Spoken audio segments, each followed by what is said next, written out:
Mic check, mic check. Mic check.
All right, mic check, mic check.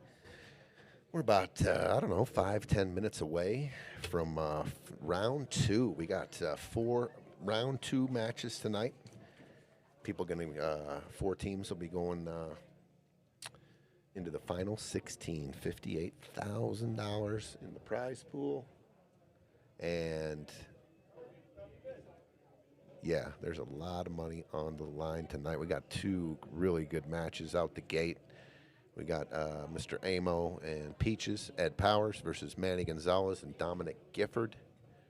And we've got Robert and Anthony versus Maria and Mike. Robert and Anthony had a first-round bye. And Maria and Mike had a real exciting match. They ended up victorious. That's why they're here in round 2. A lot of money on the line. This will get them 1 step closer to the cash. We are paying out the final 8 in this one because we have 48 players. 48 teams. It's the biggest Friday fight night we've had to date. Alrighty, what's up, Diane? Hello from South Dakota. So much fun last weekend in the Scotch tournament. Can't wait to try it again. I missed you. I saw you were over at Felt for the ladies, the pros. That was cool. Michael Carr, what's up? Going to get started here in a little bit.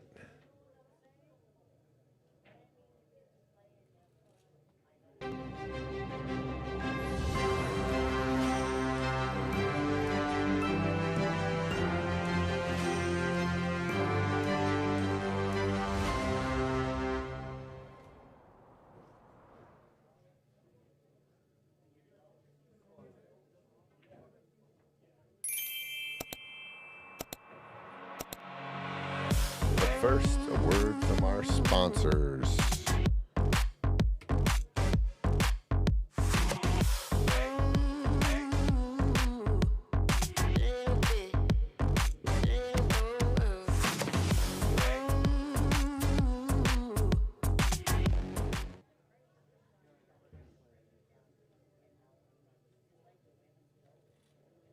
From the moment you walk into PostNet, we've got your back. From design and printing to shipping and more, whatever you need, we can help. We can bring your projects to life with advice and insight so you never feel like you're going it alone. Help you tackle everything in one place with a one-stop shop for everything from shipping a package to printing your big presentation. Save you time by not only getting the job done right, but also right on time. And all with exceptional PostNet customer service. We're more than just a place to get things done. We're your people. Worried your roofer or insurance company is ripping you off? Get a quote in 1 minute. No inspection. Got a special no treat salesman. in the booth Same tonight. quality, lowest price. Go to budgetroof.com Man just showed up today. Mr. Chisholm Woodson. About to put his commercial right on right now as he's walking in.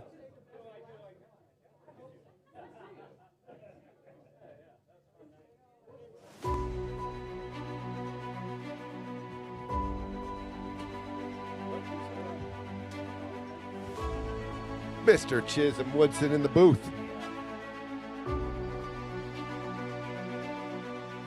Just in time for your commercial, bro. How you doing? Good to see you, man. It's been a while. It has been a while. Did you see Mike? I think your mic's good. I think you're hot, buddy. Oh, yeah. Yeah, oh, you're hot. there I am. There you go. Did you see Mike Huddleston's comment? It's going to be one long bear down infomercial. Yeah, it's fantastic. That is fantastic. Oh, man, this place has upgraded since the last time I was here. Has it been a while? I know, huh? God almighty. Look at this. Pretty cool, right? Yeah. We got some exciting matches tonight, too. Yeah, I was stoked to see the lineup. This match, big match on table 2. They're all big matches, but a couple heavyweights. Amo and Peaches, who have been here before, been in that money a couple times, have not won in this tournament, have got a second and a third, I believe. Playing against Manny and Dom, maybe one of the pre-tournament favorites. No kidding. Did they go? Did they go high in the Calcutta? I wish I had the Calcutta sheet in front of me. You know what? This team tournament, a lot of the teams end up buying themselves. Really? A lot of the teams do. And they all go pretty expensive. I mean, everyone was, up around the 1,000 range. So I believe Choice of Field got knocked out last week. That always stings. Yeah, it does. And it seems to be like it's almost like a curse to get the Choice of Field here. I mean, a lot of them got knocked out in the first round. Is it one of those scenarios where the Choice of Field is frequently not the most money spent? Yeah, that usually goes for a lot of Calcuttas, right? Because people start seeing how much is in the pot. Yeah. And then they got a team, and if everyone's going off at a pretty good price, usually there's somebody, couple, maybe even 2 or 3 teams, or a singles guy, if we're playing a singles tournament, that go higher than the choice or the choices of field. Yeah. It seems to work like that. But Martin Cano and Ryan Lockhart were the choice of field. Ah. And they suffered a loss to No kidding. one of the teams that is playing tonight, Robbie and Ray, I believe. How you doing, Shiz? I'm doing great, man. How about Look you? good, dude. Yeah, how's your summer? It's going all right. I'm glad it's over. It ain't over yet. Not quite. My favorite time of the year is fall, so I'm looking forward to this fall. Because of football? The weather. Oh, yeah. I love the hoodies and the jeans, and 75 degrees is a high. Rolling around in the rake leaves. Yeah. Yeah, I can see you frolicking. Losing your ball in the middle of fairways in the fall. Oh, yeah. Sometimes because of the leaves. And you're like, man, I promise you I hit it down the middle. Where the hell's my ball? Oh, man. You playing fantasy this year? Yeah, we just had a draft here. What was it? Sunday. Nice. We had an in-house draft here. Yep, got like 12 teams. What pick were you? I was 5th. Who'd you get? I got the worst team. I do, too. I mean, it's terrible. Mine, too. I should have took for my first pick. I should have took Henry. Yeah. Instead of Gibbs. I mean, you give the ball to Henry, and he's just going to score a touchdown a game. Yeah, he's like 87 years old, and he just scores touchdowns. And they always give him the ball when they get down near the end line. Yeah. What about you? What position did you draft? 3rd, and I actually got drawing a blank. What's his face for Atlanta? He didn't go first. I know he was. Oh, Rashawn Robinson. What's his name? The running back. Yeah. Like a lot of draft kits had him first, but anyway, I got him 3rd. But then I don't know. It's just the rest. Everyone in my league, we've all been doing it a long time, and everyone's pretty good at it. So there's no one's like drafting with their heart.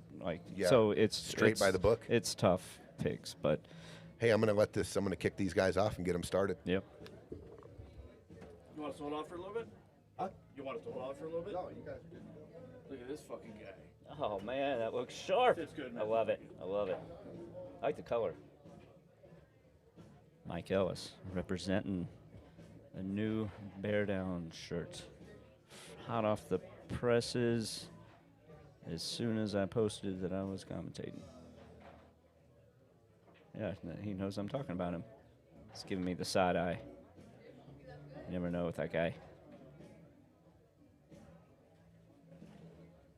There's going to be some good matches here tonight.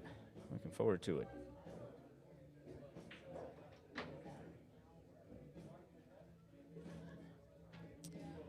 Let's see. We got currently 31 YouTubers and 10 Facebookers. And 1 Twitch. I didn't know they were on Twitch. How about them apples?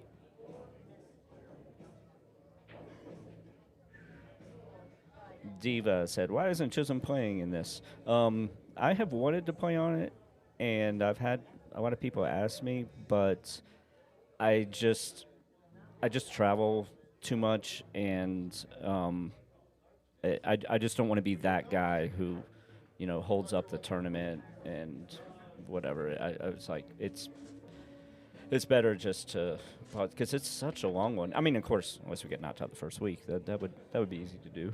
But I just can't commit to doing all those weeks. Well, here we go.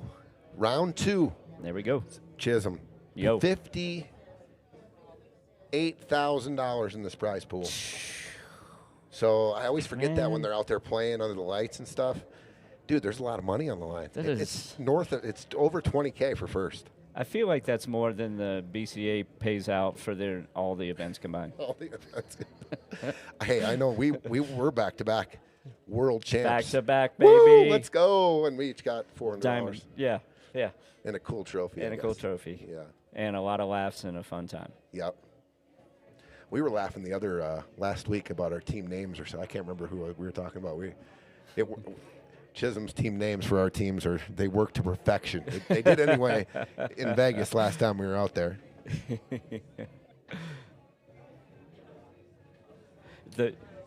Everyone knows the APA is very strict on lots of things, and one of them being team names. And one time when I was out there, they called a team over the microphone, like a representative come to blah, blah, blah. And I cannot believe this team fell through the crack, like how they allowed this. They go, we need a representative from team Short Bus Window Lickers. And everyone in the whole convention room stopped playing and just started laughing. Like it was Short Bus Window Lickers. Window Lickers. God. Yeah, I know. Like who? How did that sneak through? Let me just call it once on the microphone, and then we can change the name. Yeah, exactly. Yeah, that's what they were calling them up to the booth for. They're like, you're going to have to change your name. Well, we're underway. It looks like Dom and are working on stripes here. Dom and Manny. Looks like they got in a little bit of trouble here. If they can see the 12, they can cut it up that's what he's calling. I mean, if you can connect here, Chiz, looks like you can get connection with the 11-8 here. Yeah, I was going to say, I guess it's too much of an angle to slow roll it and shoot the 11 in the other bottom left corner. But I think it's too much of an angle. Maybe like 3 rails back and forth. Yeah. Look at this shot. Oh, yeah, this. It's a pretty good shot. If it holds and you can see the 15. What a shot that was, though. Because that 11 goes in the side by the 7. Does the 15 go? Yeah, I don't know. I think it does. Yeah, I don't know. Wow, they could find themselves running this out. What a shot by Dom to open up here. That was a fantastic shot.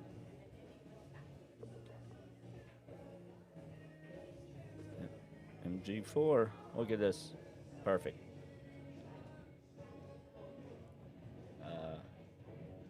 What do you like? Rolling forward, just touching the 8, shooting the 8 by the 6? I can't tell how much angle there is here.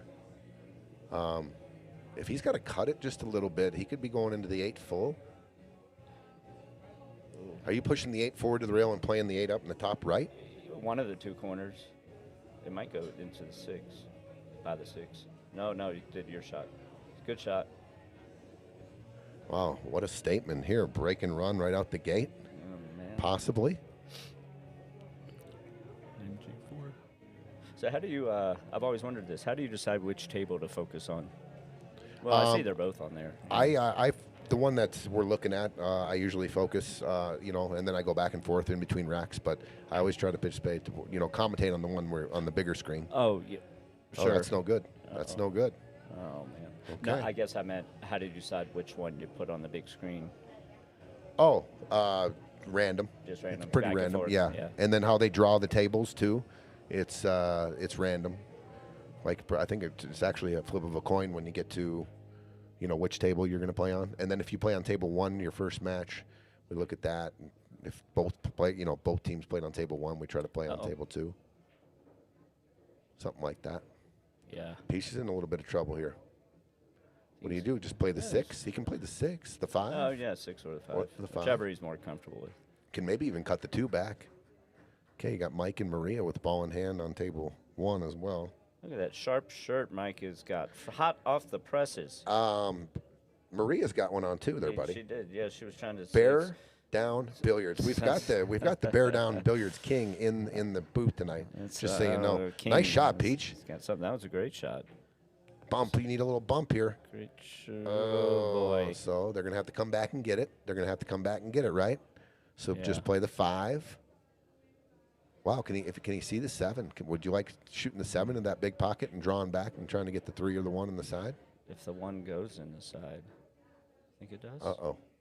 No, he's all right. He's got the 7 in the corner. This works out perfect. 7 in the corner, and then he drifts up and plays the 3 in the side. It's a little bit of a funny angle. Is it? Yeah. I guess it's a little steeper. Than I mean, you can't stun here. You got the side pocket. And if you go forward, it could leak almost. You might be shooting the 3 or the 1 and maybe in the bottom left. Sure. See, Tony, when I see angles, I see the angle as I want them to be, not as they actually are. Oh, good. Okay. Kind of works more for my mental well-being. Wouldn't that be great if that's the way we could do that? No, we're gonna. Yeah, that see ball it. goes. It doesn't go. No, Oh, my brain Pete- says it did goes. Peach make this? Look at Look at this guy. shot. That was a at great this shot. guy. That was a Yeah. pressure shot. Very pressure. One of those shots. Like, yeah.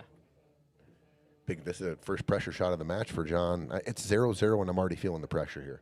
I mean, Yeah. I felt it on Peach's shot there. Yeah. I felt it on the out. This is like I said, you got This is like shooting the 8 ball. The 3 goes in, you win. 100%. And you put a stroke on it right here. I'm not slow rolling it. You could tick off the 1 maybe and scratch. You Yeah. got to put a stroke, right? Yeah. Get to the rail, come out. Yeah. Big shot here early for Johnny. Let's see how he's feeling. Oh, and he's got to have Mike bouncing balls off the table. What a shot. What a shot by Dude. John Amo.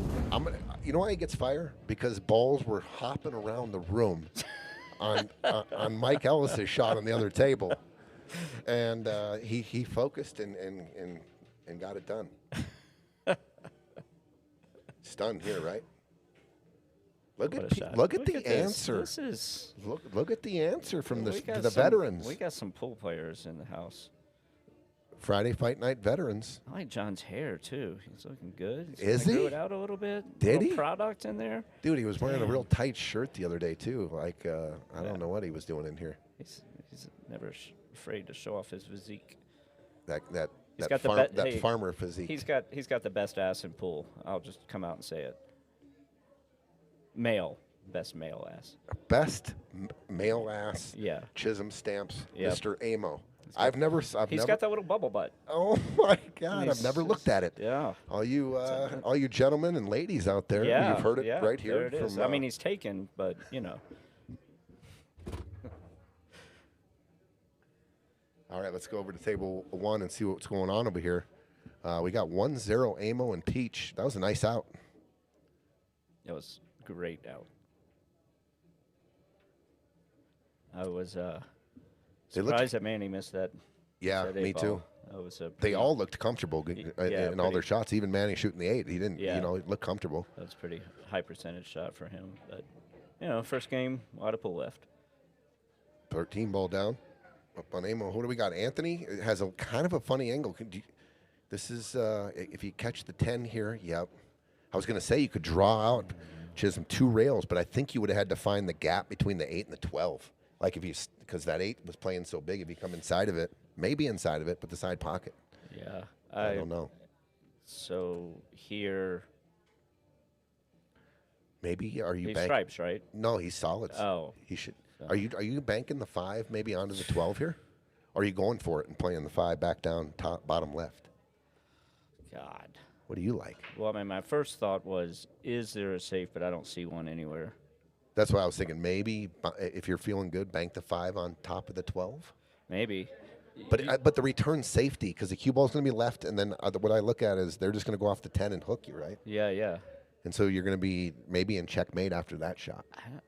Which pocket is he trying for? Oh, this one right in between the two? Oh. I thought he might have got it. Did he get covered? No, I don't think so. I think he's good. He can That see was a tough scenario. That no was matter a who tough you scenario. were. I think maybe if I'm going for it, I would have tried the bottom left and come around. I don't know. Ricky Barkus is Okay. he dear lorded you, buddy, about and so did Izzy. Isabel, we're all. I think they're all laughing at Mr. Amo's bubble. Yeah, that's got to be it. It's got to be it. All right. People are going to be having their eyes glued on Mr. Amo's backside. You know, when the he's down on the ball now. The people that are going to be laughing the hardest about it are the people that are just scared to admit it. They're not comfortable with themselves. Maybe that's why I thought it was, because I had a tinge of uncomfortableness myself. All right, Mike Ellis, just up and down here, huh? Just cut it in, let it go a little bit. Just go up and down the table. Nice shot, Mike. Good shot, Mike. It's got to be the Mike shirt. is one of Got to be the shirt. Yeah, it's got to be the shirt. Mike is what? It's got to be one of the best shot makers. Oh, absolutely. He's just a shot maker. He is. And he creates a lot of creative shit, too. Yeah, Excuse yeah. my language. I mean, we're playing that team Excused. event. He tried to jump a ball over a ball and had zero room, but he had to airmail it into the side pocket. It was like a dunk shot, and he saw it. Oh, God. no, oh, no, God. no. Oh, no. You know what Maria needs to do? Bear down. No, she needs to take off that jacket. Mm. So she just has the bear down shirt. Yeah. Oh, I thought that was a real comment, like about like constricting. Well, maybe that too. You're but talking about mental constriction. Yeah, you got to take the jacket off and get the bear down shirt out there. right. I mean, you're in the booth. I like it. The partner's got the I bear like down. it. They got the purple and the green going. Yeah. That was a tough one right there. Yeah. Look at Peaches and Amo are on a break and run here for 2-0 out the gate. And they looking good here. Let's see if John can get perfect here. He just needs to draw it back. I bet he does. Did he get there?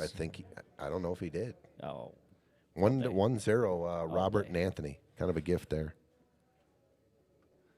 Adam, hit me up on. Look at this break and run on table 2. Hit me up on Messenger. Just shoot me a message. I'm so hip. You know what I just said? Hit me up. So you got Manny and Dom. They win the lag. They break. They run down to the 8-ball, and that's been their last they're shot. down And they're 2-0. down 2-0. Yeah. They've missed one ball, and they're down 2-0.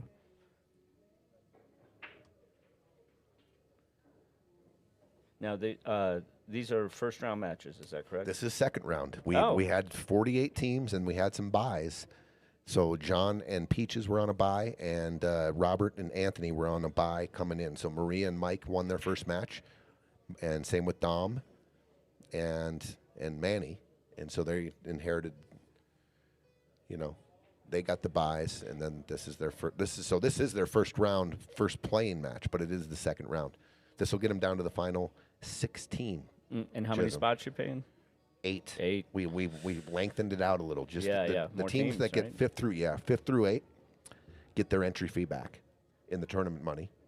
So that's $600 a team, and then they each get, I think it's $1,200 for the Calcutta each, 5th through 8, and then big money on the top 4. Yeah, nice. So basically, it was basically all the other ones were 40, 30, 20, 10 to the whole prize pool. And what we did for 5th and 8th, we just took 2.5% off of each of those guys. So instead of 40, 30, 20, 10, you got 37.5, Yeah. 20, and so on. I love it. I love paying, a little deeper. I think it was a no-brainer it for keeps more people interested, teams. Yeah. Yeah. What's up, Adam? Hey, Maddie, how you doing? Okay. Yeah. I'll be here all night. Excuse me. Adam King, who is, for those who don't know, is living in Prague, and he was telling me that over there, it's the polar opposite. It's all top heavy. He was like, people don't play in pool tournaments expecting to make money. It's just a competition. The money is a nice thing, but he's like, you'll have 100 people in a tournament, and they'll pay out 4. Oh, wow. Yeah. Wow. Yeah. So you get rewarded if you do well. Absolutely. But if you don't, you're not, if you come in, 7th, 8th, you're like, yeah, I had a good tournament. I made 0 money, but, I played well. I mean, there's pros and cons to that, I think. Sure. I mean, it's motivation to actually, hey, let's go try to win this tournament. That's where the money is. I mean, yeah. But wow, that is super top heavy. Yeah. I just talked with him for about an hour a couple of nights ago. How's he or doing? Days ago. He's doing great. Yeah, he's Awesome. doing great. He's loving it. Is he have any plans to come back to the States anytime soon, or To visit?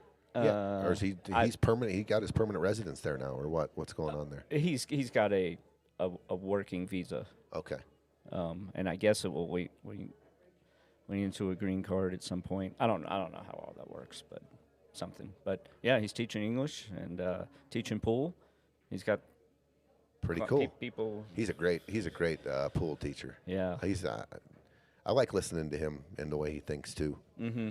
I thought the podcast he did with was excellent. with Jeremiah Gage was great. Yeah. I actually that's excellent. the only one I went back and listened to it again because I thought I caught a couple of real good things that I could use Sure. for my game. What up, Daryl, the mayor of Grand Junction? What's going on, dude? That reminds me I got to get 8 tee times for Wednesday, the Wednesday before the Stevie Chan. I will do that. I'll get us tee times pretty close to the bar here too. I was really looking forward to playing in that, but my APA team is playing triannuals and 8-ball that Saturday, and nothing stops the APA, Tony. No, not even holidays. No, God, no.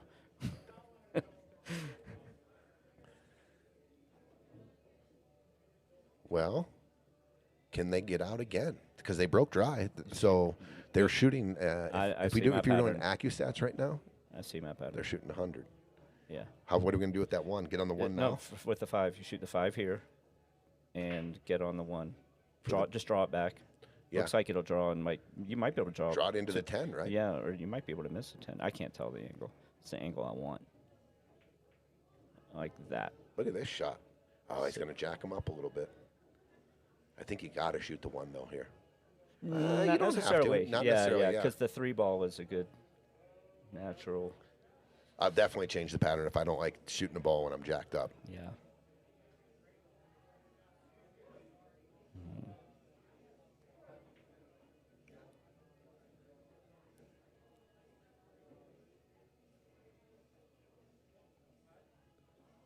And then I was going to say, you can come off the 3 Yeah.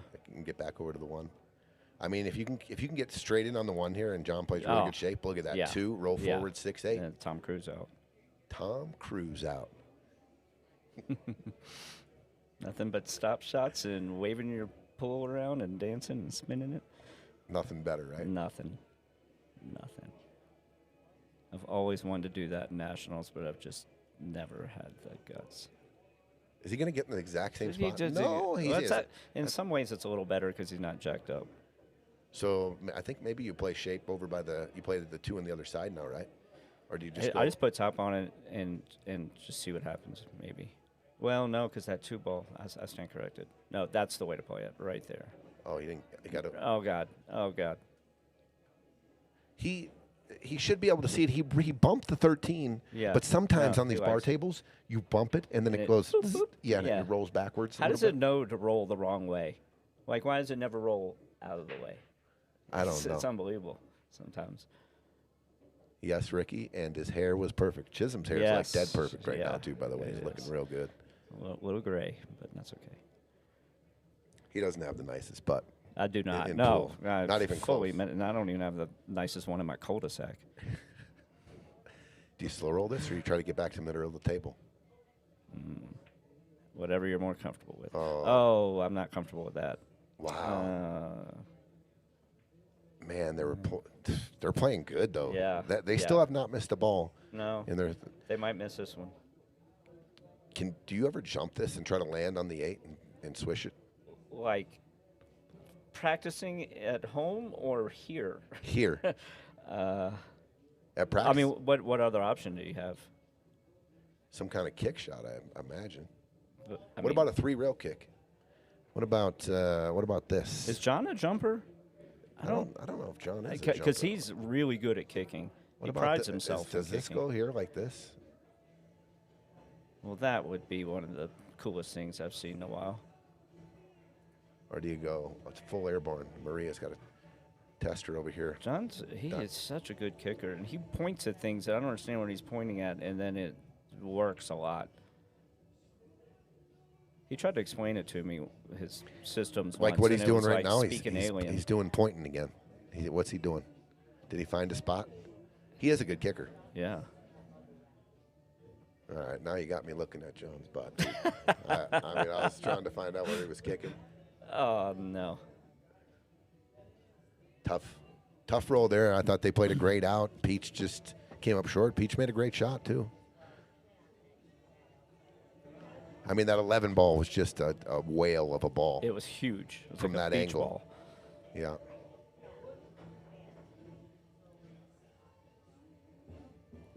Get a waitress up here so you can get some drinks or some Yeah. food if you want, Ches. Yeah. I had a late lunch, but we'll take a beverage. But it's not a rush.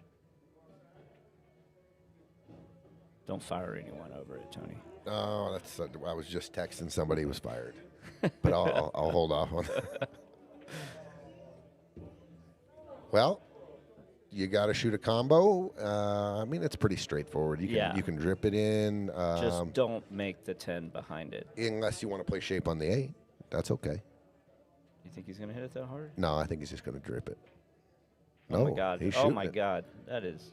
Huh? He played it, but He played That is- shape that is in not- case it fell in, right? that is not the way I would have done it, but that doesn't make it the wrong way or mine the right way because they won. Okay, we're gonna have 2-1. There were just a lot of things that could have gone wrong hitting it there. If that 10 had ended up on the short rail down here. So we couldn't far, have it that in. match is they're playing good on that table right there. I think they both know kind of the what's going on there. I feel like both teams are real confident, and if they win that, I think they know that maybe they're looking at their toughest right now, and they're both geared up for this because they know how tough they're looking across the table at their opponents. Yeah. I'm gonna step out for 1 sec, Chiz. Okay.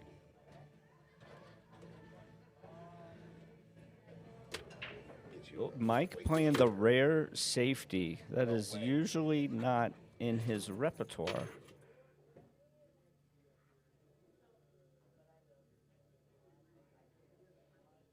But I guess there was no way to really get on that 3 ball.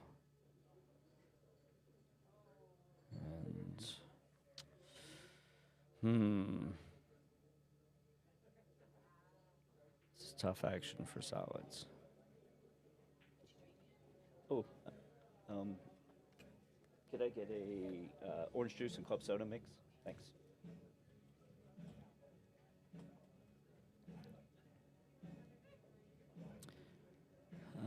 She could touch the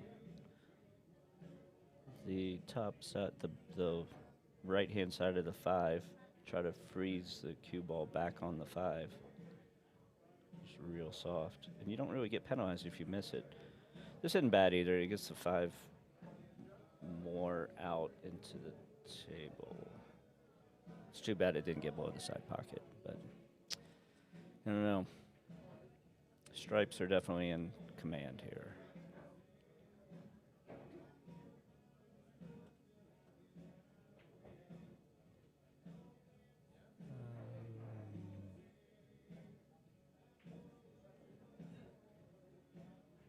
I do like, if you're stripes, I don't like going for it unless you're like, I don't like making any balls unless you are full on going for the out. There's no point in taking any of those balls off the table. I do like trying to get them closer to pockets, though. Like, I would have played that shot harder and sent that 11 down towards this corner by the 9.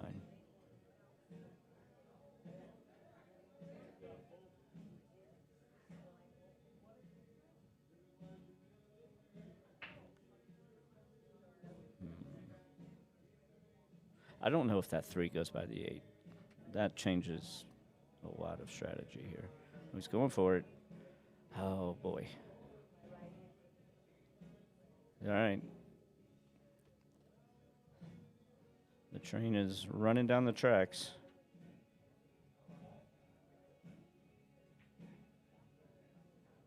get good on the 11, they get on the 10. The good news is I think the 9 goes by the 3. So if, no matter which side of the 10 he gets on, is that the 10 or the 12? Whatever that ball that is. Whatever side he gets on should be okay.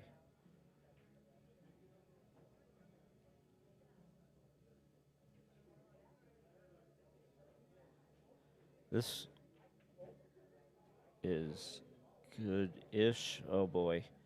If it nicks the outside of the 3, it might just roll the 3 up against the 9. Ugh. This is touchy.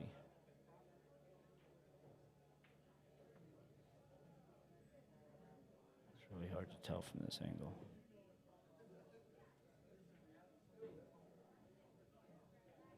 Like that. This is our concern, dude. Big Lebowski reference.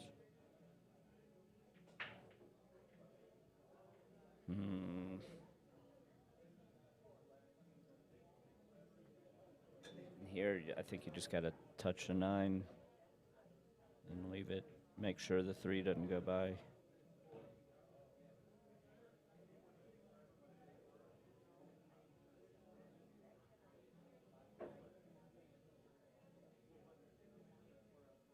Yep, it's pretty good.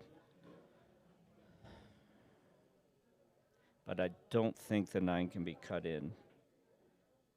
So they have an option, like you put that cue ball anywhere and it's safe. So I like getting that 5 ball back on this end of the table. That's me personally. Maybe kind of 2-railing it. Don't make this, Maria. All right. Oh, she's going to just dead hook. No.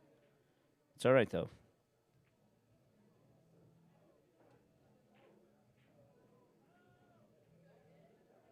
This is tricky. I wouldn't even know what to do here. Oh, boy. Because you hit it's like a dead scratch on the other side of the 9. This is he going for it?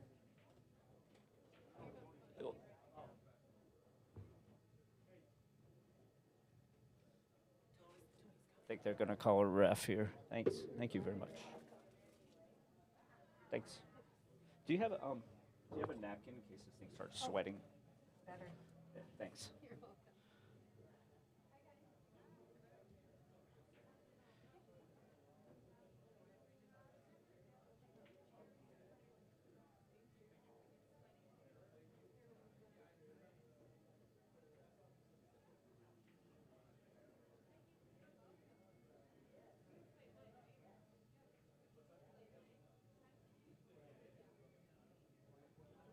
Oh.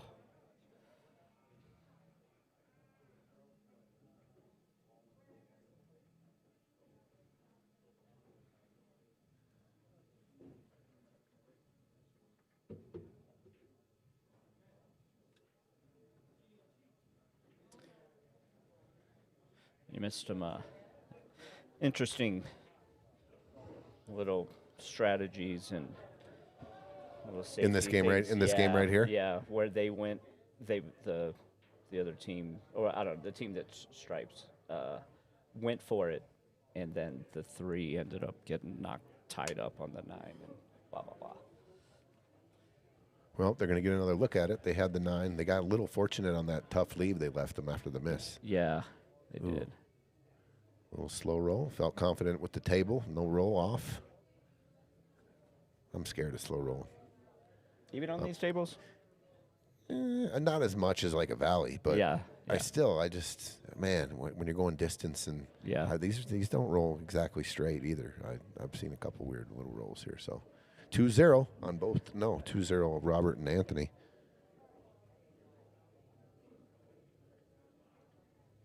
Now, do we see when these oh, never mind. Answer my own question. I was wondering if we saw the Facebook comments, but they're both lumped together. That's cool. I like it. Who we got on Facebook? Lewis. Let's go. G-Town. Terry Carlson. Let's go, Manny. And a lot of Manny and Dom fans. CMS. I think that's from Florida. Christine Seeley. Oh. I believe. Is that you, Christine? Is that you, Christine? I believe it is. We've got like 3 or 4 regulars that have initials, and I get them mixed up sometimes. Yeah. Because we're getting old, Chiz. Yeah. And it's It's mixed up sometimes. It's unbelievable. I saw the font on your text. I saw how big it was. You got one of those phones with the big giant buttons? I can't see anything, dude. Oh, we got a hit watch. Oh, we got a hit watch. Speaking of seeing. I wonder what he is. I wonder what John's shooting at that they're. See, I don't know if he's solids or stripes, so I wasn't paying attention.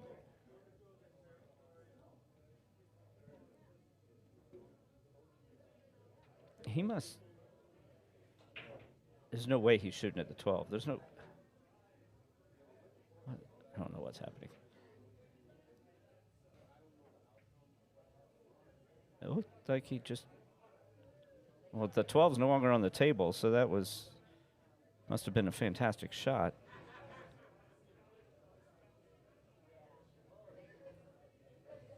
I'm trying to watch Tony's phone on the screen from the booth. God, he went. That didn't look possible. I think he just had foul. Yeah, it was a foul. You were in the way, so I couldn't see the result. I just saw the 12 go in the pocket.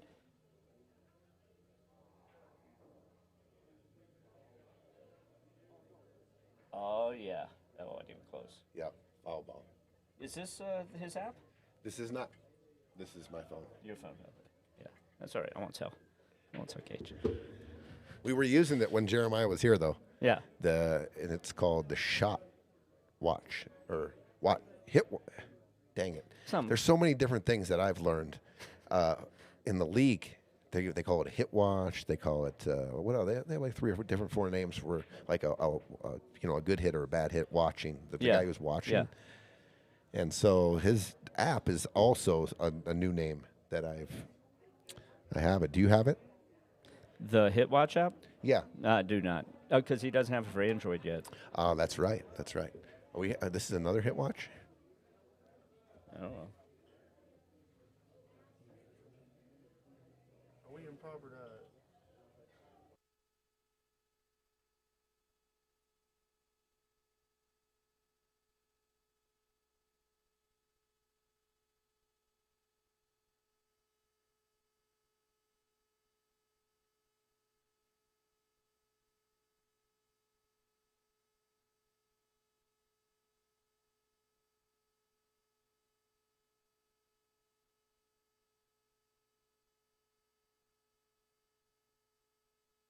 Yeah. All right, we're back on. I had a question about the speed of the break. There's either a legal break or there's not a legal break, in my opinion. I mean, it's not in my opinion. I think it's a rule. It's either against the rules or it's within the rules. Yeah. Like That's what we've determined. If 4 balls hit a rail, right? It's 4 balls in the BCI, I think, have to hit a rail, and it's a legal break. Yeah. They don't have speed guns, I know, on 8-ball breaks. I've never seen it.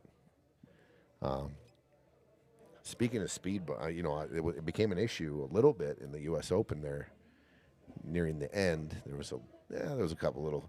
It wasn't a huge controversy, but it was brought up. Yeah. Michael, I think Bonneman, I don't know how to say his name. The Filipino was playing Gorst, and he had his break dialed in, and it was soft. It wasn't as hard as the liking of. Don't they have a thing about how many balls have to get past the? They don't do that's what they want. That's what Gorst was saying. That'll solve everything. You got to get how many balls past have to go into the kitchen or out of the kitchen, and then minus how many balls you make or whatever.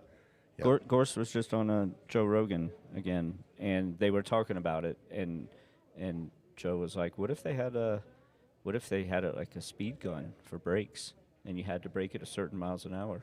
Yeah. Instead of how many balls, because, they could be a loose rack or something. Sure. That's interesting. Yeah. I want to watch that. Excuse me. So the shot clock, the shot watch app. I asked Gage. I said, what feature does it have that just using your phone doesn't? And he told me, and I've since forgotten. But there was something. I was like, oh, okay. So I think I remember you can go frame by frame by frame by frame, which is, the slow motion gets me there. You just saw how I did it. I just dragged my finger to the shot now. Sure. And it's pretty good. Well, it's better than pretty good. It's eliminates all controversy. Yeah. Can't remember. Sorry, Gage. He's probably out there too. He's like.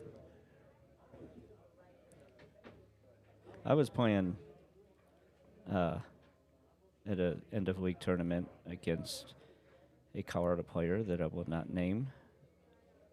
And I recorded, he was calling a ball. It was very similar to John's situation. And I was looking at it and I was like, this is impossible. It's not going to go. And I'm like, I'm going to record this. I shut.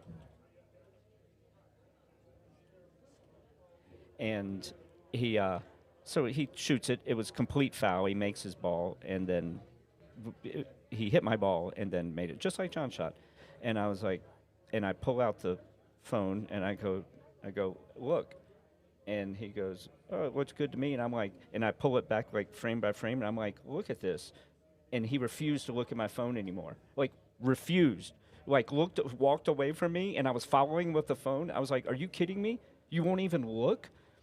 And then I called someone else over to look at the phone, and they were like, yeah, that's not a good hit. I'm like, you see? And then eventually I was like, look, I don't care. I know it's the shooter's call, but this is irrefutable proof, and you won't even look at the phone. I'm taking ball in hand. Stop me. And I took ball in hand, and he didn't say anything. But I'm like, that's a new one about doing whatever. Talk about whatever it takes to win. You just don't ignore. You're like, well, no, I refuse to watch it. I refuse to watch the proof. So it didn't happen. Didn't happen. That's crazy. Yeah.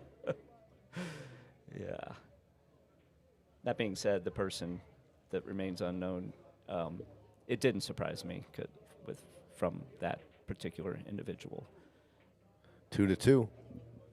Peach hung the 9. They were out right there. Would have been 3-1. 2-2 because it's going to be a close match.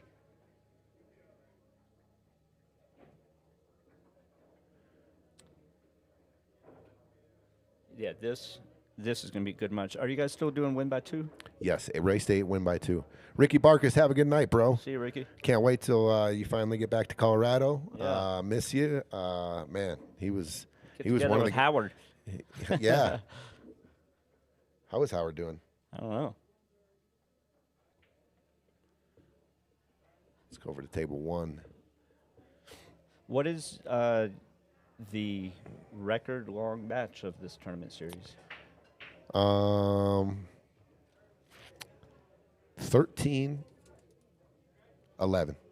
All right. And I remember it was the 9 o'clock match. The 6 o'clock match had run late that night, and it didn't get kicked off till 11. It was a 2-hour. The other team went into overtime too, and then it was me and Bierman. This didn't exist. We just had one screen. I think we had Xbox headsets, and it was 5 in the morning. Oh, and it was the 4 people playing. It was me and Kris. Everyone had left. The employees, the friends, the spectators. It was just the 6 of us, and it was a hell of a match. It was, Miguel and Utam ended up winning that match over Adam Cisneros and Roland Graham. Showcase. It was a hell of a match. Tied back on the hill, another hill change. They changed leads too in the journey to the 13-11. It was intense. It was pretty intense. One of my favorite things, you must have heard this, Eugene, we were talking about Showcase, and Eugene, just self-deprecating humor. He was like, when I first saw his name, I honestly thought it was pronounced Shokachi, like Italian. I was like, what does this mean, Shokachi? Shokasi. I could see it too. I think I've even said it before. Yeah, because it's CE instead of SE. Yeah. Yeah. Man, the night we played you guys in the team match, the first time, the opener, Showcase. Oh yeah, yeah. I Showcase busted let it let out. us off with the anthem. It was awesome, awesome. No doubt about it. And he's about to be in a movie. I'm not quite sure. He got What? casted. Yeah, and dude, he's got a lot of things going on. Dude, he's an Man, he's an good for artist. him. Yeah, it's awesome. A movie, as in like someone in Aurora is making it.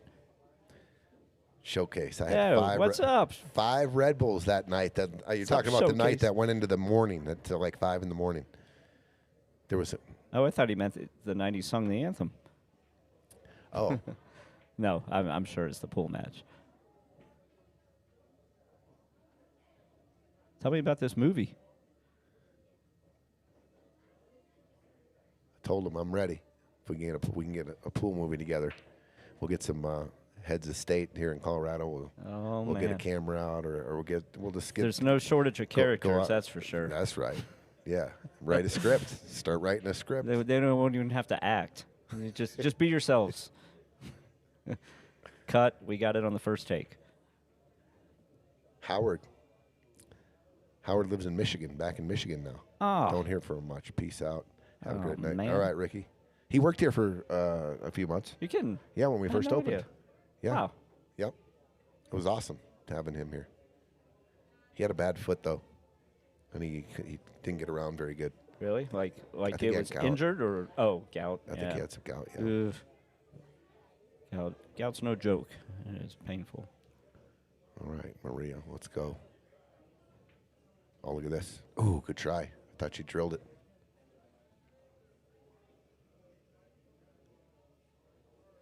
Speaking of long matches, did you ever see that movie's a strong word. It was like a kind of a short film. It's called like there's a word and then it says 7 Days in Hell. It's a mockumentary about Wimbledon match. It's got Jon Snow from Game of Thrones and then Andy Samberg, and they play like because in Wimbledon, they play the last game, like whoever wins by 2 or whoever wins 2 games up, and it goes for like a week straight, and they're like playing and they're like puking on the court. They're so exhausted. It is hysterical. It is fantastic. I have not seen this, but I'm definitely gonna watch it. Look it Oh up. my! I can totally, yeah. And I they can see it interview- in my. I can picture it in my head right now. And they interview like real professional tennis stars, like that it was that they all remember this match, this incredible match. It's awesome. It goes for a week. And you got to win by 2, right? It was the win by. Yeah. There it is. No, it's just called 7 Days in Hell, 50 minutes long. So, and Adam Sandberg's got like this mullet, like they're obviously mocking Andre Agassi. Agassi, yeah. Oh, 7 Days in Hell. 7 Days in Hell. Oh, I'm watching it. Is it just YouTube or is it like? Let's see. Can you get it I'm on gonna look it up. Netflix? 7 Days in Hell. Just. That's hilarious. We've all talked about it. Like I'm still waiting for the 1917 match. Yeah. And we're just drooling back here, sleeping. Tyson Brown, you guys ever see that clip that someone did about playing SVB, and then he power breaks? Absolutely amazing clip. I have not. It looks currently. Have not seen it, Tice. You can rent it on Amazon. It wouldn't surprise me if it was. You could find it on YouTube, some pirated version. I'm guessing. I'll look right now. That's what I do. All right.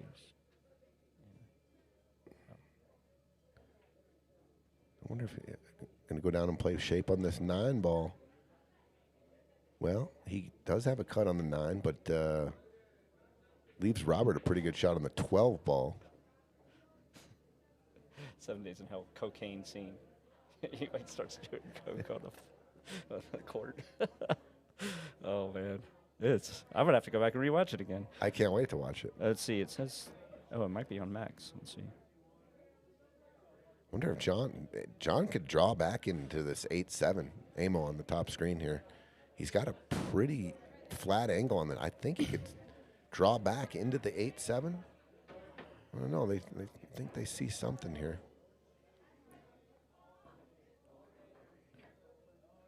He's going to play it off the 6 in the side. Or maybe it'd go straight in the side.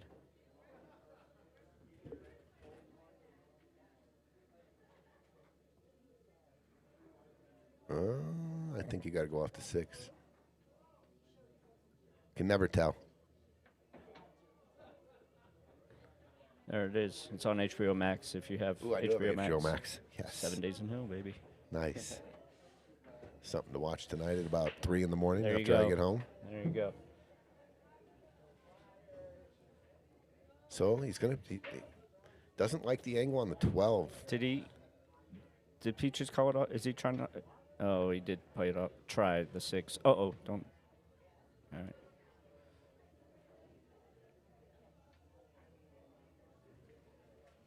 Nice shot. What a shot. This. Real tough leave, though. Yeah, this is not. So this is a not real my easy. favorite shot in You the don't world. have to shoot this like this on the top screen. I'm just tikiing off the 7 and, Oh, and going behind the 3 and 7. I'm absolutely. never going to shoot this. Absolutely.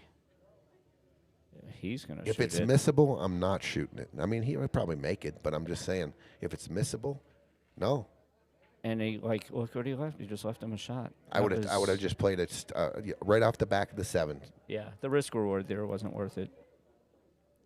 I always tell myself, is this like, I mean, sometimes you have to go, right? Like there isn't the tiki shot there, but if it's missable and I'm nervous or whatever, and that's the reason it's missable, there's a lot of things that make a shot missable. But I'm not shooting it. I like shooting those little tiki free safeties when you got 6 balls and they got it. Oh, John overcut the 8. Amo overcut the 8 to take a 3-2 lead.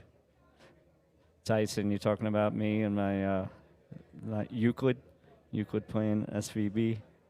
Manny loves that skit I did. Skit's a strong word. My one take.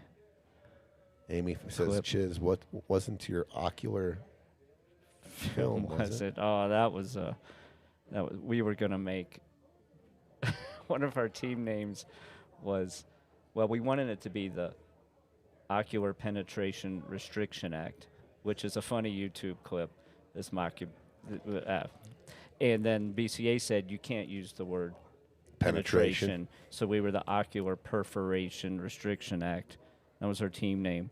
And then over a whole bunch of beers at the bar, and Amy was sitting there for it, and me and Brad, and I can't remember who else. There was like 4 of us. We were gonna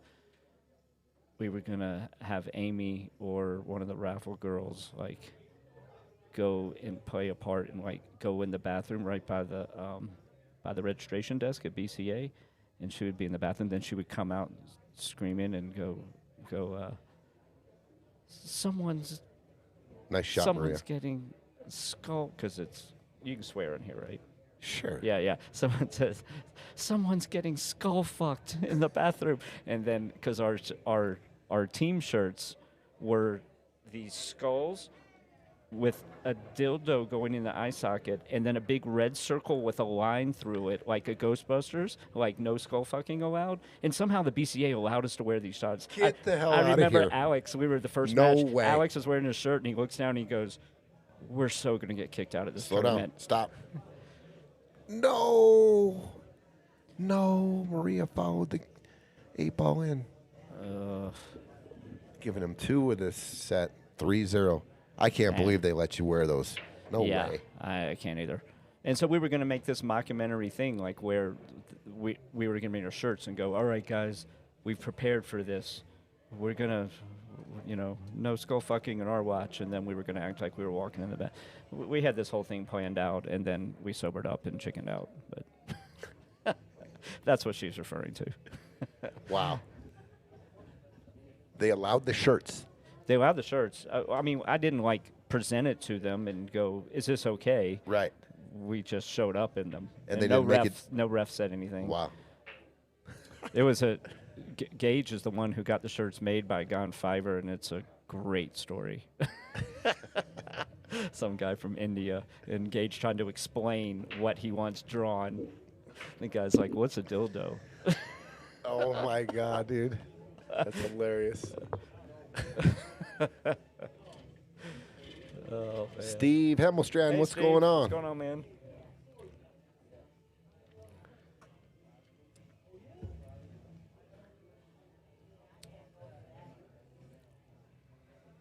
Wow. This See is, how shiny John's shoes are? Look at that. he's got the work Like he shoes just on. got out of the This is a shoe crazy shine. match. Team one, or Manny, they break. They run down the 8 and miss. Next time they come back to the table, they're down 2-0. And they were almost down 3-0. The Peaches would have put a 2-pack. They hooked themselves on the 8. They ran down to the 8 to go up 3-0, and now they've lost 3 in a row.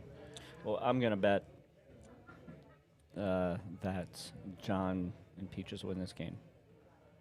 Well, a little tricky here. But even if they don't get out, that 2-3 is tricky for the other team because I don't think the 2 goes. And I don't see a good breakout ball hanging out. Yeah, but they're on the almost premises. they're almost getting to a spot like if they don't get out, all the solids just become safeties. You know, like just different spots where you could Sure. drop it.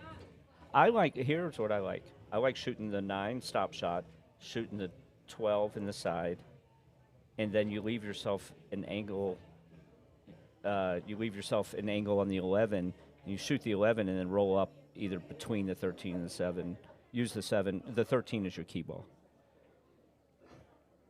So the stop shot on the 9, the 12. 12, and then it'll come towards the 3-2 a little bit because you'll have an angle on the 12. You will have an angle, but you're going to be close to the rail. I don't think you get a lot of. You're not going to elevate, right? You're just going to flat it. Yeah, I guess Could it be is steep on the. that's 11. gonna It's be tricky. I'm just saying it's doable, but it's tricky. Or you don't have to. You could hit it hard with top right, and then play the 11 in the other corner.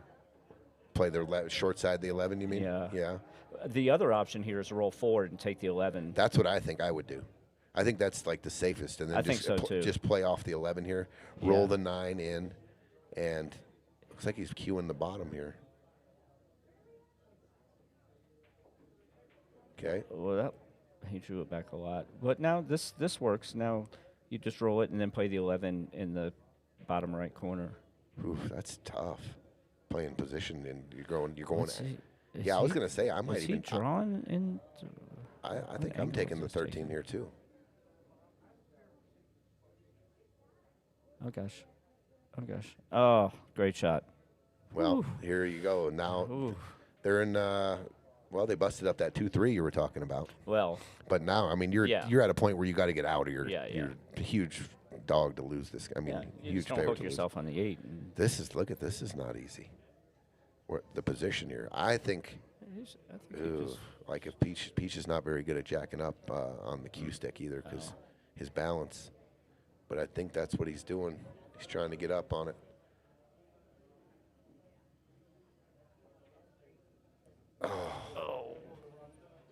man. Man, they're running out good and they're Yeah. just missing balls just by a little bit. That was game over right there. Yeah. Shawn McKelvy, what's up? What's up, April? Hello, April. Hello, Shawn.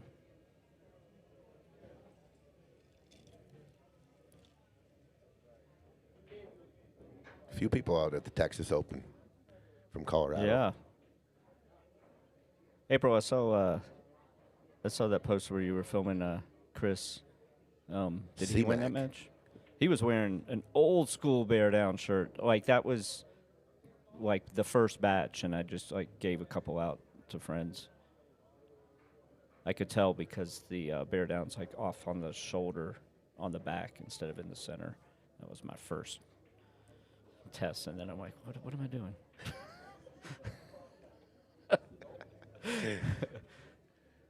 Well, whatever you did, it's working. It's working out real nice. It's Fully everyone appreciate everyone that's Everyone loves the Bear Down. I like how you stumped my partner Pat.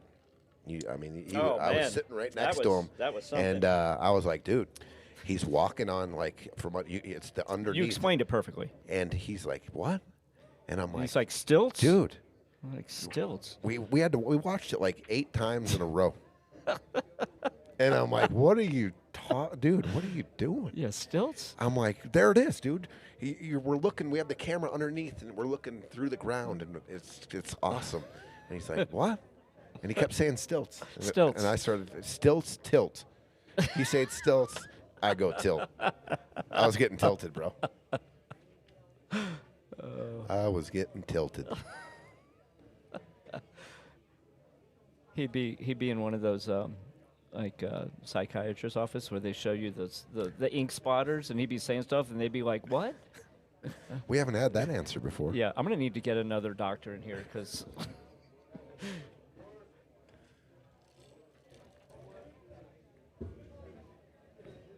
All right, it's got a combo that. Got to overcut the 6 just a little bit. Do you play this for the 5 because you don't have full predictability about where this 6 is going to go? Or I do think you play for the 6. No, I'm playing for the 6. You can control the 6 here. There's no predictability here. It's a full of ball.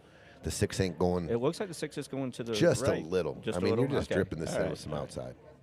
See, that's what. I would. My spidey senses were tingling. So I would have played. I mean, for sure. After what just happened, I would have played shape in the middle of the table. I mean, who wouldn't have thought of that?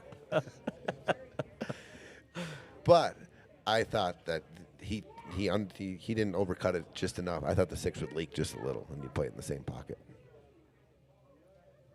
Oh, April, that match you're screaming, was that streaming? That was a doubles match? I thought. Is that whole tournament doubles, or I thought it was a singles? I thought that. I don't know. Obviously, I didn't. So Maria and Mike are on the board, 3-1.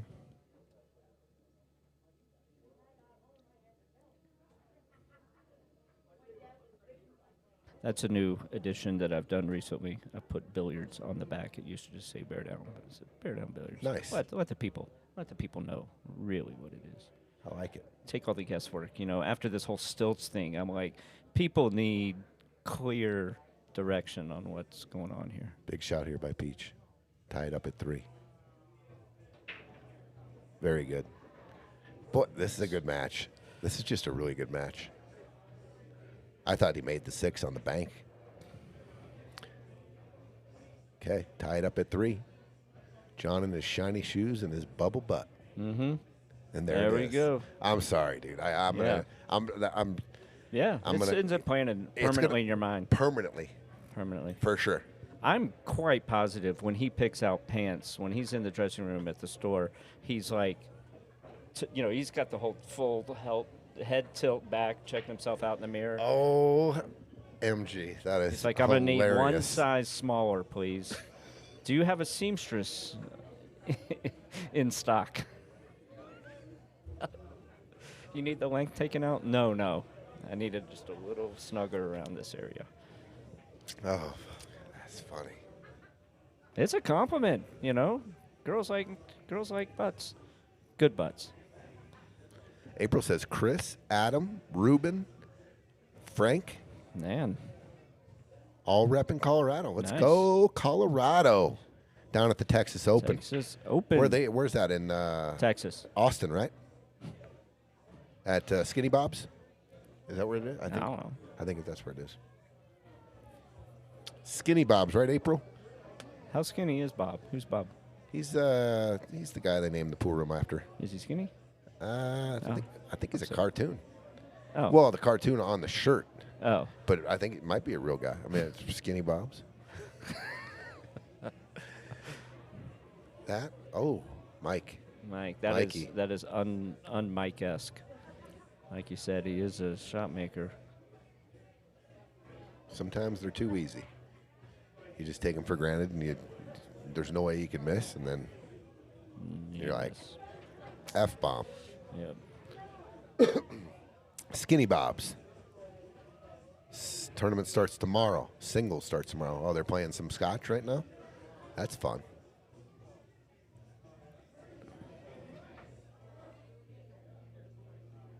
Dude, I was going through my pictures the other day, Chiz.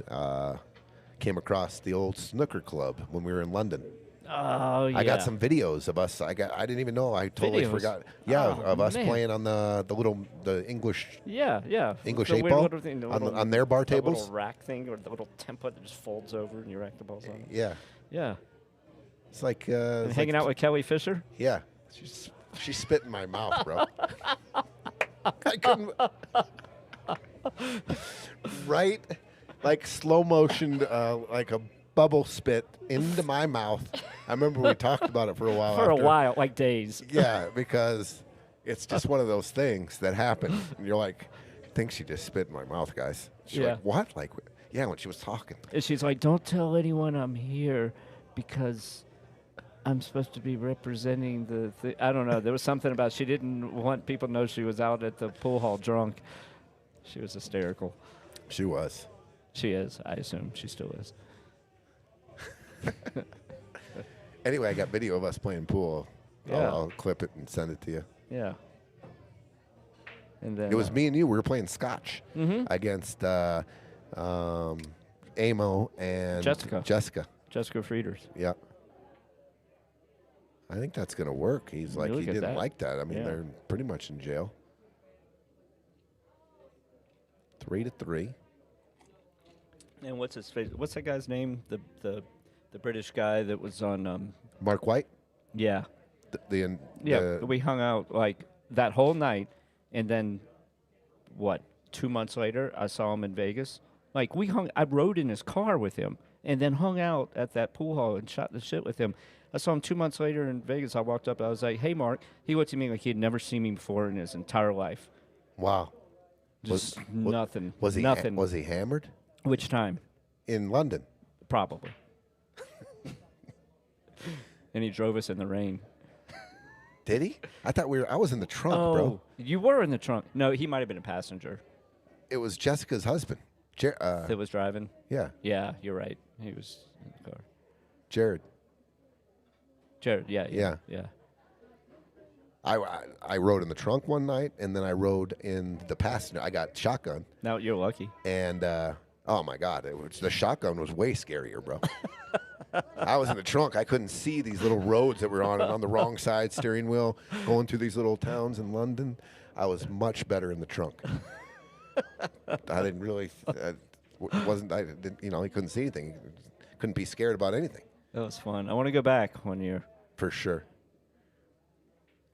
Like all the matches were at nighttime. I'd like to get up in the morning and go do some tours, Yeah. some castle tours or Yeah. some shit. It rained a lot. Well, we had one day of sightseeing. We walked around. That's that right. Was fun. Downtown. That was Yeah. Where did we go? We went to real cool coffee shop. the Buckingham Palace. Oh yeah. Went to the coffee Buckingham shop. Palace. Yeah. Watch the. What are those guards called? I think you nailed it, guards. The Buckingham. The guys that don't move, and you Yeah, can the shark changing them. the changing of the You guards. can shark them. You can do anything. Yeah. And they just got to sit there and The changing of the act like guards. you don't exist. What are they called? The Buckingham Palace guards. There you go. Yeah.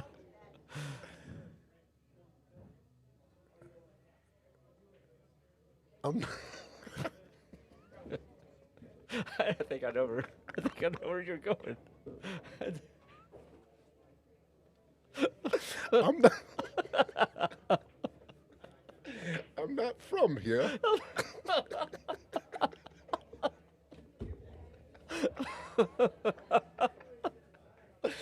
At our coffee shop by the. Oh, that was. Oh my God! I still get it. It's hilarious, dude. I picked up an accent while I was there. Yeah.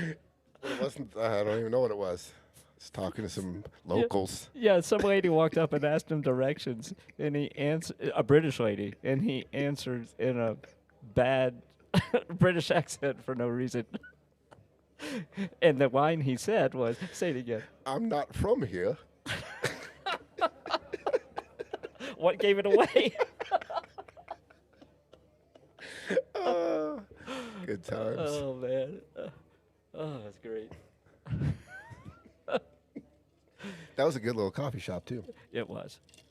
I would drink some. I of the liked our coffee. little. I liked our Airbnb too. That was. Yeah. It was a cool little place. Was a Miss Pac-Man there? Yeah, and Donkey Galaga. Kong. Yeah, Donkey Yeah. Kong. And then we watched, dude, I tell people about it. Watch this snooker, this documentary we watched was epic. Yeah. About the snooker legends or whatever, and Matchroom and the man, the myth, the legend, Barry Hearn. Yeah, yeah. About what he did with the snooker players in the 80s, I believe. And man, dude, they were playing for a lot of money, and they were drinking, smoking. I mean, they were partying. Yeah. What a life! They were rock stars in the UK, the snooker players. Yeah, no kidding. At least that's what the documentary made it out to be. Yeah. I mean, Jimmy White. Hey Jim, what's up, man? How's V-Town? That's my buddy from Vale. All right, what up, Jim? He plays real good. His son was playing. Does Cody still play? Cody Herbert. He used to play at Phillip. Oh, good shot, Maria. Good shot. They're battling back here. They were down 3-0. They scratched on 2 8-balls. I mean, this could easily be 3-1 them. So keep your head up. Keep battling. Yeah, Jim, come on down. I'll play some one pocket for sure. Dude, Fedor and SVB and what? They're all at the Texas Open? Oh, yeah. Calcutta's going to be way nuts. Over 100, 300K. Dude, what's going on with these monster Calcuttas and all kinds of good stuff in the South? Where's this money coming from, man? Dude. Yeah, you know the one I'm talking about, the split bracket one at the Iron City Classic in, I think it's Montgomery, Alabama. Oh, the one that Adam King split? Yeah. 300K, power table 9-ball tournaments. Yeah. Open to all. They have a handicap system. It's handicapped, and apparently there's I heard it's real hard for outsiders to go in there. Yes, yeah. Adam got real fortunate, is what he said. Yeah, he split for a second. Well, Jose Loma went. Loma went down and won it. All right. The good news is this is tough, and the 8 is not against a rail, so they can't play like an open table safety. So yeah, in the 11-12. What do you do here for stripes? If you can swerve this 15 in, there's a real easy safe though behind the 12 and the 11. If you can keep the cue ball down low, you know what I'm saying? I don't know if he can make. I don't know. I kind of like just touching the edge of the 11 and trying to put the cue ball on the end rail, separate those balls, just leave them a really tough shot. Just get the cue ball as close to frozen on this bottom rail as you can. I think you can shoot the combination, the 12-15. What? I think you can go rail first. Yeah, like the inside spin, 12-15. Oh, shit. I didn't realize that was possible. I thought the 11 was... I didn't think there was room. Well, that's a much better shot, Tony. Well, I didn't see it at first either. And then I was like, well, even if you hit, and it kicks into you go rail, kicks in, that inside English, it kicks it down, and the 15 was in front of the pocket, so.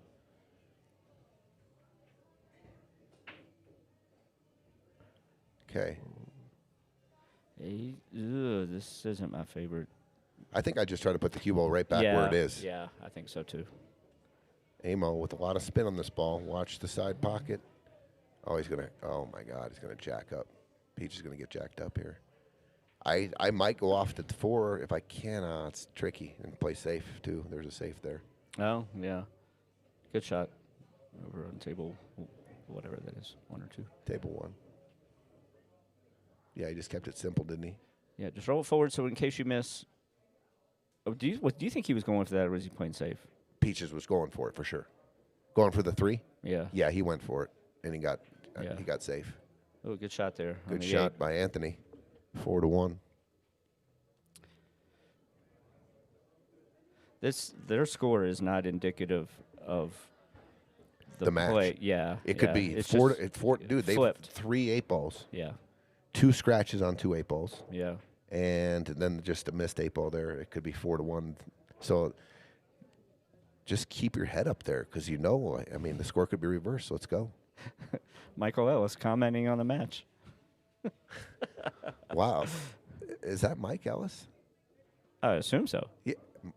That's first time. Wow. Ellis is shooting like shit.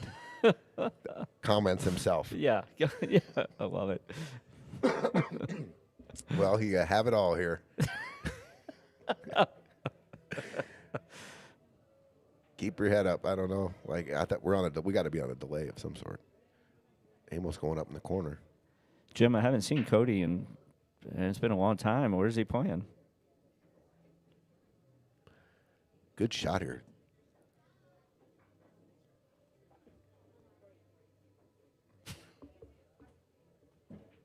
I can't remember on the break. Is it ball in hand or ball in the kitchen? Kitchen. Thank you. Does the 3 go? Oh, good shot, Peach. Yeah, it goes. It goes right in that corner. The 3. It definitely goes in the corner. I didn't know because there was like an option. I don't know, but I like this. Oh, Amo's looking at the 8. Do you think he's just going to stun it over and play it in the bottom right corner, or is he going to draw it back or play top? I don't like it if he's, he's crossing his eyes and closing one. I mean, it's got to be real tight, and I want to get Peach a good look here. I like it. If it don't go, I like going. There's a slight angle here. I like going forward all the way down because it looks like the draw might give you a real funny angle on this 8. It might freeze you up on it or nudge the 8 towards the 13. And just play the 8 And the I side. guess it's not enough angle to stun it over towards the side pocket. That looks like the. What's he doing? Is he I think cream he's stunning this? it over. I think he's no. Oh, that was plenty of See, it. that's Good what. No, gracious. but the draw. It was. He overstroked that. He did. By a mile. But it was coming in at the weird angle. Like it has to stop like in a couple perfect spots. Otherwise, you're gonna have a real weird look That's at that. true. If And it I figure you comes go short. forward. You got a lot of spots to Yeah. play it. This is a big Ooh, shot, Peaches. Is he going in that top right corner? That might Top scratch right. in the side. No, just put high on this ball. Oh, he missed it. He missed it. I mean, put the cue ball on the end rail. This isn't my favorite shot in the world. That was tough. This is not easy.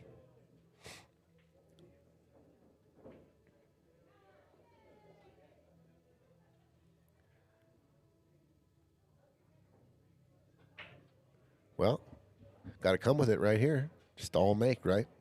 This is the 8. I mean, you're not slow rolling it, right? You're not going to leave your cue ball on the end rail. If you're going to try to, you're just going to stroke it in. Yeah. And just wherever it ends up.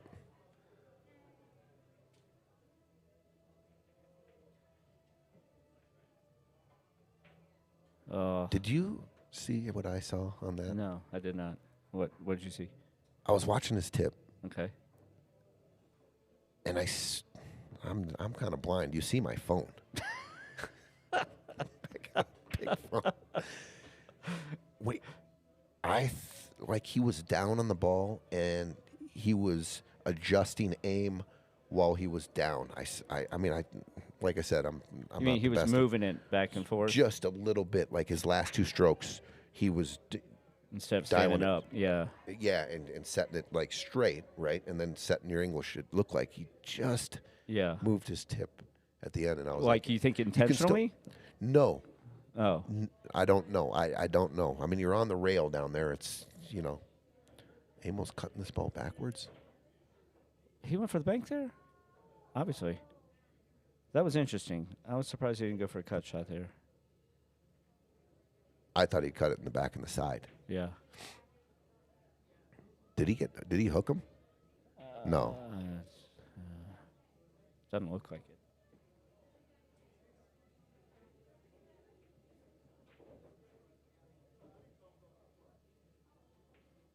There you go. That tournament in Alabama, Adam was like, he was telling me about it. He was like, man, it was nuts. He was like, there's nowhere to sit, like literally nowhere to sit, and everyone's piled in on top of each other. He's like, even the people watching, he's like, I'm in this tough match, and I'm standing there, and I can only stand like 3 feet away from the table, and there's some guy that's just watching, and he's standing so close that his shoulder is almost touching mine.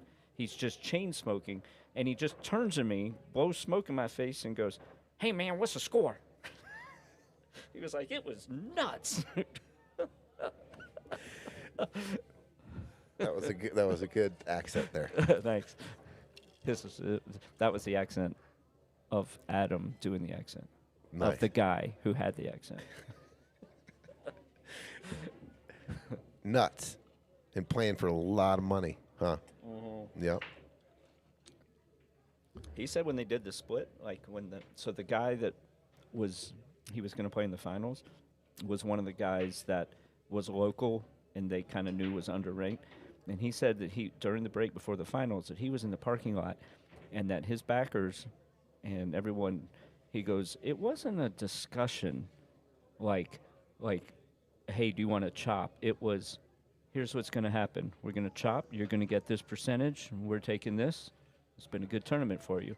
And he was like, I was like, okay. He was like, this was backwoods type thing, and everyone knew each other. And I only knew the 4 guys I came with, and it didn't it was already sketchy walking out with that cash. He was like, I wasn't going to put up a debate. Like, it was a good score.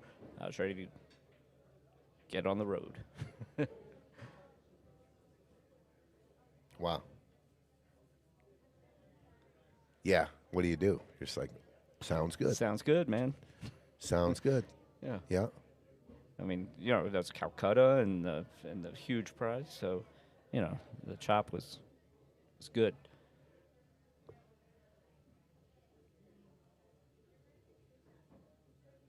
And I can't remember all the details, but I want to say something like that the way they chopped it was that because of the Calcutta money, like he still got his cut, but they gave him more in prize money, but that the other guy on paper won the tournament so that they got more Calcutta money or something. I don't remember all the details, and it was something like where Adam's like, okay, yeah, sounds good. Whatever you guys say. Like, it wasn't one guy. There was 6 guys having this conversation with Adam by himself in the parking lot. Yeah. Down in Alabama. Alabama, baby. One of the most beautiful, underranked. I had no idea. Speaking of Alabama, I was road tripping down through the South, and I couldn't believe how beautiful Alabama was on the back roads. So we were in the back roads, cutting through town to town, rolling hills. Yeah. You roll across a couple of trailers out in the middle of nowhere. You're just you don't stop there for tea. Right. But beautiful, beautiful, beautiful country. It's like Forrest Gump, Greenbow, Alabama.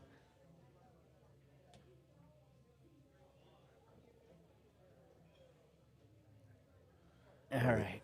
These guys got a work to do with that 4-ball. Yes. Yes, they do. They can. Just needs to get on the 6 good. That I don't know if that was it.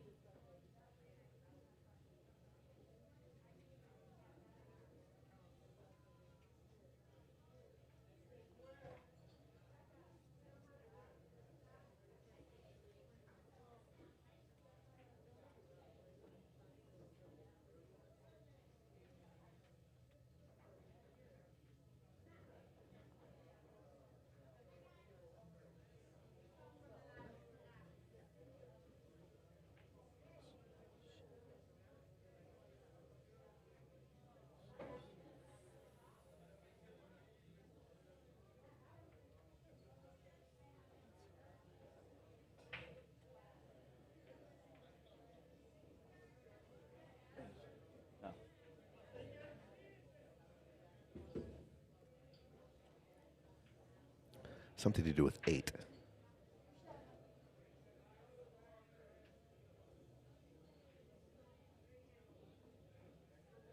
Yeah, I think it's just made up, like a joke. Yeah. 8-ball. Something has to do with the 8. Yeah. 8-ball. Yeah.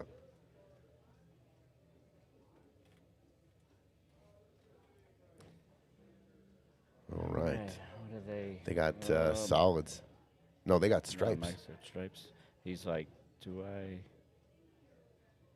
put my eggs in the basket here? I mean, Yeah, if that 4 goes by the 8, that was going to thwart my plan because he could do a 2-way here. But I don't think know you got to play shape on this. Yeah, got to go. Is that the 14 ball? Yeah. Stay loose, Mike. Stay loose.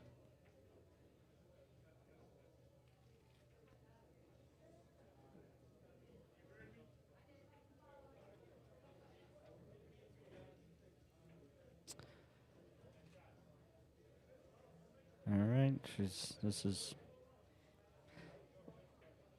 There is a bank shot here. I mean, you can. If she draws underneath this and happens to miss, it's not going to leave an easy shot on the sides. Did she play the bank shot? I think she played a little safe here. She pointed at something. I just didn't see what pocket she pointed at. Look at this. That worked out quite pleasantly. That was a really good shot. I mean, the cue ball was great, right? Yeah.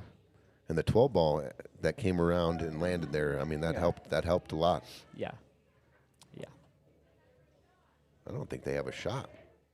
I don't see this banking. I think the edge of the 12 for sure is in the way. It might be 2 rails, maybe 2. Maybe 2 rails. 2 rails, yeah. Oh, and then that just even helped Mike and Maria more where that 8 ball just ended up. Or did it hurt them? Because now it prevents them from running out. Oh, you don't think that can be cut in? Maybe. It can definitely be banked. I think he can spin it in. Oh, no. Oh, he was going for it. Oh, look at this. Clever. What a clever safety. I'm just learning all sorts of things from Mike Ellis. Well, this is what we do for those.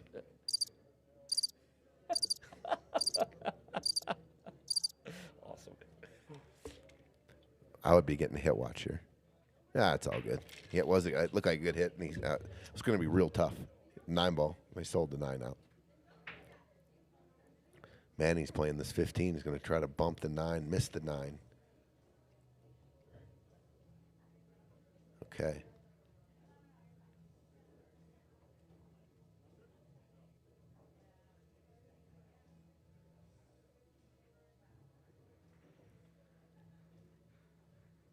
Supernova, if you are in Alabama again, go play the Robert Trent Jones Golf Trail. There you go. Good shot, Maria. I played a big golf tournament in Alabama years ago in Dothan, and I'm pretty sure it was a Robert Trent Jones golf course in Dothan. Huge Calcutta. Oh, good shot, guys. Nice shot, Mike. Here we go. Maria and Mike, 4-2. I'm going to give this one to Maria. She's going to shoot this with a nice stop shot. I think she's done with her phobia. Yep, there we go. Yeah, there it is. Maria said, I made an 8 ball. That's all she needed.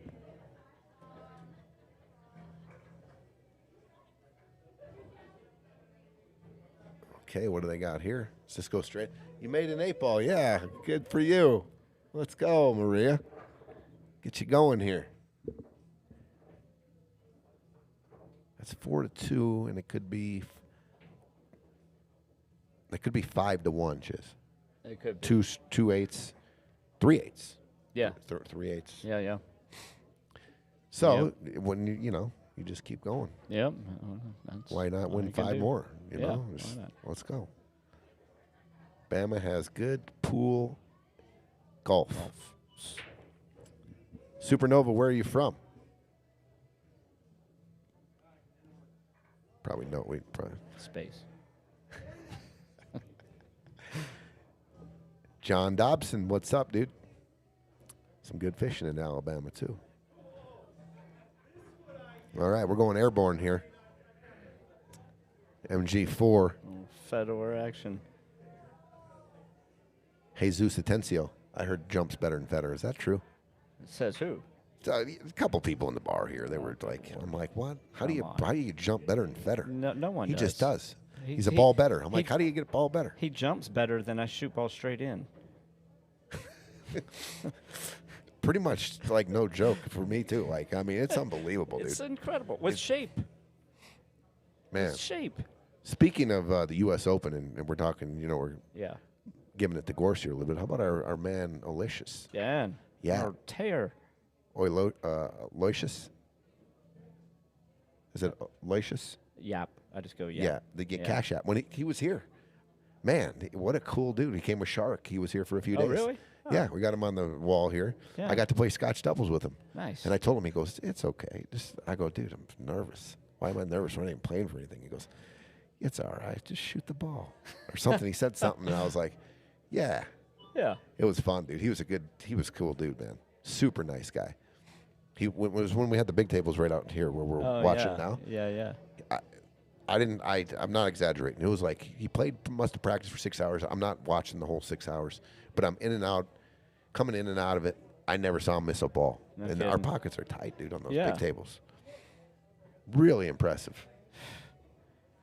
And just a Yeah. nice guy. So we were talking about making a Cash App. Good shot, Peaches. Man, those last couple games of the Open, I was surprised how many shots they both missed. The with very last App couple and Fred- games. Yeah, it was unbelievable. pressure. It's real. It's so real. You're looking at two guys, the best in the world, Yeah. and they were dogging it. Yeah. I mean, granted, they weren't the easiest shots in the world, but 4-4. the level of play, not to mention they were in stroke because they were in the finals. Yeah, it's just, No, but it made me feel a little better about myself and life. Man, the moment when I saw Federer, I could feel his choke. I mean, I Yeah. could feel the pressure. When you're watching, it's crazy. When you're watching, you feel the pressure. Yeah. And then they choke, and you're like, I would have choked too. Yeah, I would have missed But it I more. I felt better too when I swear, I was like, oh my God, thank you.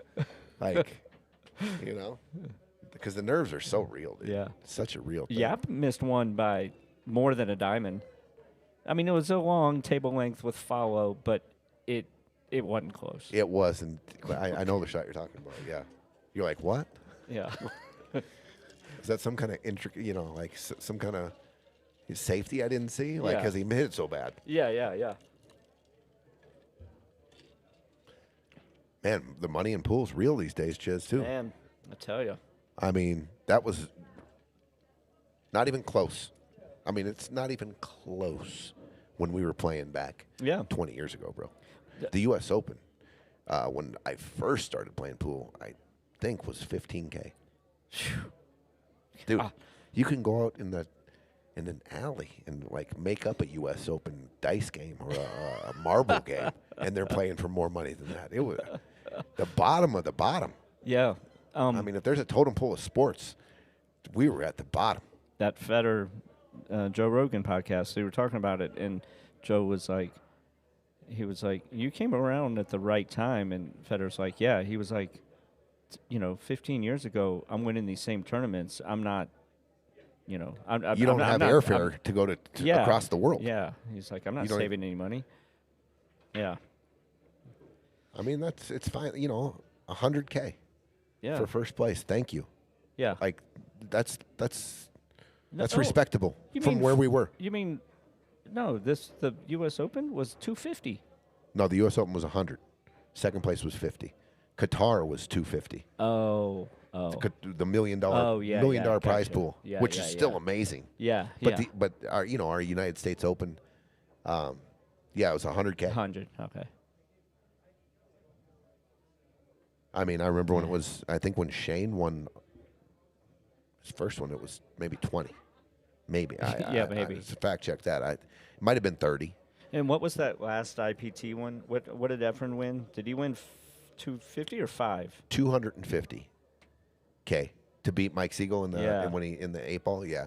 When Mike Siegel and didn't I have to play a heard match to come. all those checks were dribbling down the street. You know what I mean? And they had to make sure though that they paid Erfman. Oh yeah. I know all these other checks are dribbling, but you better pay the man. Yeah, because we are really. I mean, we're dead. Yeah. This is. Yeah. We are dead in the water The whole if country Erfman is gets coming after if you. Erfman gets stiffed here. And it won't be Erfman knocking at your door. It's going to be some scary Filipinos. Yeah. Pay the man his money. Pay the man his money. That's you need a little recording of that when they make the 8 and just pay him. Pay that him. man his money. Brad Peterson. Brad. Yeah. What up, dude? What's going on? How's Florida F Town?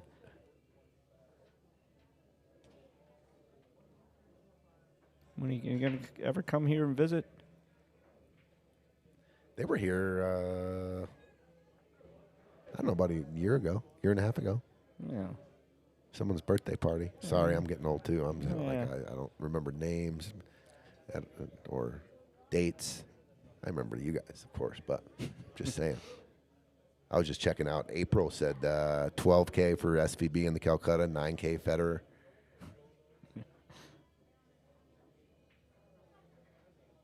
Scary Filipinos. Let me just tell you, my dad is one of those. Nina. Really? Is he scary? He's the most non-scariest guy I've ever seen, dude. Only met him a couple times. And I mean, I was, when you meet the old dad, of the, you're always nervous. Yeah. But he wasn't scary. No. Yeah. No. John just pooched the shape here. Yeah. And Peach can't get up there. That was un-John-esque. I don't know if there's a kick here, Peach. Can he bend it between the 6 and the 5 here? Maybe.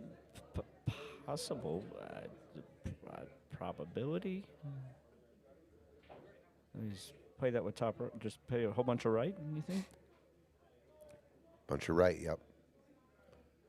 I mean. He got enough right. That's for sure. That was tall order to Yeah. ask. So these guys are going to start with the 7 ball. They're going to start with the 7, 6, and they're just going to work their way down table. Yeah. Mike Ellis with the kick shot. Good try, dude. Good try. We'll be there the 1st of October for little David's wedding. Can't wait to see it. How long y'all gonna be in town for? You better not leave me hanging. Although the 1st, I'll be gone the 2nd through the 11th, so that's not good. Unless you get in before. If you get in before October 1st, I will see you.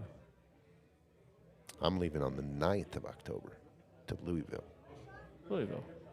The Napa Nationals. I've never been. So my team's, my Tuesday night team, Yeah. Bob and Ruben, and I'm the youngest guy.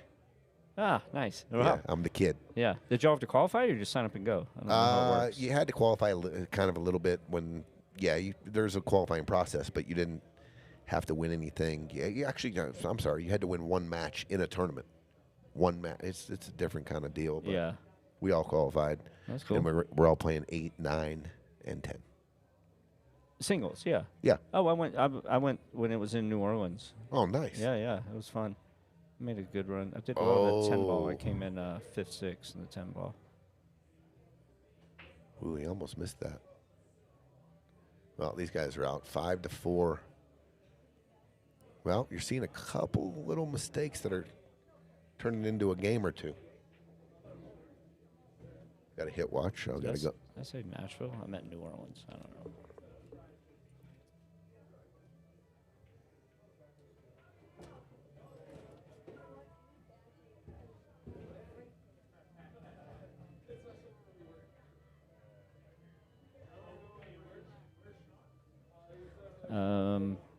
Forgive the lack of updating the score because this booth has like 1,000 buttons in it, and I don't know which one is the score button, and I'm not about to start mashing stuff, so we'll just wait for Tony to take care of it.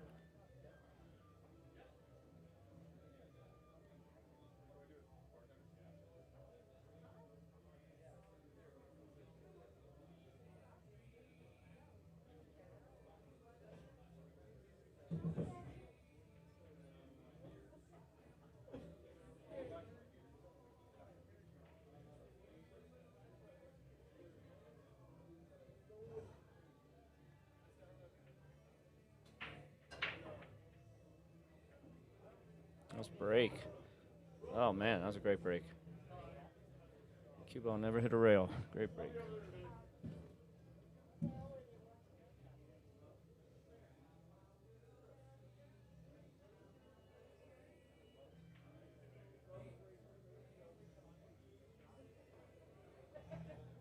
Brad, you're not answering me. What's the exact date that you get in? Is it the 1st? Or is it the first weekend? I imagine he's probably getting married in the weekend. I believe the morning of the Thursday 2nd. It would suck not to run into you again.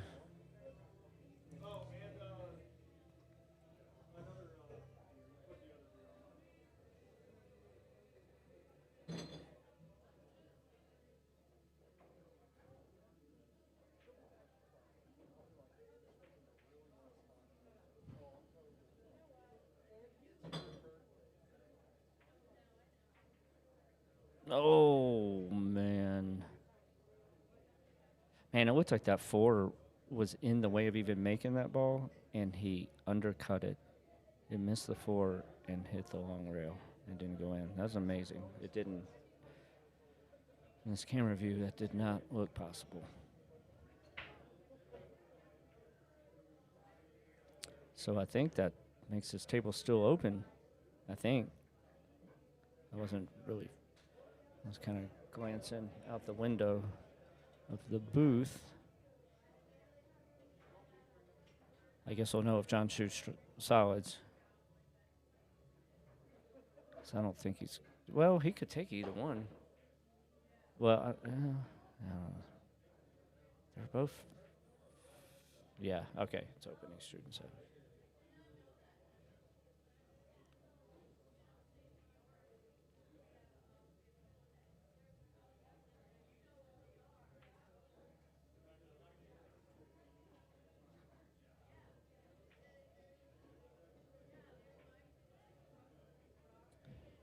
Maria and Mike. That was Maria just picked up the cue ball. I didn't see what happened. I guess maybe did it go in a pocket and he took it out because he just cut the 7. All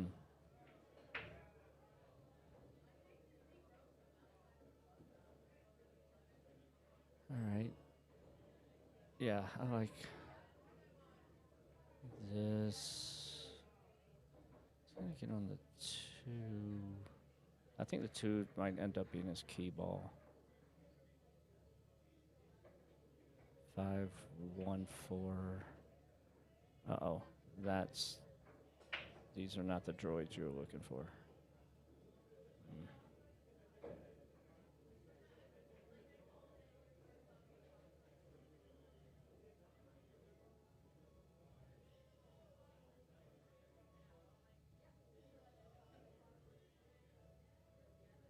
Nina growing up his looks were death scares. Well, we'll have to wait for Tony to get back to comment on that. I have a sneaky suspicion that maybe sorry, I'm sitting here trying to figure out what John's going to do. Oh.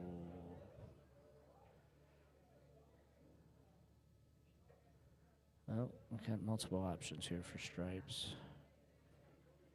You could shoot the 11. I like shooting the 11, not shooting it, just putting the cue ball on the rail, hooking it behind the 8 and the 9, so they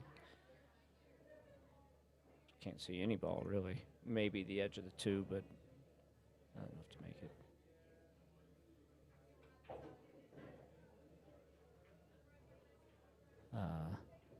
I guess it.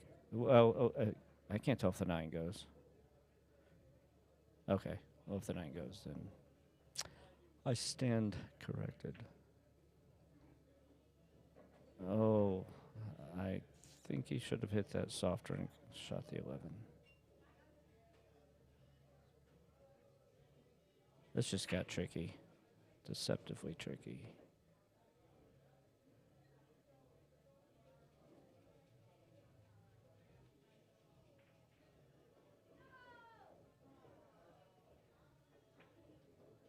Oh, no, that's a good shot. Get back on the 11. Very nice, very nice.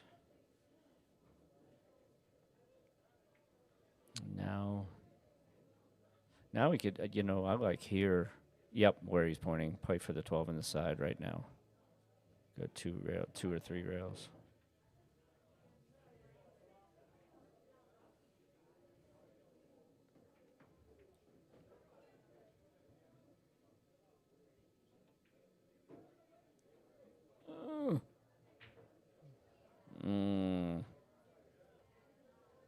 That was unfortunate.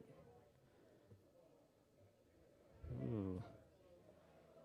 Okay, things just got real tricky. Real tricky. Oof.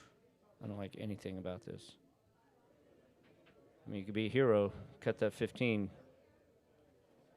The good thing about cutting the 15 now is if you miss it, you hope you block the pocket so that the 2 doesn't go. But if it bounces out, man.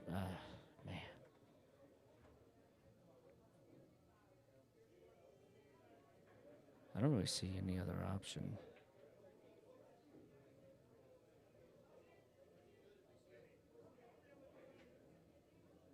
Oh. He's going to put top. Oh. They're just setting up for the combo. All right. Well, I guess it's kind of the same thing that if things go wrong, hopefully that for them, that pocket would be blocked. What a shot. I would hit the fire button, but I don't. Let's see if this does it. Yeah, I did it. I did it. Does it go away, or does it stay there forever? Let's see. Ah, look at that. I did it again.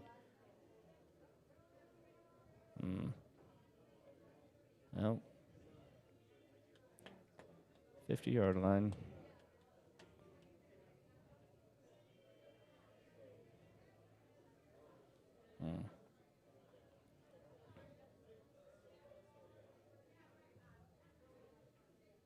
Good shot. Great shot. Nice out. So, my scorekeeper is still missing. It is now 7-4, I believe. If I can figure out those buttons.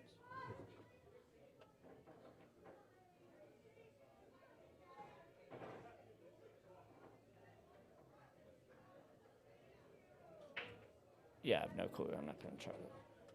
The fire button was easy because it says the word fire and there's pictures of flames on it. So that one, that's easy. But I don't see anything that says score. Just a whole bunch of blinking, flashing lights. So it looks like the cockpit of an airplane in here. It's awesome. 3 screens.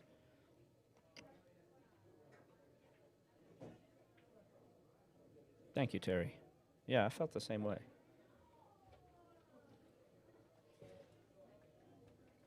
What's up?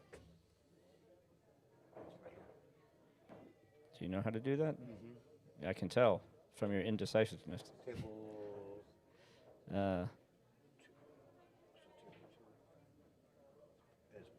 it should be 7. Manny and Dominick 7. They actually have 6 up there. I think they're missing one. 6-4. Okay. I could have sworn I just saw them win 2 games, but I'll go with the score they have.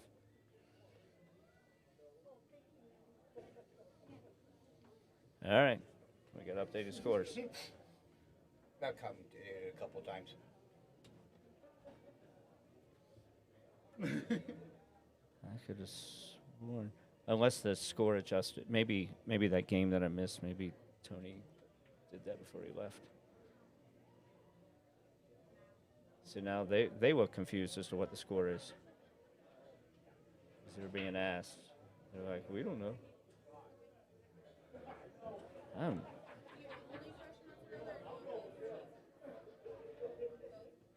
would have to go back to YouTube.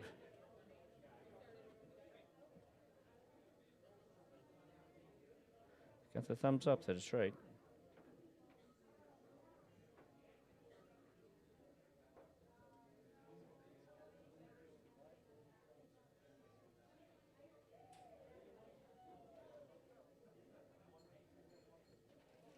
Yeah, he said it's 6'4". Okay.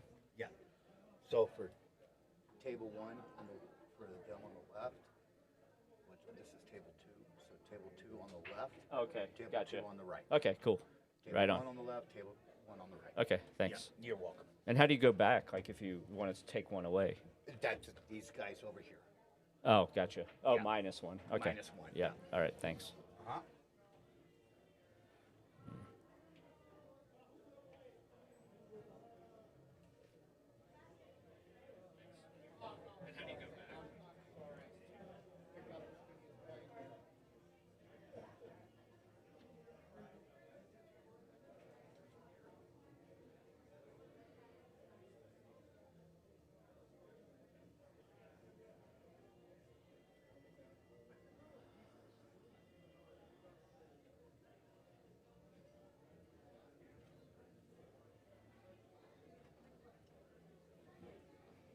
Ah, he's back. Dishwasher's down. Oh, no. Yeah. You mean the person washing the dishes was like fell on the ground? No, I wish that was. Yeah. Actually, that's terrible to say, but no, just some mechanical issues. I went and checked the breakers and everything. The joys of running a bar and restaurant. Yesterday and then today. No, yesterday. Last 2 days in a row, the bathroom's flooded. That's been a joy. Ah. The ADA bathroom. These guys are up 6-4, huh? Now, is it flooded as in like there's something wrong with the plumbing, or is it like someone created a beehive with the teepee? Probably a little bit of both. Yeah. But it flooded all the way out into the carp over by table 4 and 3, and yeah, it was bad. Oh, goodness.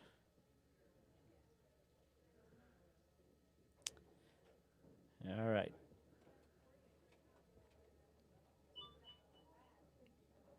Let's see. These guys looking They pretty made a good good- here. This is to get on the hill. Yeah, Manny, they made a good out the game before. Made a good out.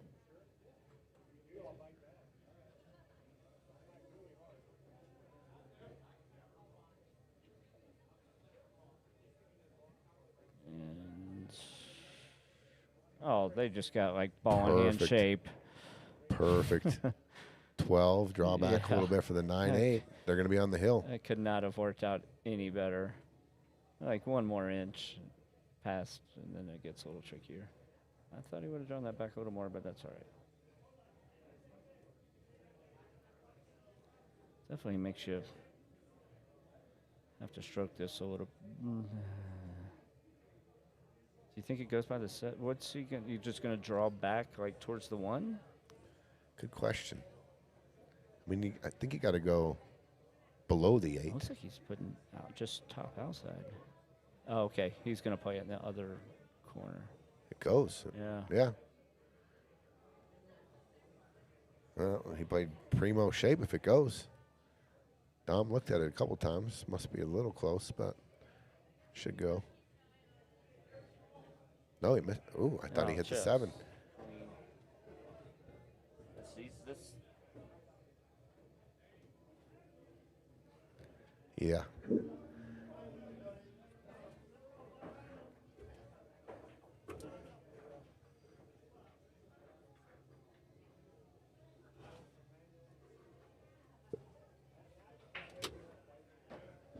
All right, 7-4.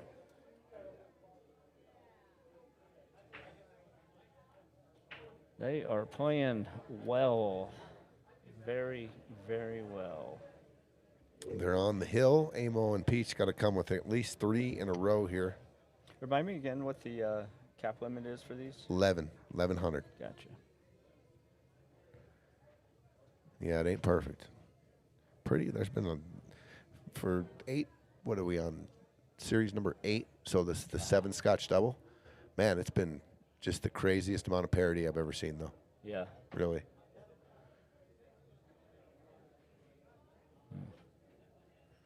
These guys are playing really well. They're playing fantastically well. Amo and Peaches have had their chances, though. Yeah, that's true. Yeah, it's not. I mean, they're playing well, too. They got a second and a third in this. They're no slouch, you know what I mean? yeah. Like, they had a chance to win Yeah. 2 of these things. Yeah. They came up short. But, yeah, they've cashed twice in this tournament. They're not out of it yet, either. This is not over. I remember a few years ago when you were doing a Calcutta and you were calling Peach's name and you said, what did you say? You said, like, The 1977 straight Lowry Air Force straight pool champion. Yeah, league champion or something. It was so funny. And then you went, like, you said that, and then you just instantly went, everyone, please hold it down. I'm trying to run a Calcutta. Oh, fantastic. Lowry Air Force Base.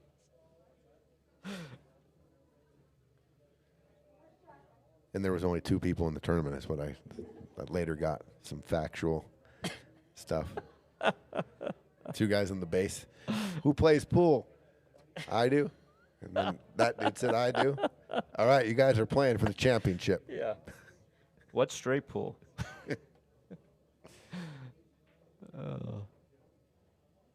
You guys still have poker nights here? Every once in a while, yeah. Saturday nights. We haven't had one in a while. Mm. But, yeah, last time, I think it was about a month and a half ago. Went till like 7 in the morning. Yeah. So it was a good one. Is it, are y'all doing Omaha or Hold'em? Mostly Omaha. 4-card, 5-card. Bomb pots and stuff. Yeah.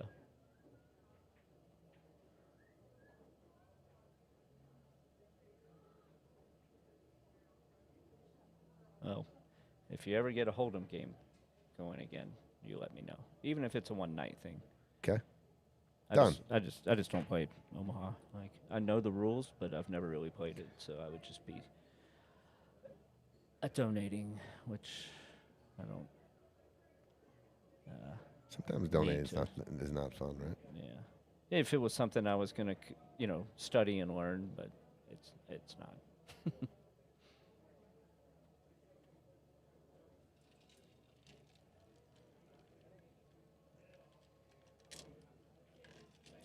Piazza's makes an excellent orange juice and club soda, I must say.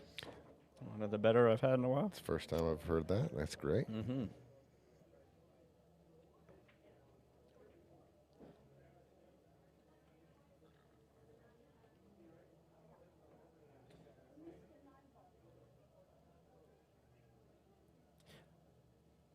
One of the advertisers, what was it called? Colorado Mountain Cues? Is that what it was called? Or Colorado Cues? And it said affordable carbon fiber. Is that a company that makes their own cues, or are they a distributor? It's Dan Breggins. His booth is right here. Oh. Yep. He makes his own carbon fiber cues. Bunch of people in here, yeah. Awesome. Does he make full cues or just shafts? Full cues. Oh. Jump cues too. Nice. And brake cues. Oh, fantastic. Yep. I know the carbon fiber cues, they go through those waves where you can't get them, like Q-Tech and Predator and Revo were like out of stock for a while. I don't know if that had to do with the China thing or not. I'm not sure, but I know they were out of, because I had a friend of mine that wanted to get a Q-Tech, and I was looking online, and they weren't anywhere. I reached out to Sam Diep and Vidal, and she was like, "No, everything's back ordered." And so I was looking at different sites to see if any of them had any in stock, and they didn't. At least not for what he was looking for.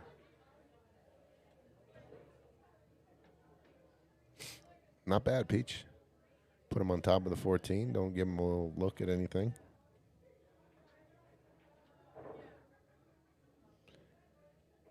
Tall order here, holding these guys off a win in the next 3 games. Mm-hmm. Doable, though. They showed that out the gate.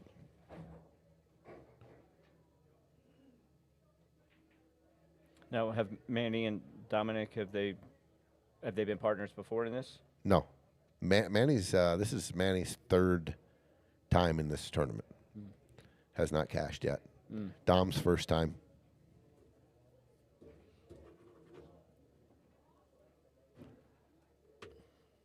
Playing well. Young man plays very well. Yeah. Tyler Depew says 2-5, no limit, hold'em, LFG. Look at him. He's ready. Let's go, Tyler. Ready. The bucket's ready. I was going to say, I'll supply the butter, the Bud Lights, but then I was like, no, I'm not going to do that. They'll be supplied. I don't have to be the supplier. I would fully support the supplier with, mentally. Applause. I think I'm just going to skim off the 3 and put them back below the 14. I'm not going to try anything crazy here. I'm just going to come off the bottom of the 3 and put them just contain right here. Yep. Just nothing. You guys want to play a little cat and mouse here? I definitely don't want to sell out. I think that's what John's going to do. He's just going to just tiki off the 3. No, he's going for it off the 13. Off the this is so the cue ball. Very aggressive. Very aggressive. I got a funny feeling if he hits this hard. Watch the 8. 13 off the 1. Caroms into just watch the 8. Yeah.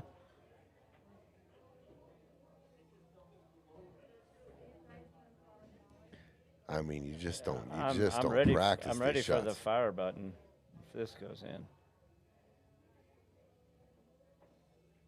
Oh, what That's a shot! Not a bad try. Wow, very good shot. Good try, Amo.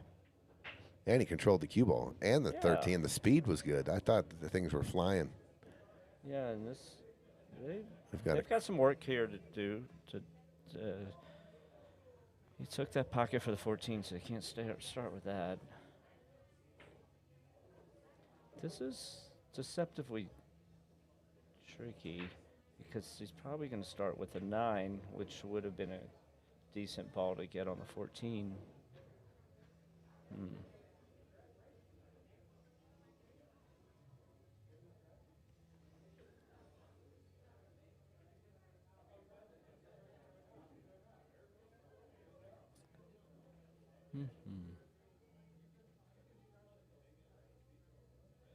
What do you see, Tony?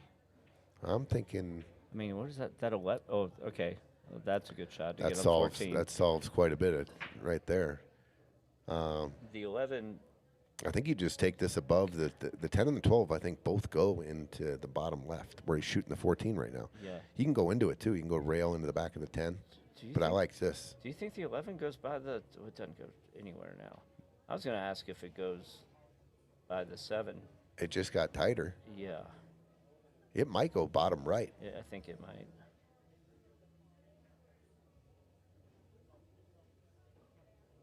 If it does, there. Oh. This. He just eyeballed it from right there. He didn't do a lap to see exactly where he wanted to get, which I highly recommend doing laps. Well, this could be over if he plays position here. Yeah. Taking out 2-time cash winners here, John and Peach. Good shot. Good shot. This could be over. It's like ball and hand shape almost.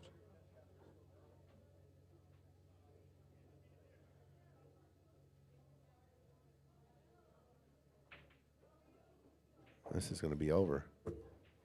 Yeah.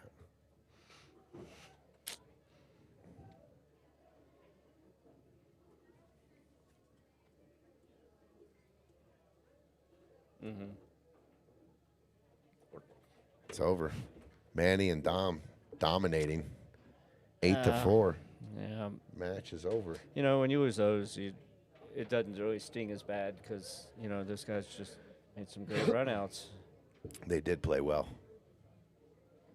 All right, let's go over to table 1.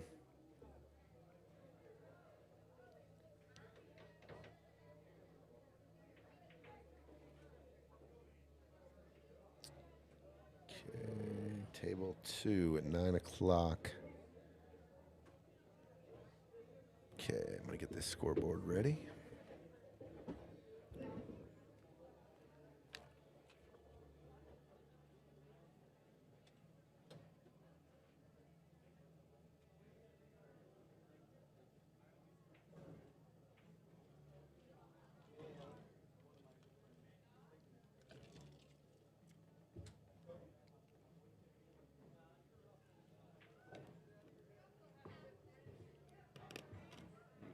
Good. Use the bathroom.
All right, we're back. Let's get the scoreboard ready for the next match. On table 2, coming right up here is going to be Aaron Erfman and Kris Breth versus Josh Rottschaefer and Shawn McKelvy. And we're seeing the first time a bunch of these matches because they had a bye in round 1. And the bye here was Aaron and Kris versus Josh and Shawn. Won a nice match in their first one.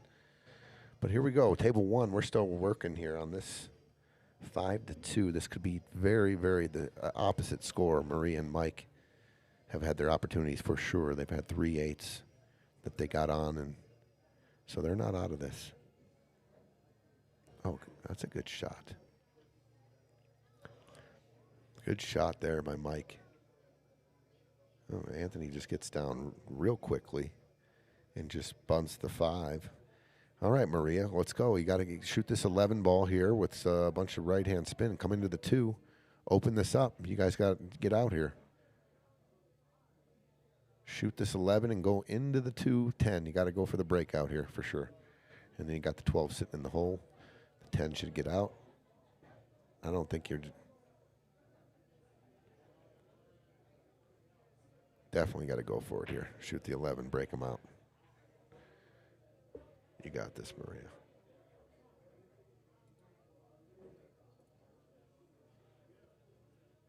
Right here. Break those out, and you should be built in shape on the 12. Can't go wrong, just massive amounts of right-hand spin. Okay. Harder, I would have liked to seen her, go in there with some speed. I think Mike can shoot this 10 and lock him up on the back of the 8 here. He's got to protect on each side of the 8, but I think you can.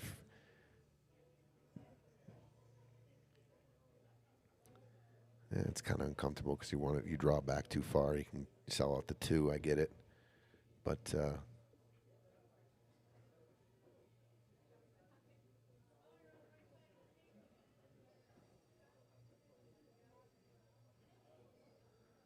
I think he was trying to play shape, like 2 rails underneath and play it out in the back of the 10. Just lost a little focus there. Stay engaged, Mike. Stay positive. They do have 3. Thank you very much. Thank you. It is 5-3. Thank you, Roland. It's definitely 5-3. I'm looking at the scoreboard.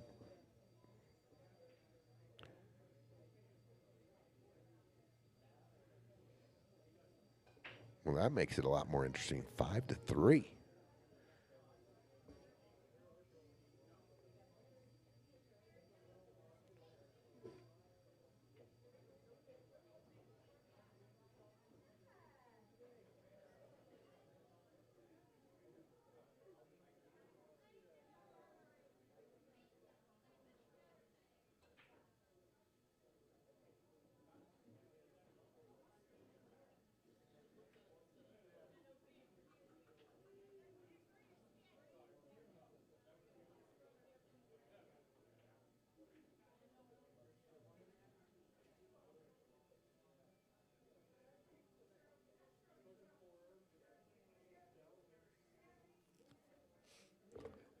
He's going all the way up here.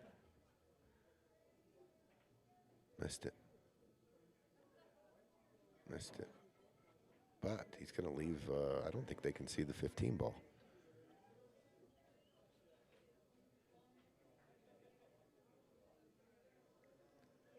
Can Maria see it? Let's take a look.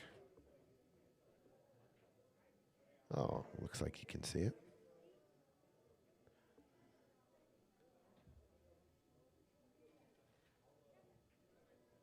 No.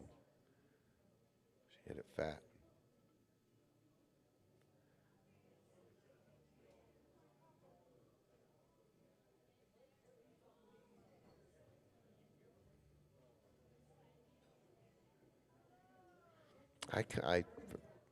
From the overhead, it looked like she could cut it in. She just hit it. She hit it fat. Oh, good shot by Anthony right there. Very good. Okay. Got a righty shooting it, a tall righty, so he can reach all the way over there. And I don't like going off the points here. Think weird things can happen. I like drawing this out. Oh, he can't reach it. You would? Yeah, I think it. I thought he could reach it. I thought he could come over and use the side here. What? What's going on? I have no idea. This isn't mine. Since you found it. Some Q-Tech. joint protectors. Okay, so he stretched out. I almost, top left. you couldn't get your body on this side of the table being that tall and then stretch that way? You know what I'm saying? Yeah. Because you have body position here. Yeah. On this side of the table, shooting at that corner, you have right-handed body position. You can almost shoot from anywhere. Maybe I'll have to go set that up and see if I can reach it. I don't know. But that's what I was saying. I like draw. I don't like using the rails at all because I hit a full ball and drawing it back into a spot on the rail over here by the side pocket. Yeah.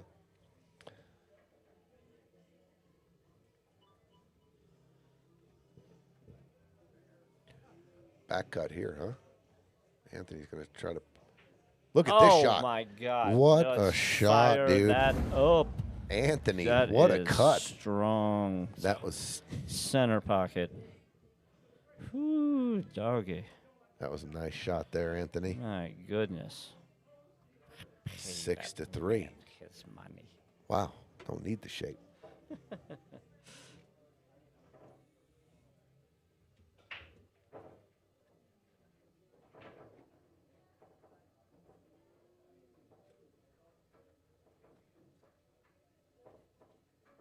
Man, that was a good shot. That was a great Good shot. Lord have mercy. Let's check out a couple commercials here. How about this one?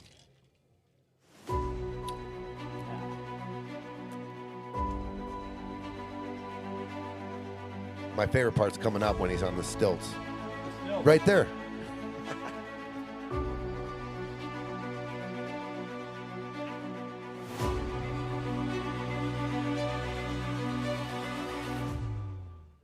I remember you were the first one to have your commercial in. Yeah. And I was really excited. I mean, really. I was like, this is sick. I was excited too. I sent it to a few people too. I was like, this is what I'm asking you guys, like some of the sponsors. I'm like, dude, how sick is this? And a couple of them that haven't put in a commercial yet, they saw that and they're like, oh man, for sure, I'm gonna get one. And we got like 6. Yeah, I mean, and good ones too. We could get all four or five more though. Would be great. I think there needs to be a Amo Akers one of John like in overalls and a piece of straw hanging out of his mouth. 100%. And going out to the chicken coop and milking their little fainting goats. The teat, if it was. Fainting goats. Just some farm life from Farm, John. And remember that Green Acres? What was the theme song? Clean living is the place for me. Farm living is dun, dun, dun, dun, dun, dun, dun, dun, dun, dun, dun, dun, dun, dun. And what Zsa Zsa Gabor goes on that? A good jingle. They're kind of a dying breed, aren't they? Like, I think so. Man, a good jingle's a good thing. Yeah, they stick. They do stick. Earworm. 6-3.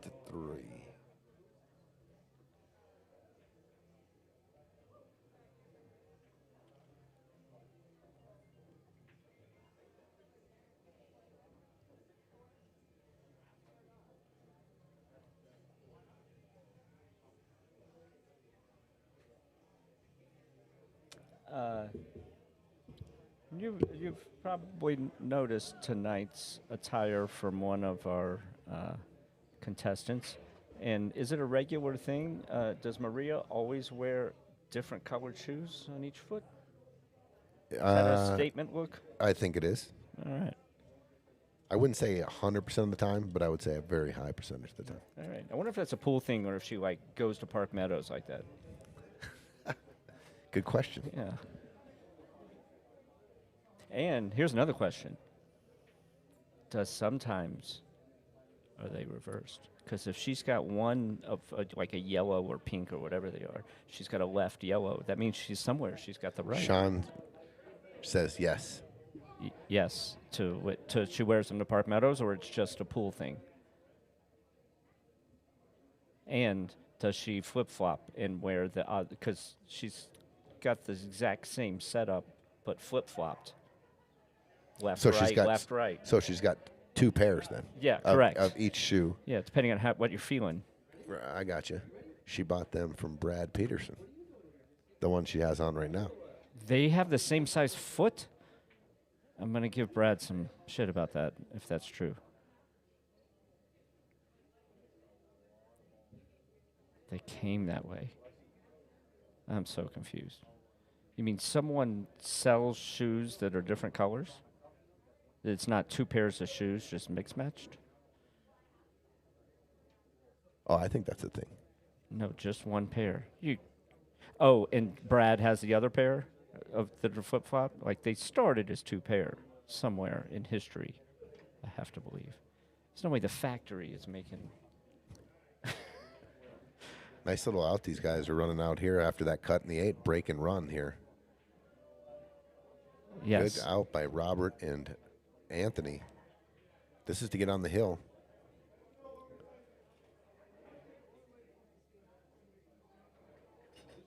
Okay, a little tester. Just a little tester here. That is amazing. I like Shawn. shooting these firm. They came that way. That is amazing, Shawn.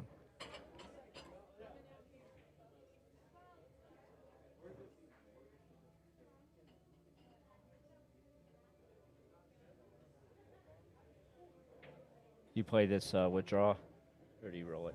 I like shooting this with either like just a tip low center and firm.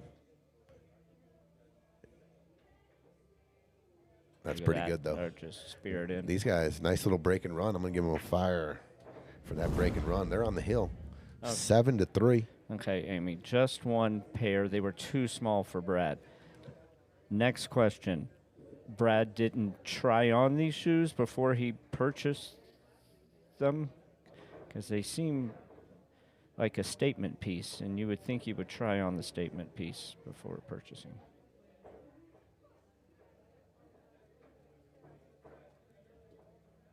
Or maybe Brad's feet have grown. He's just one of those people.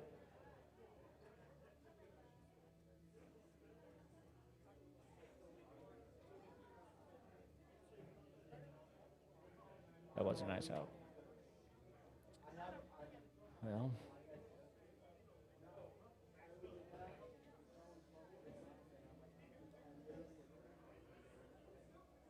What we thought were going to be 2 close matches has not developed that way just yet.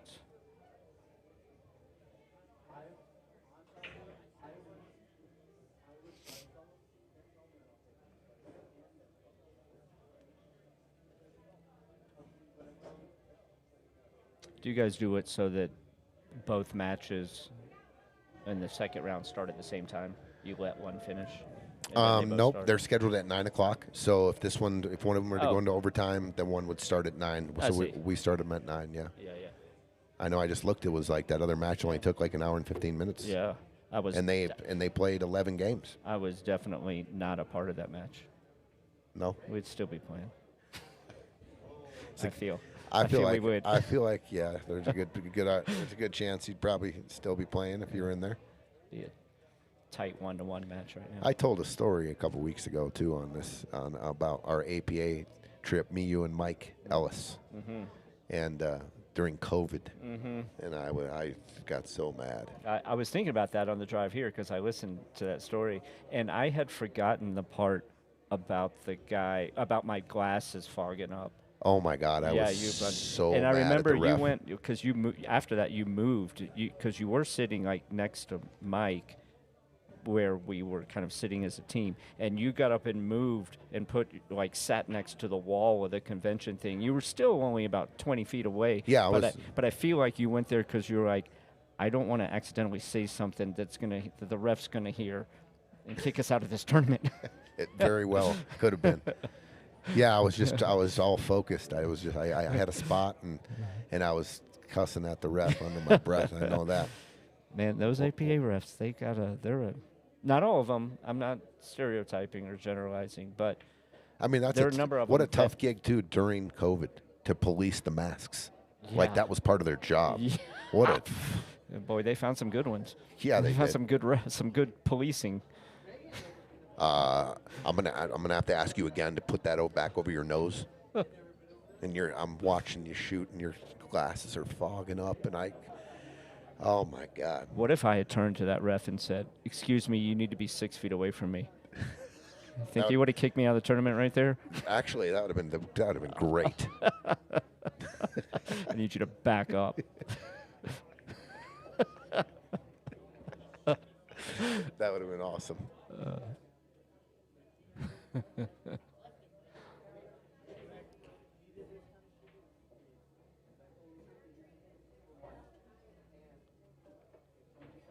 Yeah, in my experience, I mean, not just APA refs, but in nationals, I have crossed paths with more, I don't know how to phrase it other than directly, some refs with some big ego/power trip kind of attitude, walking around with like that angry police presence of like, I am the boss of you. I dare you to cross me right now because I have more power than you could imagine. Instead of, hey, I'm here to help you and watch shots and answer any questions you may have. Enjoy yourselves. I ran into a couple of those guys for sure at the APA. Yeah, just, oh, okay, Yeah, and I feel myself like, oh yes sir, like, I'm like, what am I doing? It's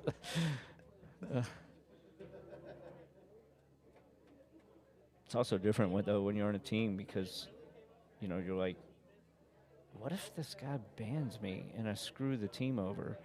So I almost feel like I gotta, kill him with kindness, even though I'm not saying things nicely under my breath. But there's been a few times that over the years that I've seen that side of like a few people that were refs in BCA and Valley, but it just, in my experience, I don't know why. I don't know why that would be AP. I can't imagine they would instruct them to act like that, but I don't know. Or maybe it was just unlucky for me. We'll cross bank here through traffic.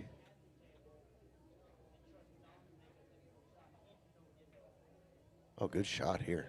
Ooh. Oh, Amy, I just read your. Yeah, everything you just said there, that tracks.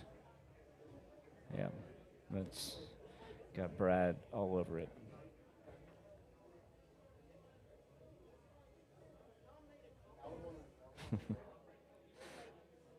He ordered women's shoes. Did he have his? Did he have the computer screen on the black and white setting so he didn't see what color the shoes were? I mean, no offense. They look good on Maria, but I don't picture Brad in those. Well, I don't know. I guess he does like bright colors.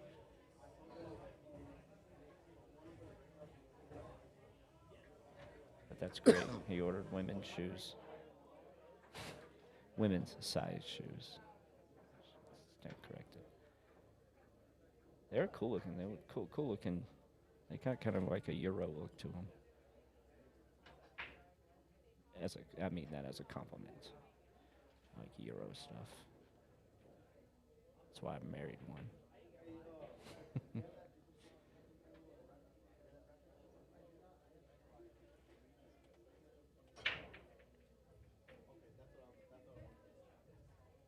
Yes, he does, Amy. Very much a style of his own. Physically, mentally, verbally, everything, the whole package.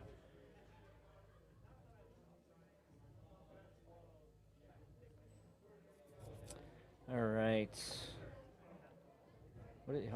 Something about this Mike doesn't like.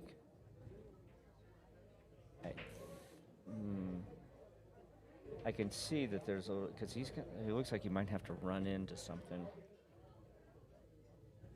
He needs to get on that 2-ball quickly. I think, man. It's tricky. I like shooting the 3 ball here. You know it's tricky if Mike's taking this long. I like 'cause he's shooting a the fast 3 and player. going into the 13, coming off the rail and going into the 13 ball like that. Look, And and you just played it for the side. That's that's pretty good though. Oh yeah, now you shoot the 6 Yeah, and use the 4 for the 2. got to go around and look and see if you got that good angle though. Yeah. Like if she can drop this just down a little bit, she might have to go forward. If she's dead straight in, then I like. She's gonna be jacked up a little bit. I can see how those shoes match now because where there's yellow in one, there's pink in the other, and they flip flop, so they're not opposite shoes. Okay, or different. They're complementing each other. That's okay. That's okay. That worked out pretty damn well, actually. Now you got to go forward here. I feel like you're gonna clip the 13 a little Yeah. bit, but you got to just put a stroke on it. Do you play it softer and hope you miss the 13, or do you play it forcefully, intentionally clipping the back of the 13? I think I try to miss the 13 here, which he did, but he missed the 4 also. Oh, no. Oh, no.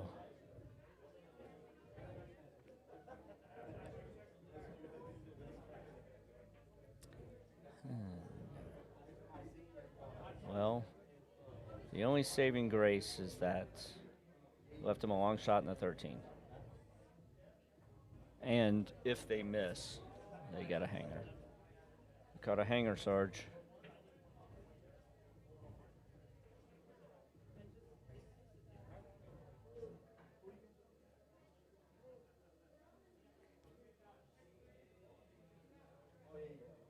This ain't easy. No. It's like shooting the this is one of those scenarios. Shooting the 13, it's like shooting the 8 ball. If you make it, you win.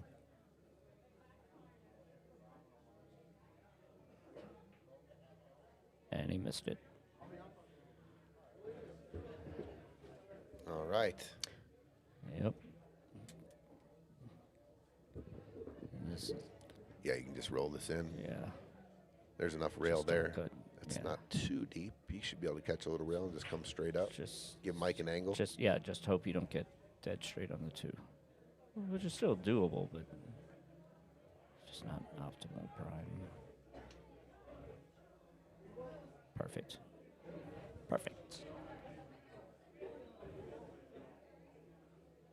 I like stunning. Yeah, me too. You can do it either way. Whatever you're more comfortable with. You can go forward. Yeah. Mike's going to stun it out. Draw a little draw. Easy. All right, Maria, knock this 8 Come in. on, Maria. Got to knock it Now, down. just to be clear, I'm not pulling for other team. I just want to see more. I like to see close matches. So Oh, I'm And pulling, I I'm like to pulling see for some- Maria. Yeah. and I like to plus, see success instead of failure. For sure.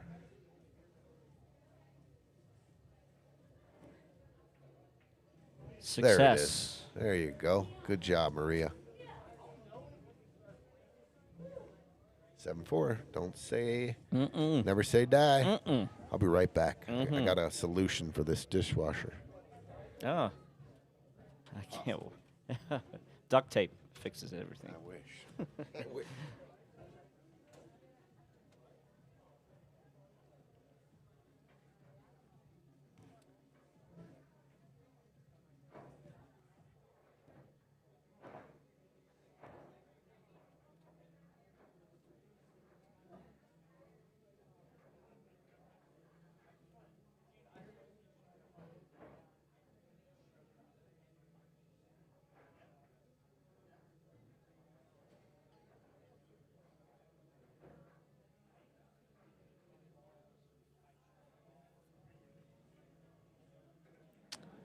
All right.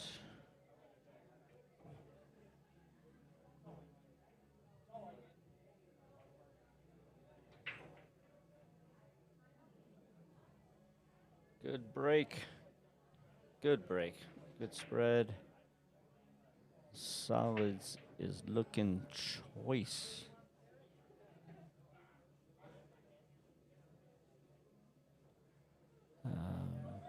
Yeah. I mean, start with the 5 or the 3 to the 5.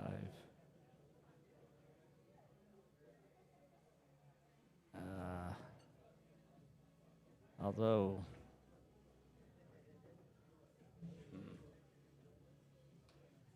I don't know if the key ball should be the 1 or if it should be the 2. The problem with doing the 1 to 2 is if you get a funny angle on the 1, you might end up with a funny angle on the 2. Uh-oh. I don't think that's what she wanted. Although now he could shoot the 2. And then the key ball will be the 1, the 5, the 1, and the 8, which I like a lot.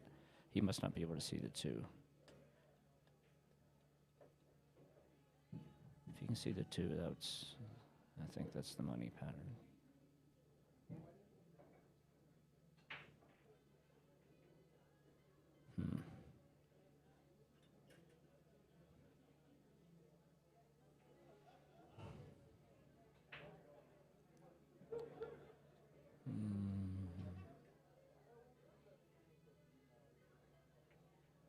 Oh, Mikey.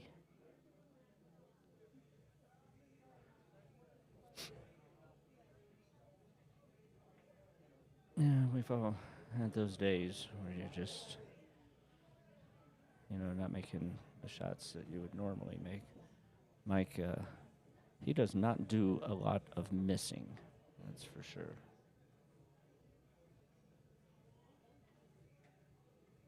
But happens to all of us. That's why we keep playing this stupid game. All right. Stripes have still got their work cut out with that 15-12.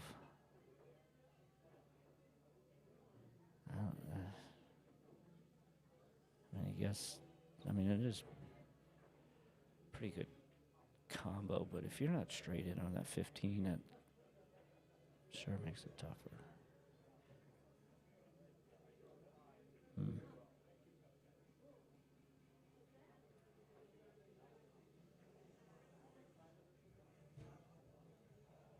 All right. So now you got options. You definitely got to take the 13 now. You do not want to leave that ball there. The question is, I just cannot tell. I don't know how to switch it to the overhead, but I'd love to see what angle there is in that 13. Because my first instinct is to draw it back. No, he's putting top on it. He must have an angle. Oh, God. Oh. Or top. Well, that was almost no bueno.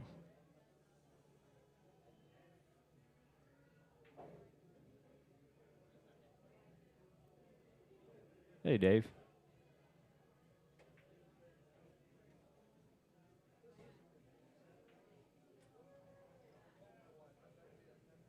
Got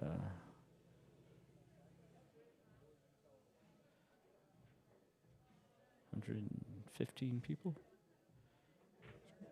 Good shot. And almost got straight in 11. That's all right. That was a good shot. 15 and 11.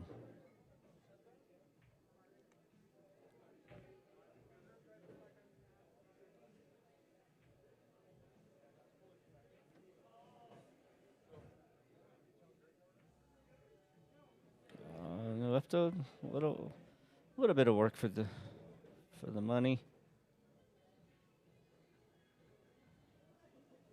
Bottom left. I'll go home in limos. So make sure you stroke it good so you don't clip that too.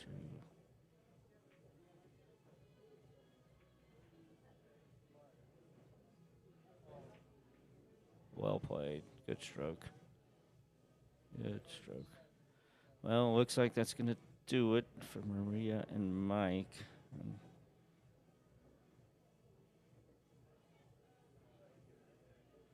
Just wasn't their night. They had their chances. This score could have easily been flip-flopped. It's not lost on them. All right, that'll do it. That's it, huh? Yeah. Okay. Anthony and Robert, they shot well. That like you said, Chiz, that could have definitely been reversed. Yeah.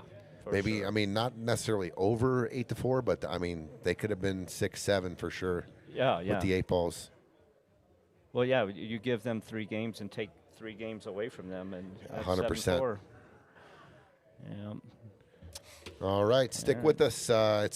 We got like 20 minutes before we kick off our next 2 matches.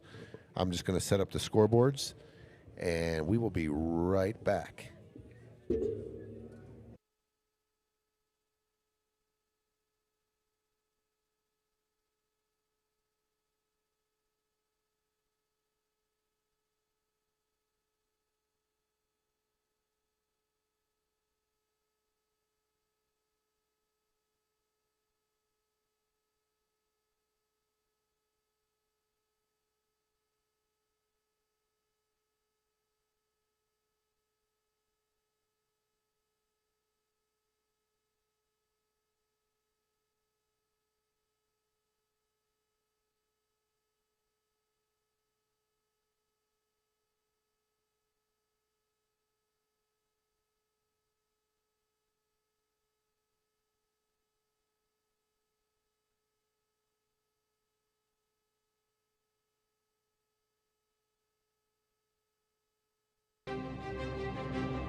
All right. We're back. Yeah. Victorious is Anthony and Robert over Mike and Maria, and G-Town in the house, looking real comfortable out there today. Manny and Dom taking care of Amo and Peaches.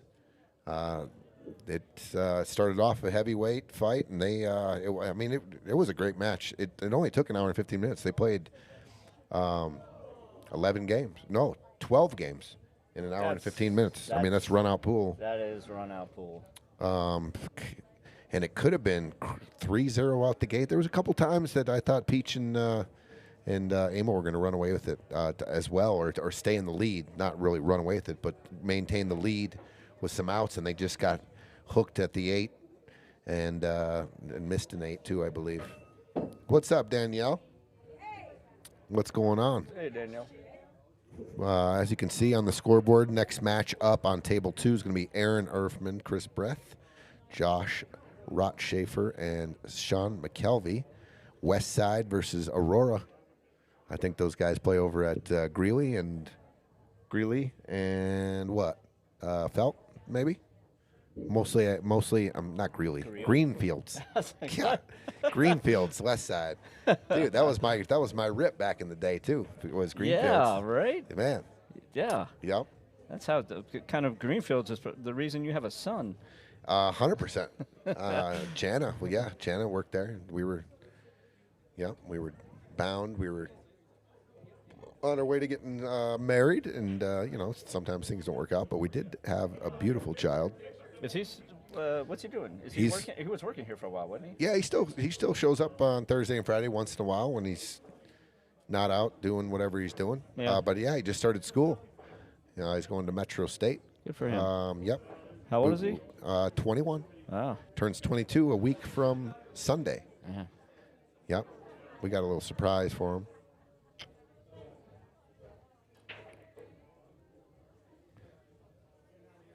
But yeah. I feel like I should know this. Does he play pool? He played his first APA league like 2 sessions ago, or last session. 2 sessions. He loved it. Yeah. Just a banger. He loved Nice. Dude, it's just the happiest kid, man. That's awesome. Yeah, it was really cool. But I'm glad he's in college and not playing pool. What's his APA rank? So he started off as a 3, and this is a little touchy with me, but he got bumped up to a 5.5 right away, and I thought it was ridiculous. Oh. He has no cue ball, first of all, like 0, like a little bit, but he just loves, he bangs the balls, he gets down, just shoots. There's, it's not really no patterns. But he can make balls though. Do you think the computer system, because of his games won, bumped him up, or do you think someone pushed a button somewhere manually with their finger? That's kind of what happened. No, come on. Really? Yeah. Guilty by association of known bloodline? That was another rumor. I don't know though. But I mean, come on. Piazza. Yeah, he was definitely. I thought he was a solid 4 at best. Yeah. Going to a 5, I thought was a little. They might drop back down. I mean, we have players on my team that are right on that cusp, and like 1 week they go up and then they go back down. Yeah. Dave Shelton, how you doing, buddy? Tim Channel. Anthony stole your what? Oh, we lost. Anthony's playing with he has a kidney stone. Anthony Billot. Well, I didn't know that. He played very well with having a kidney stone. That's painful. Do you know how that APA handicap works? Because I know a little bit. Which one? 9-ball or 8-ball? Or both? Both. I don't know how it's moved up or down. I don't. From what I understand, it's very similar to the way the USGA does their handicaps. It takes like your last something like your last 30 20, matches, and they take the top 10 best as your average. So you have those matches. Sometimes you might win a match and drop down, but because one of the good matches drops off because it's so old. Right, gotcha. Yeah. Okay, yeah. And the league coordinators have a lot of power too in the APA. Like they can just go in and Just manually move do you. it. Yeah. Yeah. So, Yeah. what's Count Beetle? What city is this? This is Aurora, Colorado. Never heard last names like this before. Like I can't tell if Are we kin? that's like a dry humor, and Count Beetle is actually from here, or if that's a legitimate question. The "Are we kin" kind of threw me off. This is like deciphering a puzzle right here. You know what that reminded me of? I got the coolest birthday gift. My 50th birthday. I still have it. I looked at it about a month ago. But I own a plot of land, and I am a lord. I am a lord. A lord In Lord Piazza.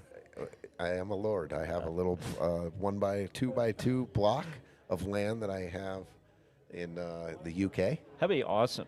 I thought it was Scotland. Ireland. No, Scotland. Scotland? Scotland. Yes, Scotland. Excuse me. How awesome it'd be. Chisholm bought it for me. It How- was the coolest gift I got How- for my 50th. How cool would it be to go stand on that plot of land? That would be dude, so cool. so cool. I own this. yeah, back off.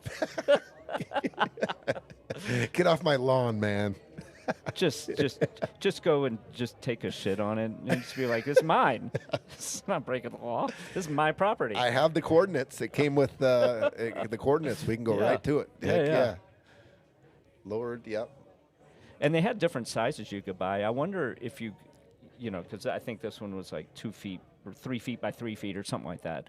But you can buy like a big one, like a 20 foot by 20 foot. And if you did, I wonder if you could build a statue of yourself. Plant it right yeah, there. dressed like in a king's outfit. I'm going, dude. That's on my bucket list. Yeah, To go it would stand, be on, awesome. stand on my plot of land It that you actually got would me be. for my birthday. It actually would be awesome.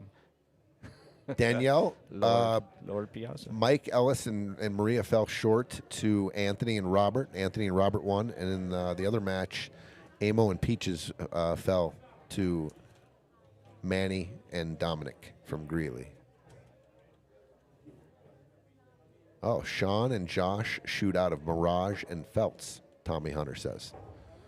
Have they ever shot a pool ball out of Greenfields? I'm asking Tommy. Yeah. Does he know?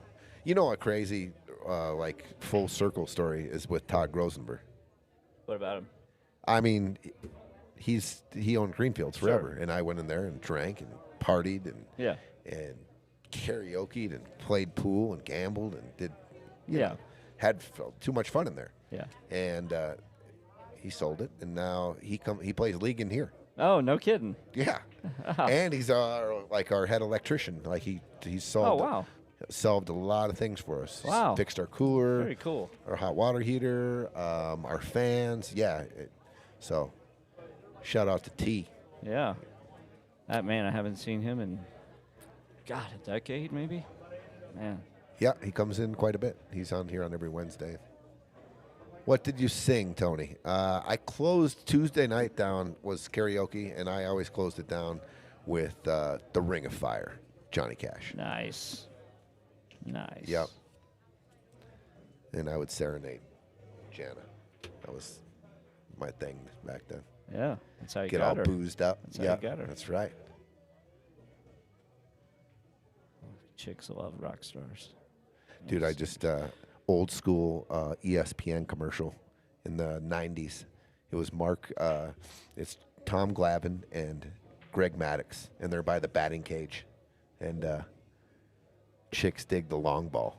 And all the chicks are around Mark McGuire. It's a really good ESPN commercial. I think I remember that.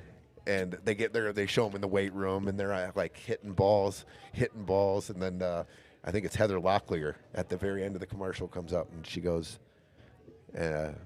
hey, Tom, hey. And then they look at each other and they go, chicks dig the long ball. And then they're like, do you guys know where Mark McGuire is? It's a good commercial.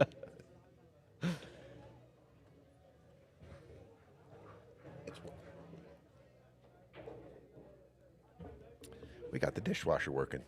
Boom! Who fixed it? Here, man. You can't plug it into the strip. I don't know who plugged it into the strip, and then you just need to press the button down there, and That's it? that was it. Woohoo! Fixed. Nice. Bring in the electrician. Nina and the electrician. Chris Bierman. Chris Bierman. Dude, it's so cool that when you, the pool community has an electrician, they have a painter, have they have a everything. plumber, You they have a could- car you could salesman, build whatever and they you need all or come fix to whatever your you need. rescue when they're called. Yeah. Most of the time, if they're not doing Yeah, something. it's incredible. It is an incredible community of. And if you get in of people trouble, we you need have. a lawyer. There's that too. That's right. Yes. Awesome. Thank you, Nina. All right. Bierman is the man. Wow. It was just like, I don't even want to tell you was how just an easy unplugged thing. easy that was. But there was a strip, power strip, Yeah. plugged into that, to this, to that. And what I guess there just can't be a power strip. So you just take it, plug it in the wall. Bing, it's working. Yeah. It's pretty silly. Makes you feel kind of not smart. but- One year at the BCA, not too long ago, maybe 5 years ago, during singles, there was where you turn in your sheets and then you wait for the new sheets. And I went in to turn in my sheet, and there was like 100 people waiting in line. And what happened? And the lady behind the counter was freaking out, and because their printer stopped working, and they couldn't print out the sheets for the next, the 2 o'clock matches. So everyone's up there looking for sheets. Other people are trying to turn them in. It was just chaos. Everyone's screaming at them at the same time, like, "Where are the sheets? We got a match." And they're like, we're working on it. And so I was standing there, and there was a lady a girl at the very front, a player, and she was standing there looking up, and they had the printer like over to the right, like on a table right next to that wasn't behind the desk, but it was connected to it, and that's where it spit out the sheets, and then the guy would grab them and stick them in little holes. And then the girl sitting there, she turns and she kind of goes like this, and then she goes, and she reaches right next to it, pulls out the USB cord that's not connected, and she goes, "Is this supposed to be plugged in?" It was like that for like an hour. And none of them, freaking out, thought to check, "Is the printer plugged in?" And that was it? That was it. Oh, my They just God. plugged it in, and it started bzzz, bzzz. Dude, I think I remember that. Dude, we were on the same team. Yeah, I think. Yeah, and the line, and everyone's, Yeah. and everyone's getting disgruntled. Yeah, we're like, yeah, oh yeah. man, we're gonna miss our match, and da-da-da-da. And Yeah. that was it, huh? Yeah, yeah. Just a plug. Just a plug. Yeah. Bierman is the man with the Sometimes. plan. Sometimes, you're all the time. The dishwasher is working. I already announced to the world it was. I heard. Oh, you did? I got the good news, and I praised you. So come to Piazza's and dirty up some dishes with your orders. Yeah, They'll be clean. that's right. Good to go. Thanks, Bierman. You bet. Appreciate you, bro. Huh? I'm gonna get some food. All right. Clean dishes. Get some clean dish. Look at Breth's man bun. I like it. It's a little kind of Euro almost. Okay, we had hopefully he doesn't get the same treatment that John Amo got with the nicest man butt. This is the nicest man bun. Yeah, it is. Let's not get him It's a confused. Nice man bun. No. So he's no. trying to win his match, and I don't know. I don't know if that's the, if we prop him up with the bun, the butt, whatever. I mean, they're 0-1 tonight, so try to get him a win. All right, I think they're ready to go. The Euro bun. Hero bun. And off he goes. In the blink of an eye, Tony's just gone, and there he is on television.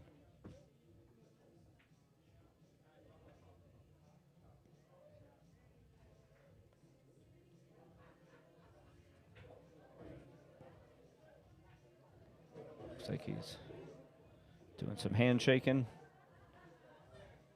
It's like a politician. Thanks for coming. Thanks for coming. Yeah, look at you. You're like a politician out there. Thanks for coming, everyone. Wishing them good luck and put on a good show. Yeah. All right, the winners are still alive for the pot of gold at the end of this tournament. Just over $20K they're playing for first place. A lot of money in here, $58K total. Now, I'm going to guess that the answer is no, because this community is very cool. However, that being said, there's a lot of money on the line, and pool players. I wonder, because everyone likes to watch Earl because he's feisty. Yeah. But Has there been any feistiness between any teams in all these tournaments? Not matches? between the teams, but between their own team. Oh, There has been. Yeah, I could see that. Yeah. Barking at each other a little bit. And You they shouldn't can't, have and there done is no that. microphone out there, so you can't. But we've definitely seen it. And I'm like, oh, this is good drama right here. Oh man, you need a shotgun mic for this. Yeah. One of those that shoots across the room and picks it up. One of those big looks like a satellite dish. No doubt. Yeah, I haven't seen any broke. Maybe just a tip tap on the. If you missed a ball or an 8-ball and they got mad, but nothing. Ooh, what if they were? Because I like that too. I mean, I love watching. Drama sells. Yep. What if they were mic'd up? That would be interesting. It'd be awesome. Yeah, it would. Yeah. Especially if they didn't know it, like secret mic'd up. Oh my God! Can you getting in the huddle when they're on the sideline? All of a sudden, what are they talking about? That wasn't about the pool shot. What the hell was that? It'd be interesting for sure. I think there might, especially when they started talking about stuff that wasn't about the pool match. Yeah, there might be some trouble got into. Yeah, we might have to get the lawyers out for that. Yeah, we got them. Call up Emilio. There we go. Okay, I thought this dude right here racking the balls was in. Man, I'm out of it. I thought he was in Austin, Texas, with his wife. Yeah, no, he's here. No, he's right there. There he is. You see him. There. He's definitely right here. Here we go. Or someone that's a big fan and wears his shirt. We didn't get to see the break. My bad. Robbie and Ray, they won their first match pretty. They took out the number 1 seed as far as the Calcutta bettors went. That's who they played in their last match. Martin and Ryan, and they played pretty dang good. Casey Bosanko and Greg. Greg won half of the champions that won it last time. Him and Martin. They split up and each got their partners. I was going to ask you, and I'm guessing this isn't a rule, but just in case it is there a thing that even if they're under the handicap, can the team that won still come back and have the same team the next time? Or do they have to find different partners? Absolutely. They can come back. Okay. Yeah. I mean, I've got 4 or 5 examples. The Bacchus. Oh yeah. They've played in 4 of these now, 4 or 5, and they found their way and they won it. They ended up beat Peaches and John. Has any team won it twice? No, never. Wow, that's incredible. Nope. I mean, it's not incredible. The math says that it's not. And then supposed to happen, April and Aaron Hara, they 3 money cashes, never won it. Never won. It's the format's hard. Yeah, it is. It's awesome, and it's awesome to watch. It's more interesting to watch than singles, just because you can tell they don't know each other's patterns, and so there's more decision making, and it gives you, the spectator, more time to analyze and think about, and for us, talk about what they're gonna do, what we think they should do, and then sometimes they shoot a shot and went, oh, that's a better idea than what I had.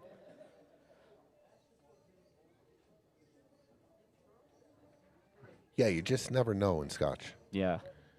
If one person shows up and doesn't miss a ball, they don't have to win still. No. The other partner, when both are playing good, I just tell all these people, if both of you are playing good and you have your best match of the night at the same time, really, really, really hard to beat in a Scotch match. Yeah. But that's not the case, right? I mean, you're looking for that, of course. If we're in this tournament or we're playing a Scotch match or whatever it is, we both want to play our best, but it's hard. I think it would be more interesting and probably cause less runouts if there were 0 timeouts allowed the entire match. Yeah. I mean, it's tough and it would suck, but it's the same for both teams. Yeah, I agree. They're I in the agree same 100%. boat. Yeah. Because then your opponent shoots a ball and you're like, what did they expect me to do here? Right? Which ball do they want me to shoot? Yeah. Yeah, but however, that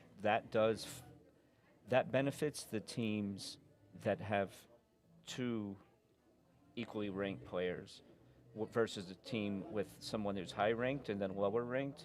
It's more of a penalty to them because the lower ranked player. Yeah, we've talked a lot about that, the recipe here on what gives you the best. And we've kind of come to the conclusion that, like, two real close players are what's going to get you there. Yeah. Because you play similar, your numbers this is similar. Sure. You can do pretty much, what you're supposed to be able to do pretty much around the same things as far as going forward, backward spin, and playing shape. Yeah. Yeah. But knowing like when to play safeties and which ball to shoot to set up for a breakout, and the lower ranked players might, don't have the experience to see that develop in advance. Nicole rooting for Greg. Let's go, Greg.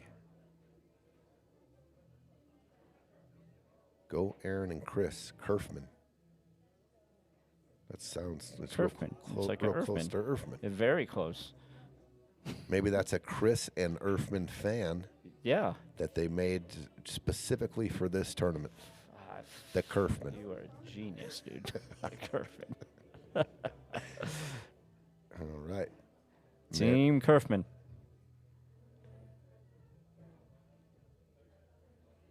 Kris has had some nationwide success before in pool in the last couple of years. Who? Kris, Breth. Oh, not really? Napa champion. No kidding. National Napa 8-ball champ. Good for him. Last year, yeah.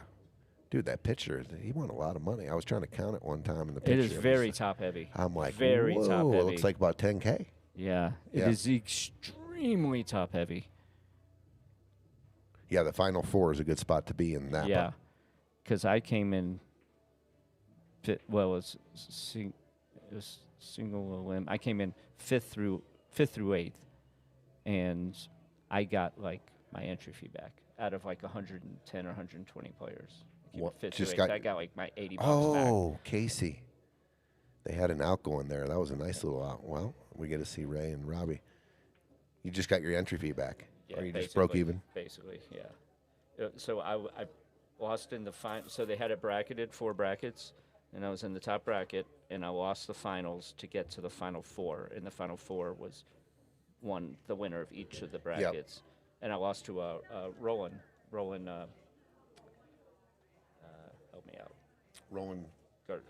Roland Garcia. No, not Roland Garcia. That's the pro from Philippines. No, yeah. Roland from Zeusters. Yeah. I'm drawing a blank. How am I drawing that blank? God almighty. Dude, I can see him. He's right here. Yeah, right here. I remember him beating me in the finals. He played great. Yeah, he plays good. He's a good dude. Roland. Lucero. Yes, that's right. Right? Yeah. Yeah. I was just about to look it up, but you said it. You hit it on the nose.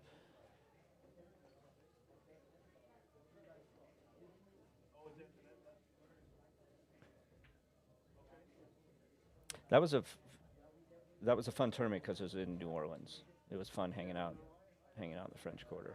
But the tournament was nowhere close to there. It was, it was a 30-minute Uber ride from the French Quarter. It was out in the boonies. Boonies is a strong word, but French Quarters is so much fun, dude. Yeah, it is. I had a great time way back in the day. I don't even remember what trip it was because I've been there like 5-6 times. I love New Orleans, dude. Yeah. Love New Orleans.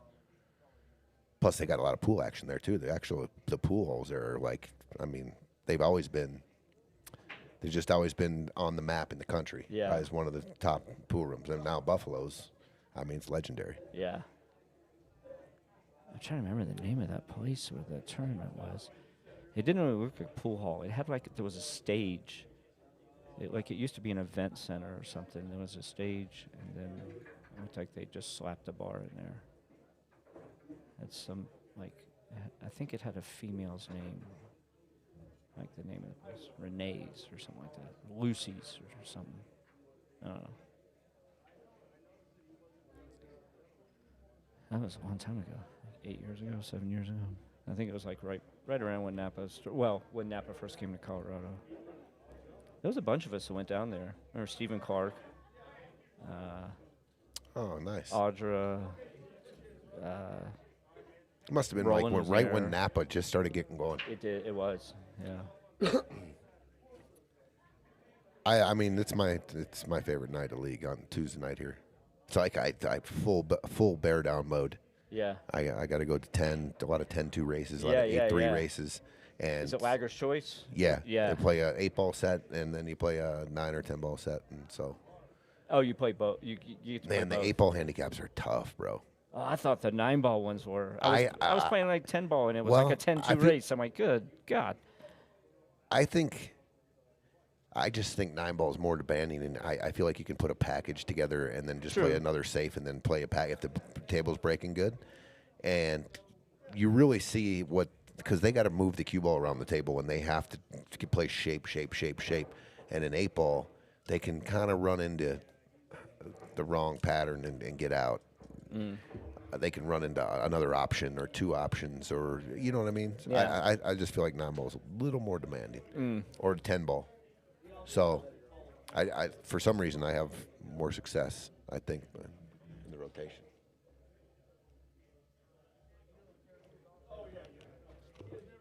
Good shooting, kid. Good shooting, man. You Not guys played really. great. My partner played great. I didn't play worth the shit. And he played fantastic. Luckily, my partner played great. Yeah. No. No, he's higher. No, my partner played great. Yeah. He You did. know, he bailed me. You know. But that's what Scotch is for. You know. Yeah, That's yeah. right, buddy. Good job, man. You got probably like another month off. Yeah, we don't have a schedule yet. We don't have a time. Yeah, a date yet. I'll start a group chat for the final 16, and then we'll do the same process. My man. Later, brother. Hey, say hi to your dad for me. I will. Man. Later, yo. Good to see you guys. All right, Manny. Be careful. Be safe, bro. Yep. Manny Gonzales. Manny played a lot of team tournaments with him and his dad. I think they're definitely the Gonzaleses. I'd agree with you. I mean, I just make up kind of names or whatever, but definitely the Colorado family royalty right there. Oh, no question. Yeah. No question. Colorado Question. royalty for sure.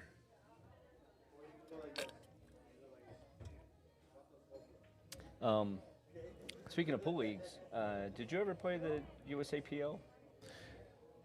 That was the most fair handicap system I've ever played. Then I didn't. I would have remembered it because Yeah, you had I love when I run across something that like is competitive and I'm like, no, Yeah. this is the way it should be. Like that's how I feel. Like I should have to play really, really good to win. So you had a number that you went to. Well, let's say you were 110 and you were playing against a 42. You would go to 110 and you play 8-ball and you got 1 point for every ball you made, and then when you won the game, I think you got 10. Hold on one sec. I think got 10 points or something. We've got 1-0 on both tables, and we've got 0-0. 0-0.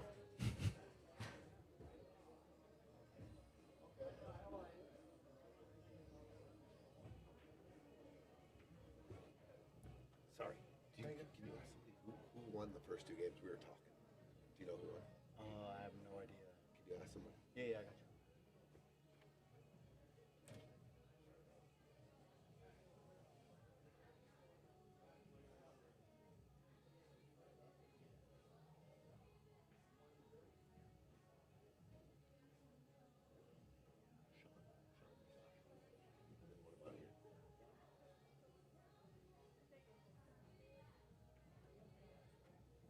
Sean said they're up 1-0.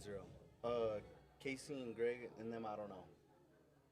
I'll ask them. I got you. So the USAPL. Yeah. And, okay, so I don't remember if you won the game, if you got 10 points, or if you ran the table, if it was like a total of like 14 points, and then so if the other person got 7 points, or sorry, total of 15 points. Ray I don't know and if it was Robbie 7, are 8. up 1-0. Thanks, brother. Appreciate you. I got you, man. Good job, man. You know, I'll get in there deep. You know? That was fine. All right. See you here in In a few Hey, weeks. No, and I'll probably see you here in like a week or two because I want to play in those 1100. Oh, make sure Stevie Chan tournament too, bro. Stevie Chan too. Yeah. Yep, that too. That's in 2 weeks. Better y'all. 2 weeks. Get home safe. All right, Manny. See you, bub. man. Love you, bro. Love you. So, anyway, however the scoring worked, the loser of the game, you could lose every game and still get points because you got a point for every ball you made, and you were just racing to your number. So if you were a really high-ranked player, such as yourself, and you were playing a low-ranked player, you could win every single game and still lose the match because they would kept making 6. And then what would happen is if it got to a point where like let's say one person needed 1 point and the other, let's say he only needed 1 ball and you needed like 8, it was just whoever won the game. Gotcha. It was that him just needing 1 point would only be if you needed more than 1 game to close the match out. So I cannot begin to tell you how many matches, regardless of the handicaps, came down to a hill game. Cool. I mean, that's what Yeah. you're looking for too Yeah. in any kind of handicap system. Yeah. Right. Yeah. You're looking for that, just that dead honest truth, Yeah. or that where you got 2 people and it's and it's the truest form of handicap for this match. I here. mean, in the perfect world, a handicap system means you only win half the time. That's the whole idea of a handicap. And that gets lost on people. They're like, this is ridiculous, but I've only won 60% of my matches. Well, that's... You're ahead of the curve. Yeah, exactly, yeah. Right. Yeah. I mean, it is frustrating when you're the better player and, you lose because of the handicap, but you know what you're signing up for. Sure. You don't like it, go And then, play I with the mean, pros. no matter what handicap system you're in, no matter what, there's going to be sandbaggers. Oh, yes. I mean, Yep. It doesn't matter. No. I had a guy from the bar send me this. I got to send it to you. It's this handicap golf police guy, and he literally goes around the country and looks at your gin and these people that are going around and playing the amateur tournaments. It's not for pros, but amateur tournaments that have cash prizes or lead the cash prizes or Calcuttas. All right. And oh my God, it's like thorough. This guy's pretty. What thorough. does he do? Like he follows them on the course and watches them? No, he's in the golf world, and so he gets wind of the courses that probably have all the tournaments, and he talks to the tournament directors, and he's like, and they kind of red flag people for, okay, this guy's won. Yeah. This guy's won like he seems 3. to play a lot better on tournament days than he does Yeah, on and then a they Tuesday. go back in it because you enter your own scores on your gin, right? Yeah. So you go golfing tomorrow, and you Yeah. enter your score. Yeah. And so that's what he does. I mean, they can in anybody's gin. I can just type in a name and I can look at your gin and what you've done your last 20 rounds. And so this is what the guy does. And he's like, oh, he played this $50,000 Calcutta tournament. He shot a 67. Wait a minute. What? But on Tuesday he shot a 98. His last 11 scores were 80, 81. Yeah. Boy, he plays really good under pressure. Never seen anything like it. I still like the idea Tony I had before about not knowing who your opponent is. Oh, that would be. I think that would be a good experiment for sure. What do you? So we have a tournament, and the experiment would be. Everyone's in a mask. You would go in a different room or whatever. Somehow you don't hear or see any ball. You don't know, and I'd just come up the door and say, "All right, Chisholm, it's your shot." And you would come to a table, and it's a tournament, and you're playing somebody. You have no idea who your opponent is. Oh. And then you leave the room until it's your turn again. And after you miss or you relinquish your turn, you leave, and then they deal with the board. I call it. That would be strictly the psychological. Yeah. Think of it as you're dealing with the board now. I call it the board, the pool table. That's brilliant. Or the board, or what the situation. You don't know. You don't know how he got. You don't know if he got super lucky. You have no idea. You just know you have an opportunity. Whether you're frozen to the back of a ball, whether you're straight in, you have no clue. They're like, it's your turn. He put a 6-pack on you.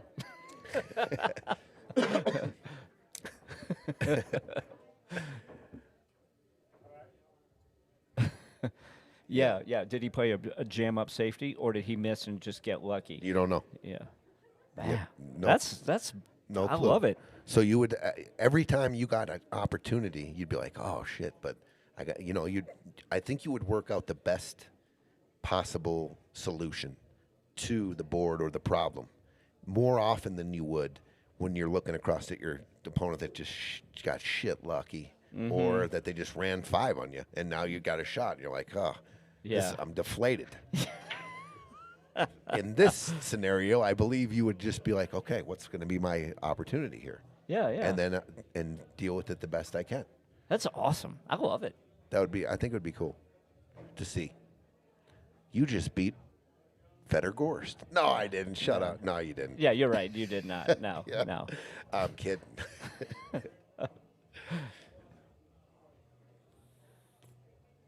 I have an idea for a game. I was talking to Eugene about it, and I'm like, Tony's Kitchen. I was like, I don't. I've got this idea for a game, a gambling game, and I don't see how there's any possible way that I could financially benefit. So it would just be for my own joy that it would spread. But, and I can't be the first person who has thought of this, but the idea is like the doubling cube in backgammon. So you and I play for a game of you just play games of 8-ball for like $10. Okay. And then at any time before your shot, you can take the cube and say, I haven't hammered out the details, whether it's before your shot, after your shot, if there's how it works. But I would say $20. You either Accept it, or and forfeit keep it, playing, or forfeit forfeit it. and give me $10 and we rack and go to the next game. Makes games go faster, and then you weigh your options. Like you might go, well, if I miss, I've got this kind of tough shot here, and if I miss it, I'm gonna probably lose. But if I make it, I'm gonna win double the money. Or if I don't like my percentages, maybe I'll just give up the $10. I mean, there's so many, like playing you play a 100%. safe on someone, and it stops those long safety battle games because if someone's clearly ahead. I love it. I've played it. We played it a lot. One pocket. We play 50, goes to 100, goes to 200, to 400, to 800 with the doubling. I knew I wasn't the only person who's done it. Me and Stefan did it. We played it a lot, and we haven't played it in a while. But I loved a lot of quick games, like you said. Yeah. He's got me in a real bad trap. The board's terrible, and he hands me it, and I have to accept to double the bet or dude, we rack them up a lot. We're like, you win. Now, what was your record for how many times it doubled and the game kept going? The most we got up to was 800 on starting at 50. We had a sick game. Whoa. We had a sick game. I kind of started using the strategy of when I hand the cube. Like, I didn't want to hand the cube when I'm straight in on 4 balls because of course he's going to not take it. Yeah. But if I can see a piece of like a chess move, or I feel like I got the advantage 2 innings from now, I can see it, or I can see what's happening here. Yeah. And I'd always get an exception. I'd always get accepted if I wanted to double the bet, and I saw that I had like a technical advantage on the board. I would hand it. He would never deny it because I haven't had. I literally have no. I'm not about to run out on him. Yeah. Or I would start it I'd start it at the beginning of my out, and let's say he was up 3 balls or something, and he sells out, and I map out 8 and out. Yeah, yeah. And here you go. Yeah. I know you got a ball hanging in your hole, and I know you're winning in the score, but I'm willing to gamble here. Yeah. So, I loved it. Yeah. It was cool. And I wonder what because obviously it'd be a different dynamic in 8-ball, but there would be a strategy of when to play it. For sure. Like putting the pressure, sometimes you want them to forfeit the game, right? Like here, I'm putting the pressure on you. We can gamble, or you can shut it down right now. And there might we were talking about it like, well, maybe the option would be if you have the cube, you could take it, you could do it anytime. Like the guy could be in the middle of his inning, he could shoot and then all of a sudden leave himself tough, or maybe hook himself, and you're like, and then he's like, and then rack him. So we played like with an ownership of the cube. So if he owned the cube, Yeah. I couldn't ever Correct. interject and double it. So that was another strategy. Like, I would accept the cube because I just wanted the cube because I hold in on to the cube future, till yeah. the next game. Yeah. Like it But stays with me But when could you play the cube? at any time. Even when he was shooting. I think just before. That's a good point. I think it was just before my shot, before my turn. So I'd hand him the cube, or it wasn't in the middle of a turn. It was so I think we could hand it before the inning started. So if I just missed a ball or I put a ball somewhere and he's about to shoot and I'm kind of thinking, I was like, all right, I'm going to double you, or before I shot. That's a good question. I can't exactly remember, but Yeah. I think There's no right or wrong answer. It's just Yeah. there's different ways to do it. Sure, but the strategy was it was definitely there was another part to the game Yeah. about handling the cube and when to press and when not to. And especially in I could see it going a whole bunch of doubles more than an 8-ball, because in one pocket it seems like it's not as clear as who is ahead, or like it is clear who is ahead, but it can switch very quickly with one good shot. Sure. Where an You can 8-ball, that flip the doesn't board. happen as often. Yep. Yeah. Good shot by Robbie there. Hooked him on both the balls. Yeah, there's been 3 games of pool, and I've been yammering. Okay, we got Aaron and Kris need to get on the board here. They're down 2-0. Yep. Team Make this. You want to make this. Team You want to make this ball here. Team Kerfman. You want to make. Oh, and look at and the that. point hook. Look at The that. teddy hook. Strategy. Strategery. I think he's hooked. I don't even think he can see the 11. He might be able to see the 11 in the middle of the table. That is brutal. And then I believe this is 1-0. I know I've been.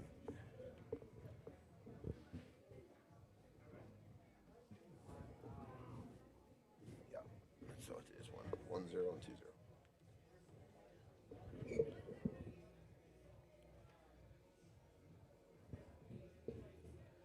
I think this is Kris.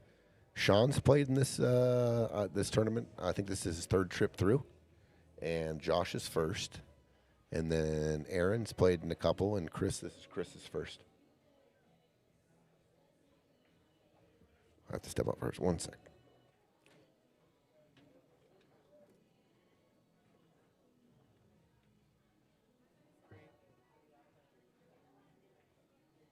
Make it, oh man, that was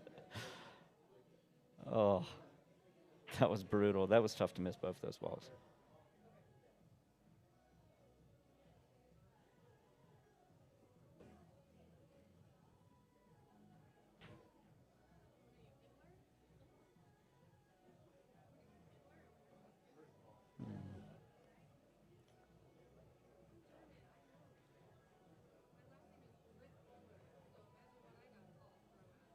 Okay, on table 2, the smaller table, that's 2.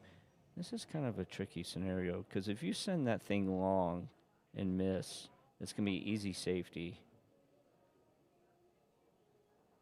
I don't mind. I think he should kick at this ball and try to make it in the bottom right corner. No, the other way. Well, yeah. No, because then he could use the 5 to play safe. You know, one thing is he could just nudge the 8 kind of like first diamond on the bottom left corner to put it out in the open, and that way they don't have a safety. Like wherever they put it on the table, they're going to be able to make the 8, and you're just going to leave like that long combo. Wow, Greg's trying to cut this. He lined this cut up on the 8 here. Very thin. Oh. It looks like he's hitting it full, doesn't it? Yeah. Oh. That real full. Look at this, though. Look at this. Oh, my God. Look how clever that is. Look at this. I mean, the safety's kind of It hard, too. is. Yeah, it is. Oh, what a roll. What a roll. Oh, good shot, Kris. Good stroke. Just pot the 4. Nice and easy, Aaron. Just slow roll this in, and you give your guy the three. Did you ever use that term pot before you went to London? Or before the Moscone Cup sort of became a thing? Yeah, I had heard. I hadn't heard screw it, though. I hadn't heard the screwball. Yeah, what is that again? I drawn your rock. Oh.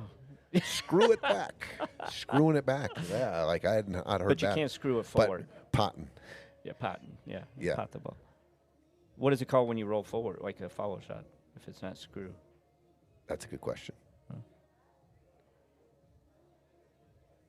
Like Jeremy Jones, and I don't know if those guys ever used that kind of until they started commentating, or being around the Moscone, being around Europe. Yeah, and nice out guys.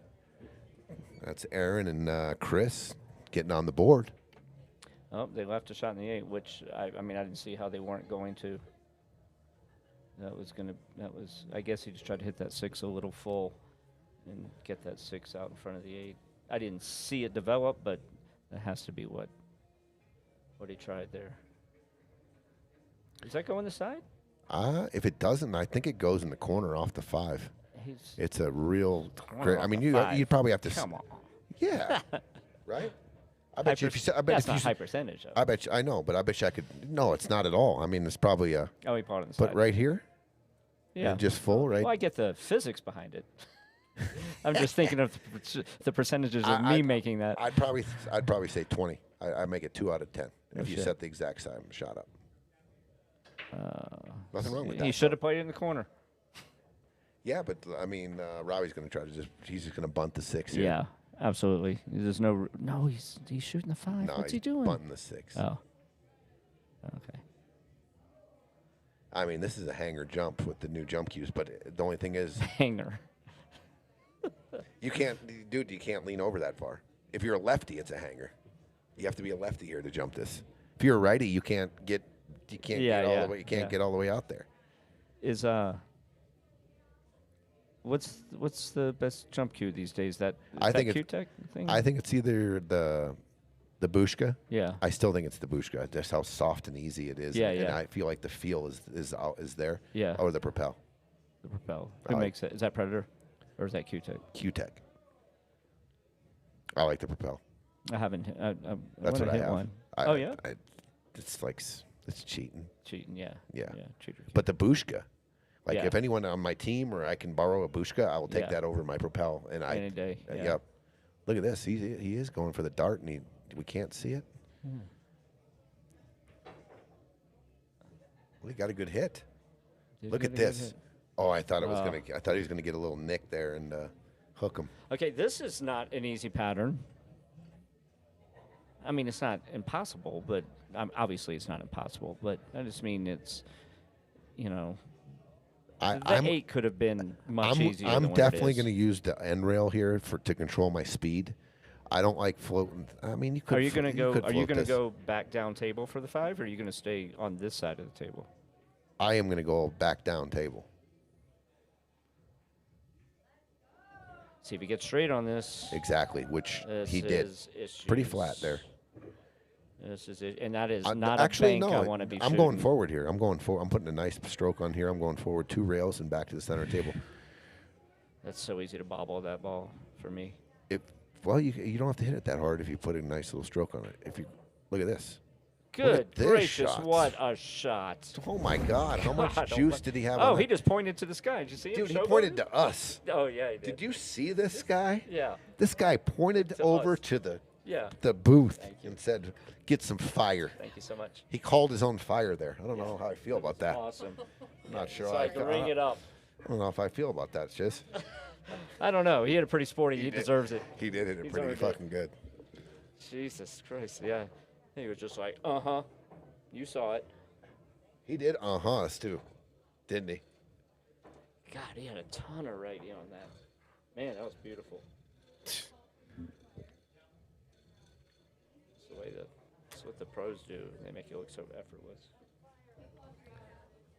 He hit it. He pounded it in too. Mm-hmm. Like it wasn't like there was nothing smooth about it, but it was super accurate and super deliberate. I mean, it was perfect. He got a ton of spin on that. God. That's just something I don't. Can you do that with a maple shaft? What he just did there, or is that all carbon fiber shot right there? I don't know. It's like When it hit this rail, I was like, "What?" Yeah, yeah. The bottom rail, and it went. It looks like two videos were spliced together. It sure did. That was crazy. Manny says, "Let's go, Ray. Let's go, Pat Wenzel. Let's go, Erfman." That was like how Yap missed one of those shots, like by that much. Right there, Yap did. Yap. Cash Yap. His girlfriend at the time, I think they're still together, but she was in here just clobbering people. Because we kind of set up challenge 2 tables, and then it was Shark for a while. But then his girl, she was playing $50 sets. And who's the girl? Let's see. Her name right here. Oh. Sylviana Liu. She joined just like after they were here, so she's been on the WPBA for a couple years now. But she snapped one off, I think in the middle of the season, maybe last year, or the year before, or last year, I want to say. But great player, 700 Fargo, smooth stroke on our big tight table, and she was running out, and she's playing $50 sets, challenge matches, and just taking home the cash. Yep, just doing her thing. Doing her thing.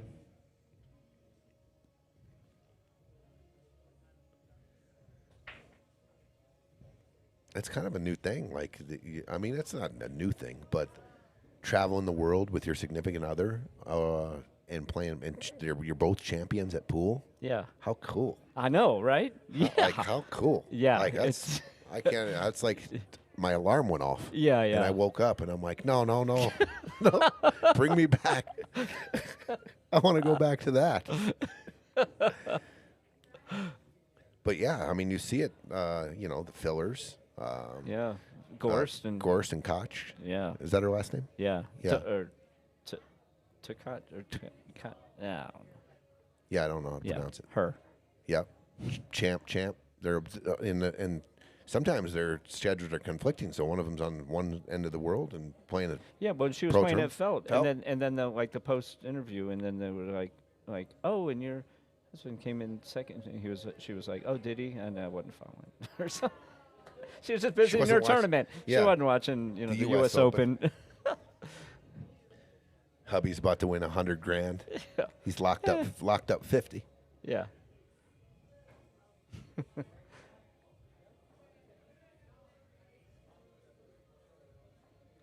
I remember a long time ago when Scott Tolleson lived here, and I don't know why we were at the Wind Coop.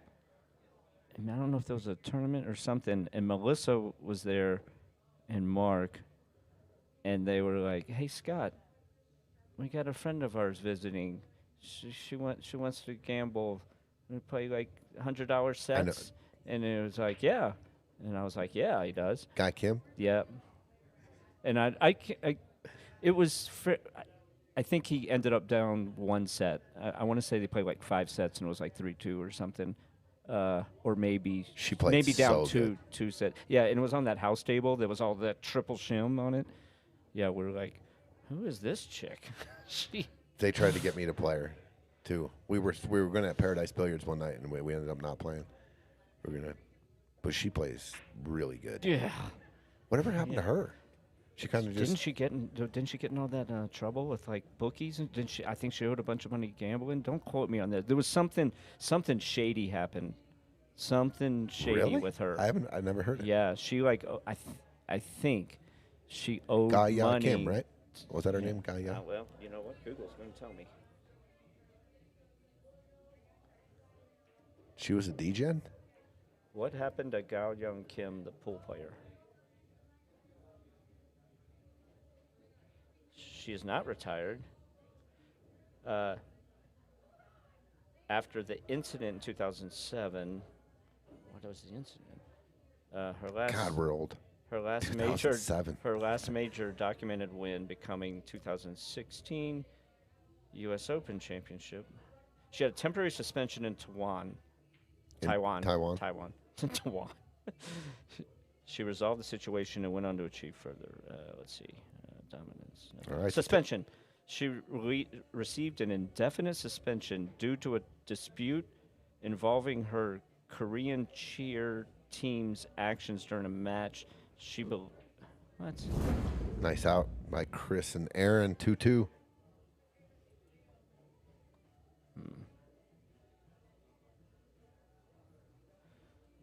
Was Gao Young Kim, the pool player, tied to a gambling controversy?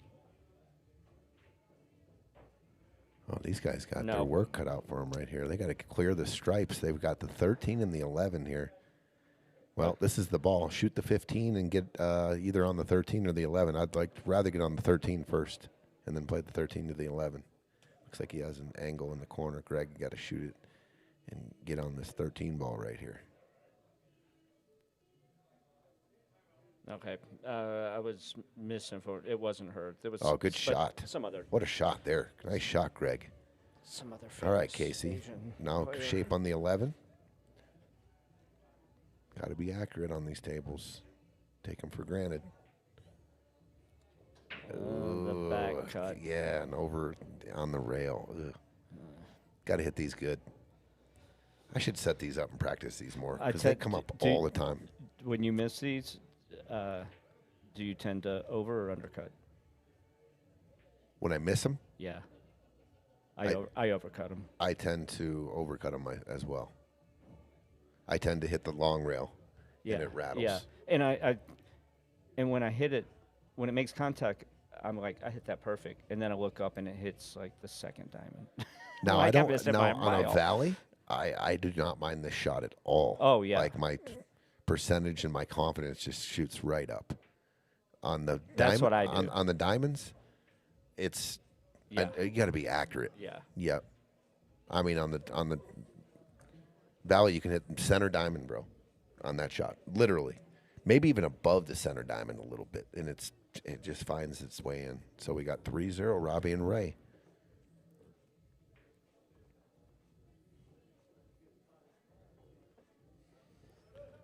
It's kind of what they did last week. Female Asian professional pool player who owed money to gamblers. You're not talking about the Vivian situation, are you? Jennifer Chen, former number one from Taiwan. She went missing after reportedly losing large sums of money gambling on sports and was rumored to be hiding in Hong Kong. There you go. 2006. Jennifer Chen. Is that what you said? So it wasn't Jennifer Dahlia. Chen, yeah. She had significant debts. Jeez. She lost nearly around $600,000 US on professional baseball, and Holy shit. and another $300,000 on the World Cup. God, my kind of girl, dude. Some serious D-Gen. Yeah, it's that's who you could travel Where- around the world with. There you go. Playing pool, hiding out in Hong Kong. Wow. She never met Tedder, huh? Those would have been good together right there. Firing on the sports. Wow, honey, how are we doing tonight? Well, we got a 16 parlay, honey. And if we win, we're good. If we win, If we lose, we can pay off some of those guys chasing us. Yeah. It's just when you hear about it, you don't hear a lot of D-Gen girl gambling stories. Not many. Not even close. It's like a 95.5. It might even be 98.2%. Like Yeah. kind of stories you hear about, just straight go off D-Gen kind of shit. Not to mention one that was the number one player in a sport in a country where that is a major thing. Like she was a celebrity. Yeah. It just went off the rails. Serious D-Gen. Like this isn't doing it for me. I run racks in my sleep, win world championships.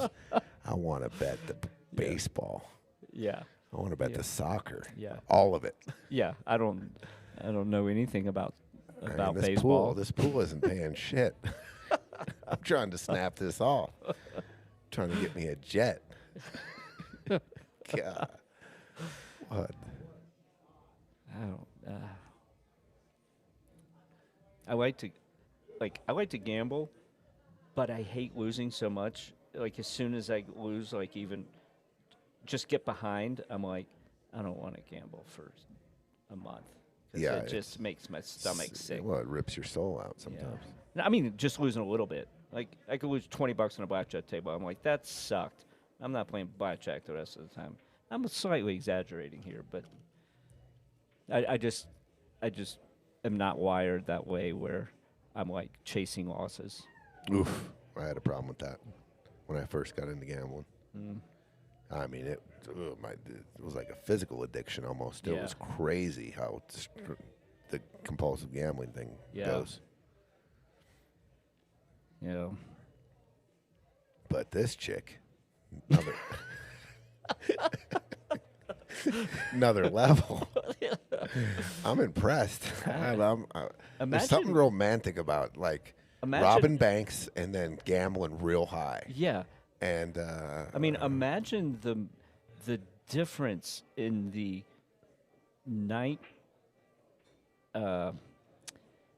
nightly escapades in the bedroom depending on how the day went. It's either fantastic or just, well, I guess just not happening. Not happening, or some kind of rage involved, Yeah. or massive depression. Oh, goodness. Yeah. Oh, what a... Oh, good man. try, Aaron. Good try right there. Would have been tough on the shape there, but still. Is that a car alarm going off? It sure sounds like it. I thought it was like something I was hearing in my headphones here. And I'm like, are you hearing that?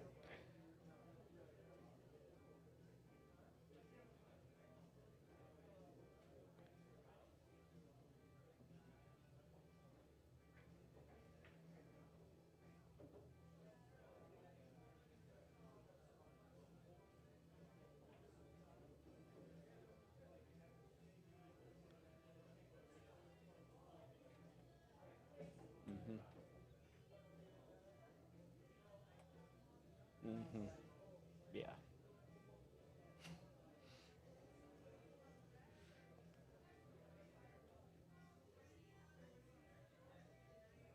Oh. Come on. 600K on the Dodgers, baby.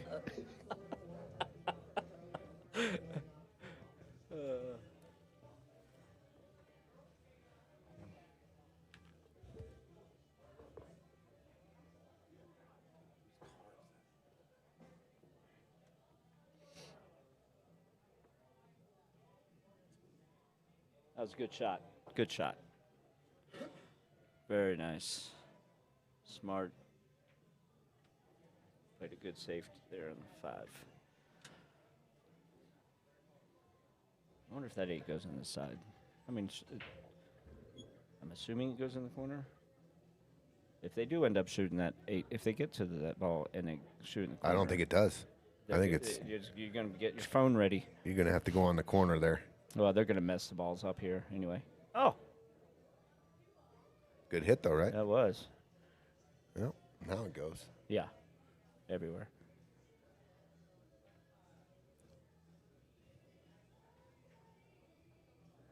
Bobby Newis says, just throwing this out here, I want to chip in for a beer down shirt for Depew. Beer down. I was in Cheyenne for the Cheyenne their tournament and their singles tournament that they have, the Valley tournament. Yeah. And there was I witnessed a Depew down. There was a Depew down shirt? Yeah, we were. I was playing a match, and he was nearby, and then there was a little bit of ruckus, and Tyler had tripped.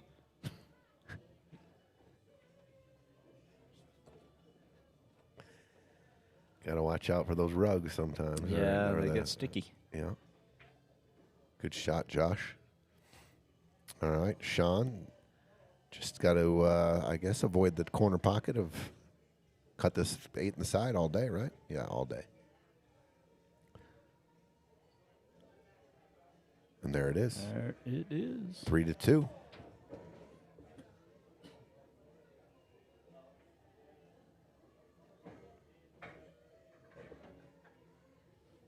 We got 3-0 over here. Robbie and Ray.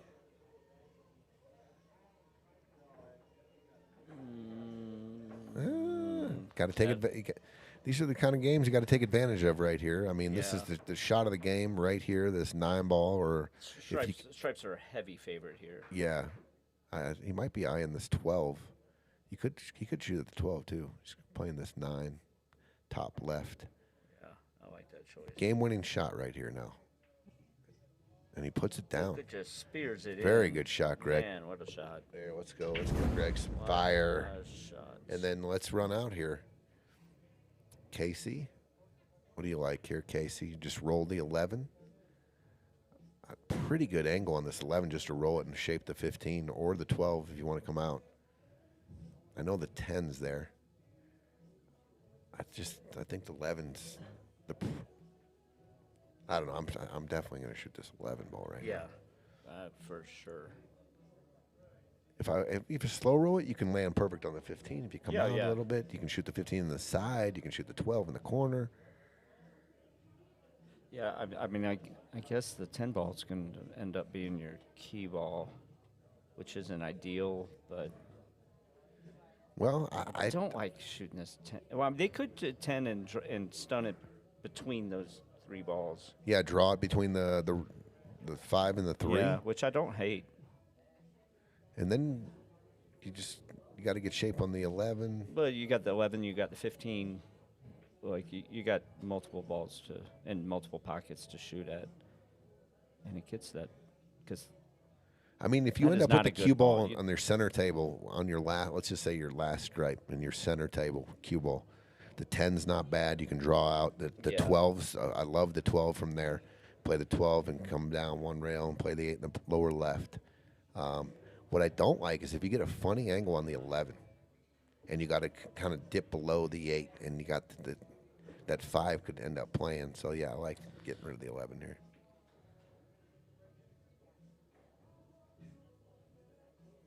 Is he going to come back across? No, he's going to No, hit he soft. missed. Oh, he yapped it.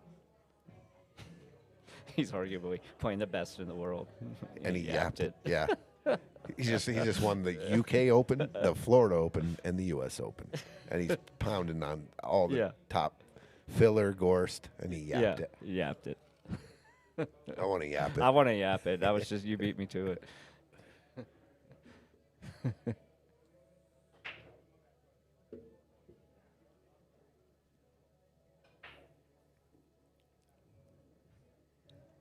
Well, solids, I think you can make this 2.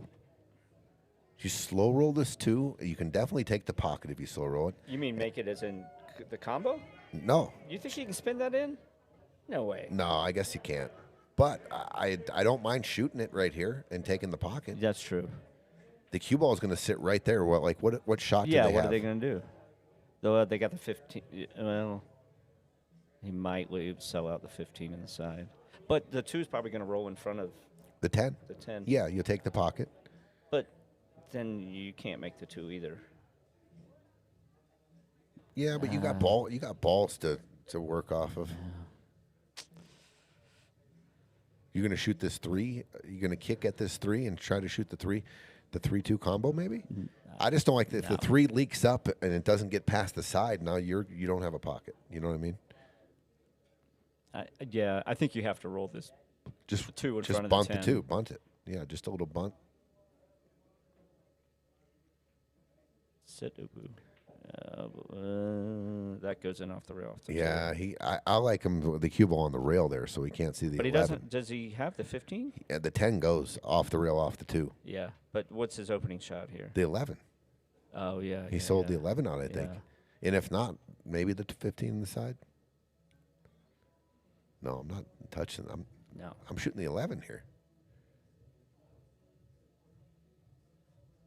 Yeah, that definitely goes. That's all day. That's a hanger. Yeah, yeah. That's a hanger where the 2 sits. When Diamond's bar tables first came out, and there was a lot of shots like that were autos on valleys. Yes. And I learned quickly that that it's not an auto on diamonds. It's completely different if it goes back into the tit. In the valleys, it just goes in. Yeah, that was a mistake. Yeah, strategy-wise, that was a mistake. I don't even ever think he walked over to this side and looked at the 11. Yeah, and I'm not sure what he was trying to accomplish there. I There was think no way he was going to retake the pocket. Exactly. Like, it had to be cut backwards. Yeah. And it was set. Once you get out into the center of the table, that was a hanger, but not from that angle. There was you couldn't even make it from that angle. You couldn't even take the pocket from that angle, I don't think. Yeah, that was a mistake.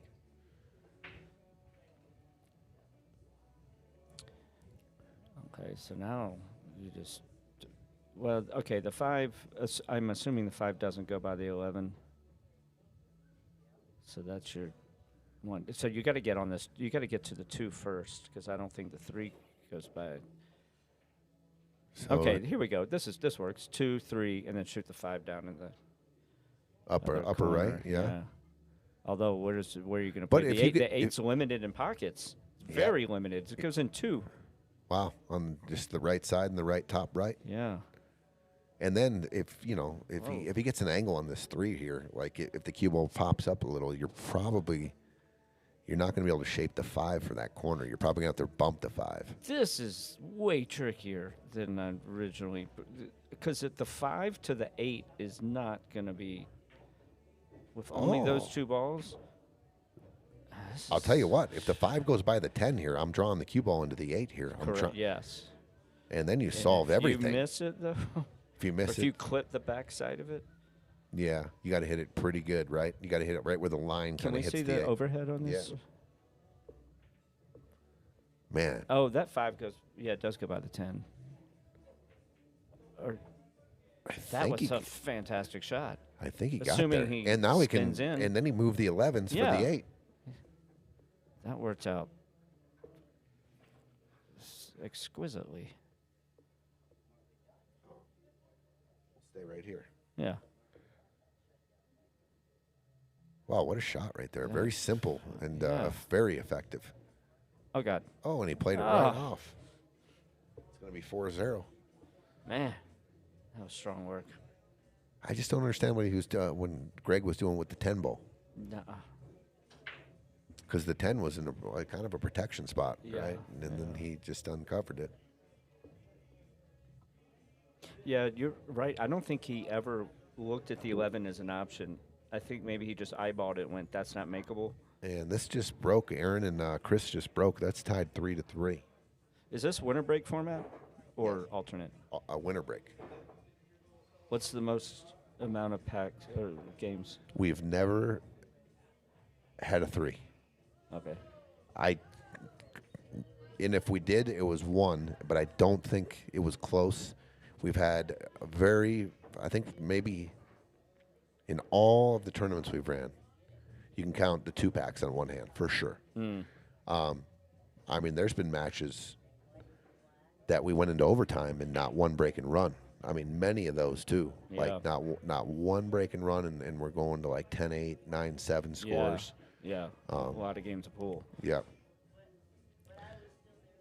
But I think as this tournament's gone on, and, we're on, we call it series or whatever, but Series 8 and Series 7, Series 6, but it has been, the play has gotten, well, I mean, you can go out and get a new partner or whatever, but the play has gotten better, I think, and you're seeing a little bit more break and runs. I think people go back and, they take a look at their matches and they learn from it. And, they're a little more aggressive than sometimes than they would have been in the past or whatever. Everyone's getting better. Everyone is improving at high frequency rates. It's amazing, and no one's quitting. You know, it's not like the good, you know, the players are moving up and then taking over. It's like it's just more and more players, and everyone's getting better. Yeah, and it's just tougher to win. Well, this is a good one to win. Everyone's getting better, and no one's Fargo's going up. Let me scratch my head on that one.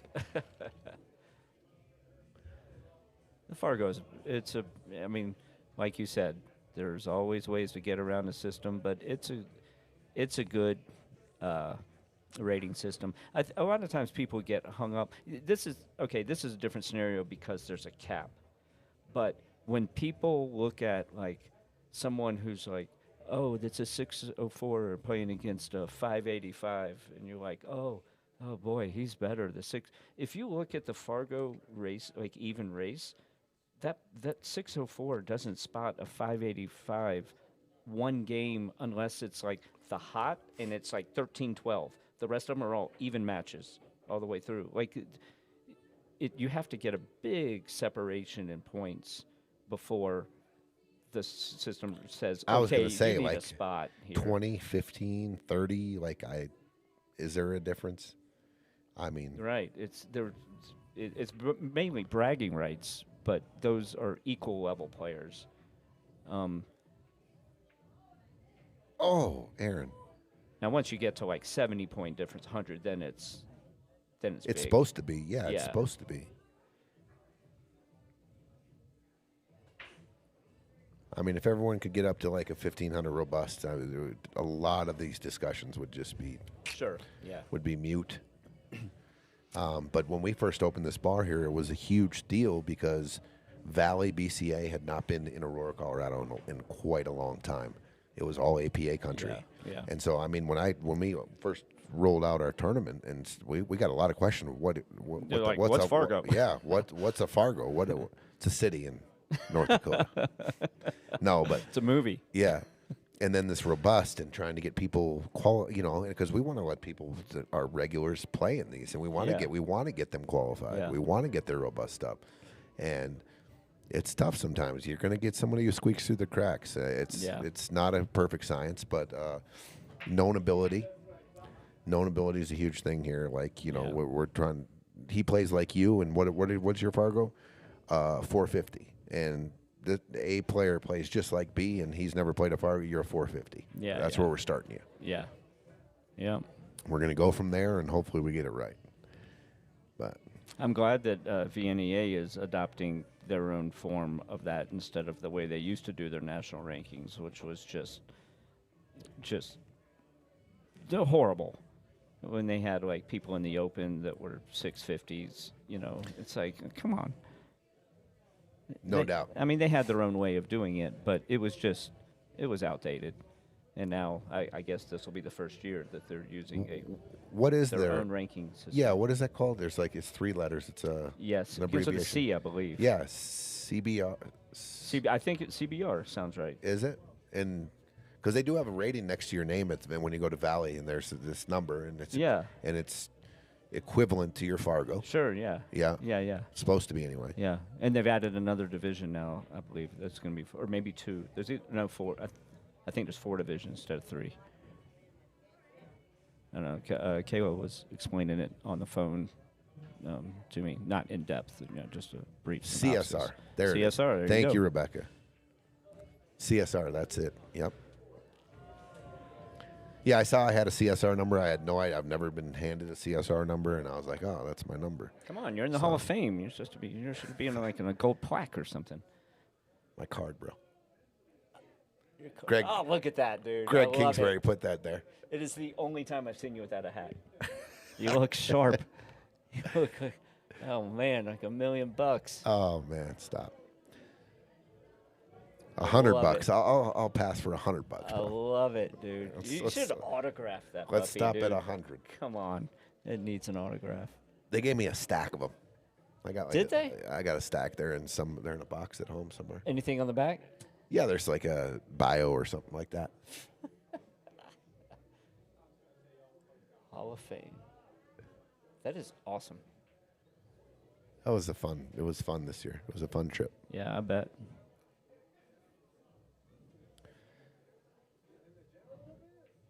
The trend that like a lot of the Minnesota guys that I kind of grew up with and played for a long time in the Valley. They're all like all their champs. They're not throwing out a Minnesota Masters team anymore. No. They're all splitting off and playing with their guys or whatever on intermediate teams. Yeah, with one master on it. Yeah. Yeah. That seems to be what kind of the way they went. And I was thinking about going out with some people that haven't been out there before and going having a good time. And yeah. plus, you get more matches too. Yeah, nice that's little true. out there. Yeah. Josh and Shawn up 4-3.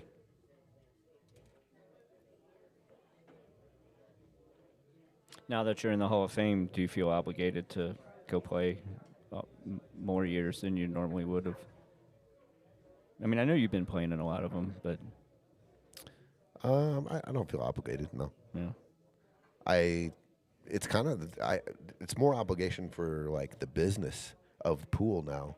Sure. Having a bar and running leagues. I've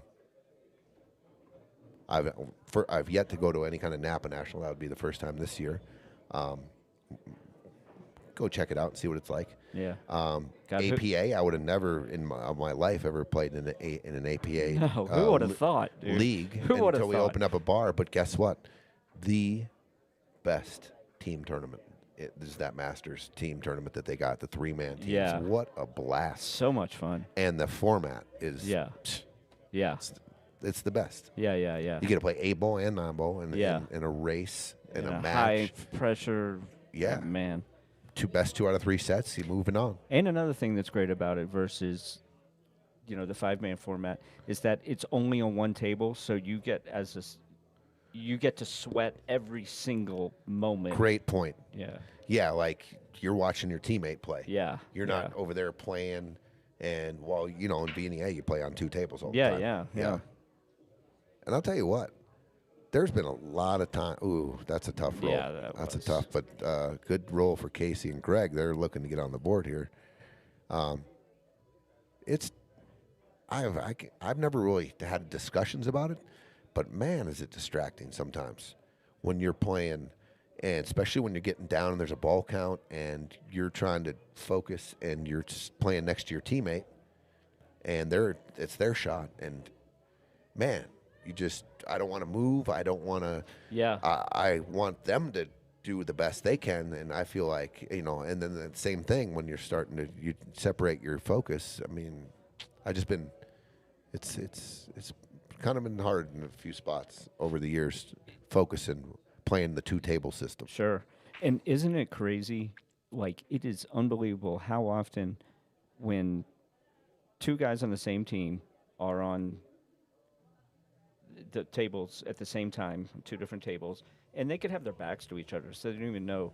And they both have open tables. One of them bobbles a ball, and the other guy doesn't even know that happened, and then he bobbles a ball. Like, it's like the energy is just contagious. So Just miss. It's unbelievable. I think it's even more contagious. Like if you see your guys out, like your teammate, and it's wide open, and you're like, yes. Yeah. And you've checked it out, and you're like, man, there we go. That's like 10-0 or something. Yeah. And then you look up, and the other guy's shooting, and you're in the middle of your rack, and you're like, what the fuck? What just happened? Yeah, and then you dog it. Yeah. And I'm just like, you did that to me. Well, you missed. No, but it's tough. You got to stay. It's a different kind of vibe or whatever. Yeah. Definitely like the 1 table better.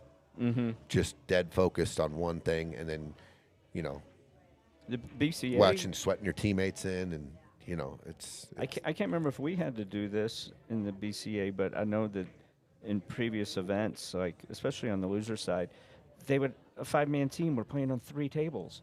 I mean, the whole thing only took like half an hour.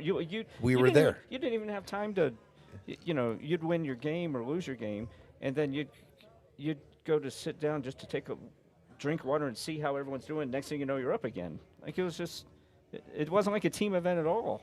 Yeah, and actually, you can't. You're up next, but you can't play because you're supposed to play him, and he's playing right now. Yeah. That never happened ever when you just run at 2 tables, but they were running at 3. Yeah. It was. I didn't like it at all because they didn't have enough time or enough. Exactly. Oh, come on, give me a break. Yeah. I remember. The guys running the tournament just wanted to get in the casino faster. Oh, stroke this, Casey. Get off the rail here. Give him a stop shot. All right, Greg. Down the rail. Play some shape. Get on the board here. Now, a lot of people that are playing in this, that play in Colorado these days, were not playing pool back in the Riviera days, and now the Westgate. Oh, what a shot. That was a great shot. Great shot. And the Westgate has now become the new Riviera because every single league, I believe, now is playing their nationals there. Well, the big 3 at least. BCA, Valley, and Good APA. out, guys. I loved. The rib was so nostalgic, dude. God. Even while you were there, it felt nostalgic. Ah, dude, you're just walking through. I don't know, just the splash bar, the all the way down, past the casino, and you walk down. You got to go down that hallway to get down to the convention center, and then the dealers, dude. You've seen these dealers in movies. Some of them, like the Russians, and they're just like old just school grumpy. Grumpy as hell, and it was awesome. It was awesome. The smell of the place. Not that it was a bad smell, but just the aroma. You're like, I'm home. Dude, and legendary pool, dude. The R. Yeah. The R, if you like, it was an R. Yeah. The Riv, the R pool. And then directly across the street, slots of fun. Slots of fun. You get a yard of Long Island iced tea for $5. Hell yeah, man. Yeah, it was so much fun. Glory days, I tell you. I used to drive, and when I would pull in the valet guy, it was the same dude for like 20 years, and he'd call me by name when I pulled up. I felt like royalty. Hell yeah. As he'd take my beat-up 87 Honda and go throw the keys at him. Treat it well. What's up, my dude? It was. They know you here? That's right. I was playing, $10 hands of blackjack, and I had a casino host. He'd give me you want to eat at Katie's coffee shop tonight? Here you go. Give me a handwritten ticket. They don't do that anymore. Come on. It's like, go get yourself a mag. Tickets. Hell yeah, dude. What do you want? You've been playing poker all day. You've been playing 2-4 limit all day. You want a buffet? You want the Katie's coffee shop? That was legendary. Oh, I loved Katie's. Tuna salad sandwich. I'd have at least one a day. And you're right. Now it is the Westgate now. Yeah. And ironically, that sat on the back, right on the back side, right on the back side of the Riv. Yeah. And it was the Hilton for back in the day. Yeah. Vegas Hilton. Man. These guys taking care of business here. Looks like we do. We have a team timeout. And then Shawn and Josh running racks out here. Westgate has a fantastic sushi place. Is that the one that's connected to the Benihana, like where they have 3 with all the waterfalls and stuff? Is that what you're talking about? Yeah. McKelvy?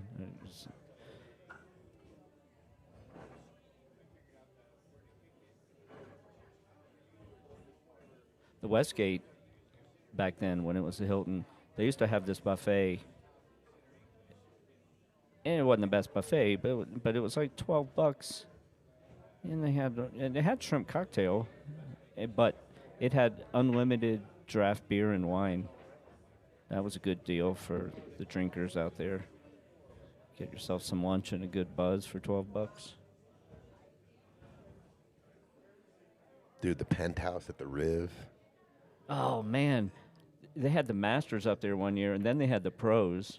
They had us. That's when we won it. The year we beat Team Spain, we were up in the penthouse. Oh man, we went up top floor. It was awesome. It was so awesome. So awesome. Yeah. A lot of parties. I remember one year back when I was just out there for singles, and me and Ryan and Mike Thompson, and it was like 4 a.m. We bought a bunch of beer and just went. We somehow jimmied our way into the penthouse room, and then Mike was like walking around like finding switches. All of a sudden, he went, and like all the curtains just went. Sick. And the sun was coming up, and we were just like, we were just like 5 of us just hammered. Yeah, it was great. Awesome. Chris Petrinas, what's up? 99-cent shrimp cocktail. It's lots of fun. There you go. I just saw a thing. Am I getting the hit watch?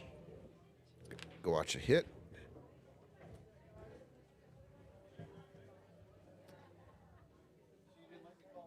Guess we're going to be checking for all sorts of things. The hit, the double hit.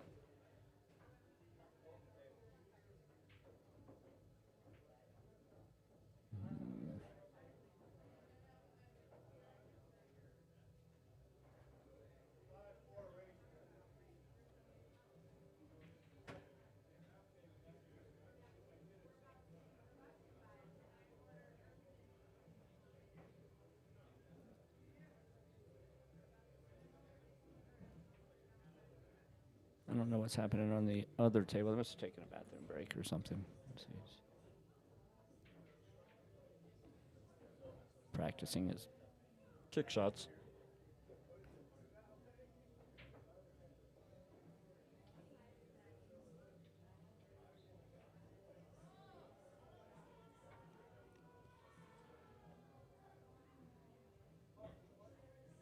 Yeah,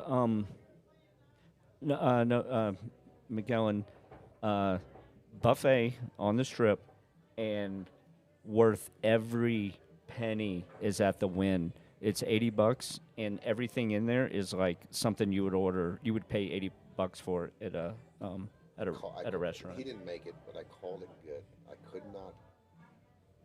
I ran it back like 4. There's one hit with 1. 6. Oh God! Wait, it did again. That's a foul. See that cue ball jump sideways? It hit the tip. Well, he's got dead left spin, and he's jacked straight up. Yeah. So when he comes off, but there's no way the cue ball would jump straight. Well, maybe he off cuts of the the 6 10. off the 10. You're right. I'm trying that is so tough. All right. One hit. That looks like right there. That is is it one motion? Wow, that is. See, right here. Oh God, that's impossible to tell. I could not tell, and he did not make the shot, so I just called it a good hit. I couldn't tell that right there. I'm right looking. there. I'm looking for the double, but I don't know. The cue ball is squirting off the 10, and I can't. It's not conclusive enough. I can't tell if he. It's not conclusive enough to call a foul. I don't think it's going to matter because it's ball in hand position anyway for the other team because he missed. Yeah. Anyway. I don't think that. I think you made the right call with the evidence presented in front of you. And I have my glasses.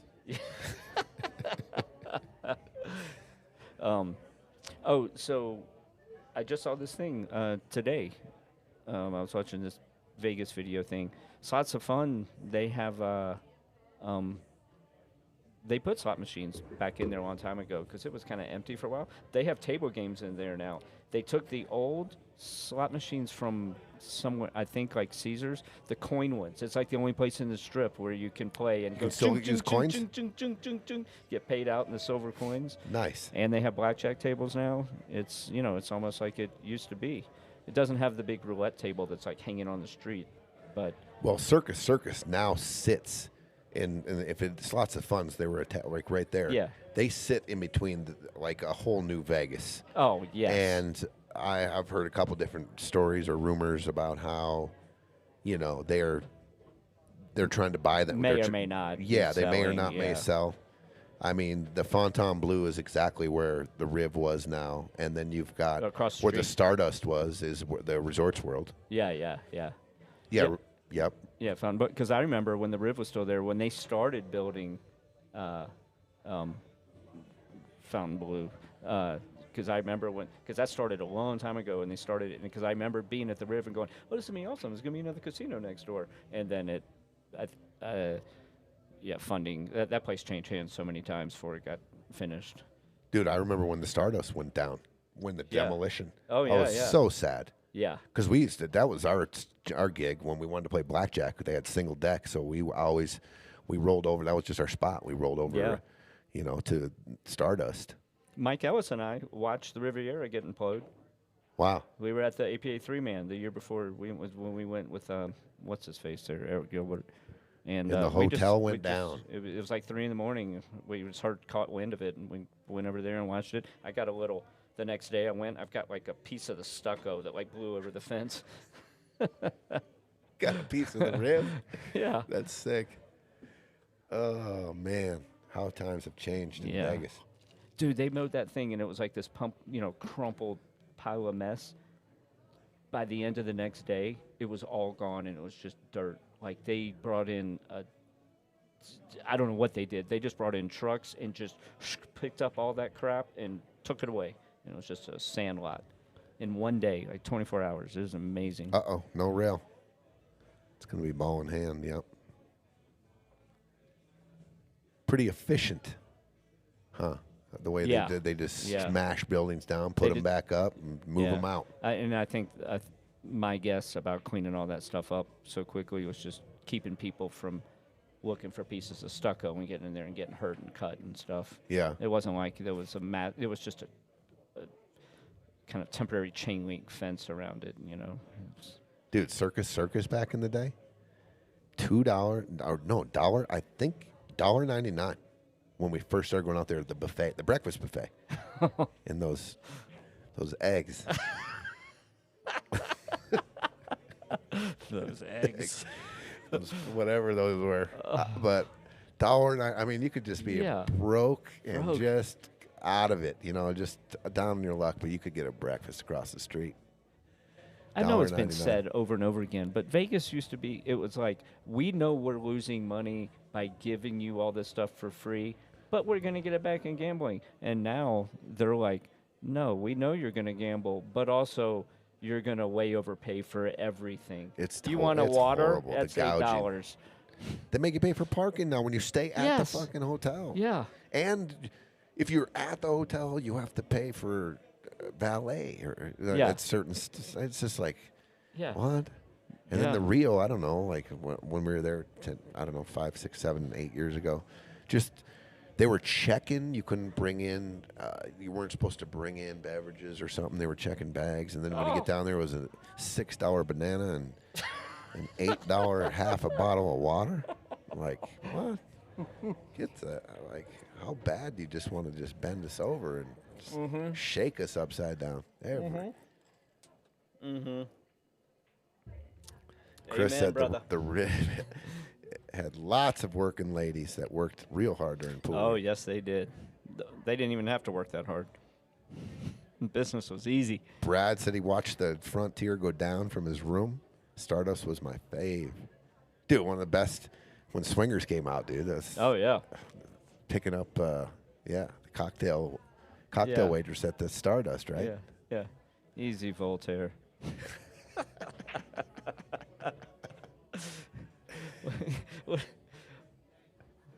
Like she's gonna, like some cocktail waitress at the 3 a.m. shift's gonna give an obscure philosophical reference or something. I might as well have just said, "Let me jump your ignorant bones." Easy, Voltaire. Oh man, I need to revisit that movie. Dude, I sent somebody the scene. It's like a month ago. I sent someone the scene where Mike gets back. He gets that number and he calls her answering machine, and it beeps on him. He's like, "Oh, fuck!" And he calls her like 8 times. I just don't think this is gonna work. I don't think this is gonna work. And she answers finally. Hey, have you been there for very long? Yeah. Oh, you're home. Don't ever call me back. Dude, that whole scene is awesome. Amazing. Absolutely amazing. I think it's you. It's not me. It's it's definitely me. It's not you. He keeps getting the machine. He's leaving the funny ass messages. I'll tell you a memory I had from the Riv. Walking through, we're hammered or something. I can't remember it during the day or night. Anyway, I'm walking through the casino over to not towards the splash bar, but towards the stage. Oh, yeah, sure. And the other bar. Yeah. And I walk through the slots and I hear, "Cut! Who is this guy?" I walked right through, and the movie, I had no idea. They were shooting a movie, and the movie was Go.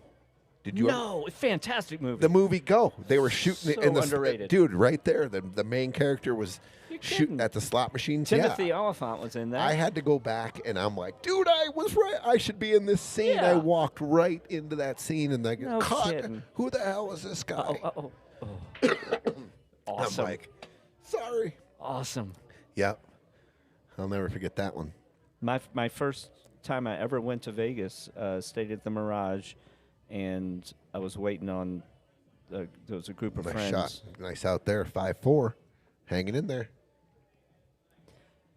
And I got in at night, and they were coming in the next morning, and I was walking around the Mirage. My first time in Vegas, just a wide-eyed kid. And at like 4 in the morning, they had a section roped off, and I look over, and there's Chevy Chase, Randy Quaid. They were filming Vegas Vacation. Sick. It was that scene like where Chevy's playing blackjack, and then Randy walks up, and he's like in like his swim thing, like he had like his snorkel or something, and they were like spraying him down with a little mister. And so I stood there for like 20 minutes, but movie sets go, it was just like nothing was happening. It was just, and then I got bored and walked off. But The Mirage. yeah. The Mirage. Place was epic. Yeah. Looking forward to the new Hard Rock. Yeah, sick. Although I will say my favorite casino of all time was the old Hard Rock. That was fantastic. My favorite place to play craps was the old Hard Rock. Yeah. The purple felt. Yeah. And Everything about that place. I had 2 of my hottest rolls there. Oh, no and wonder so I it's was your like, favorite. 100%. Yeah. God, I love that place. All right. This. Uh-oh. Oh, no. You yapped it. I was going to say they could probably play some kind of safe coming off the 2, making the 15. I mean, here with these 3 balls, well, those are balls also to play safe behind. So you want to get the 8 away from this rail. Oh, I didn't see the 15. I thought it was on the 8. Sorry, my fault. Yeah, you just put a little. Well, then how about you just make the 15, then shoot the 8? Yeah, try to put the let's do that. I love that when there's shots like this. My cue ball. I'm trying to put the cue ball on the spot. I mean, that's my zone. Sure. The spot. So you have a room for error. Yep. Anywhere in if like you're lag putting, right? And you got to get it within 4 cups. Yeah. So anywhere by the spot is my spot. And perfect. Look at this. Right on the spot. Look at this. I got to get He heard you. That was just a roll-in auto shot, but he got near the spot. He's listening to the stream. But that's a good reference. Is just to get to the spot, and we're good. Oh, and There he goes. Wiped his feet a little bit, but they're up 5-1.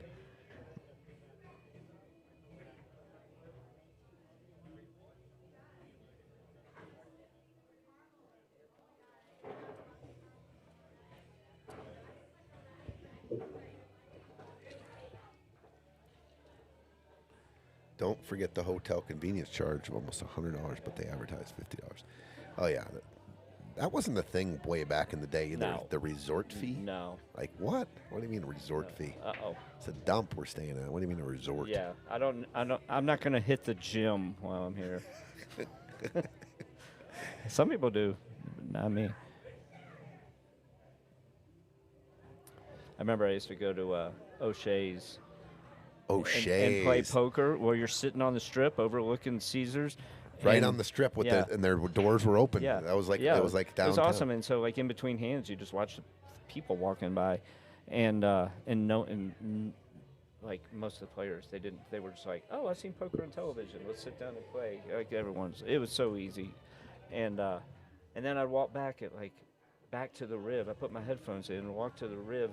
That was like a little hike. That was a hike. Yeah, but I was drunk, and then there the you go. sun was coming up. So I'm stumbling back to the riv, and like people are passing me like jogging, and I'm like, what's happening?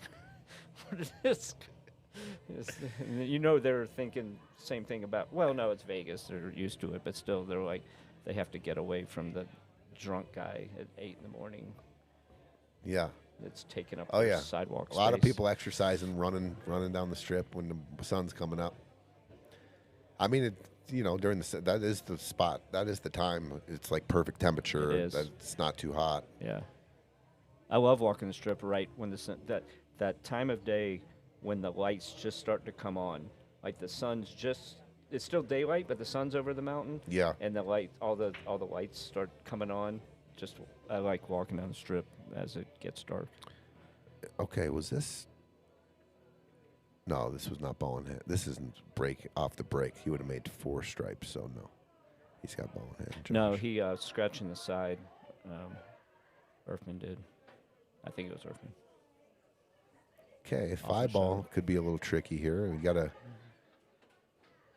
I'm probably. It's real tricky. I don't mind shooting the 3 next, after the 2 stop shot, and then or shape the 3. Yeah, you got to get that.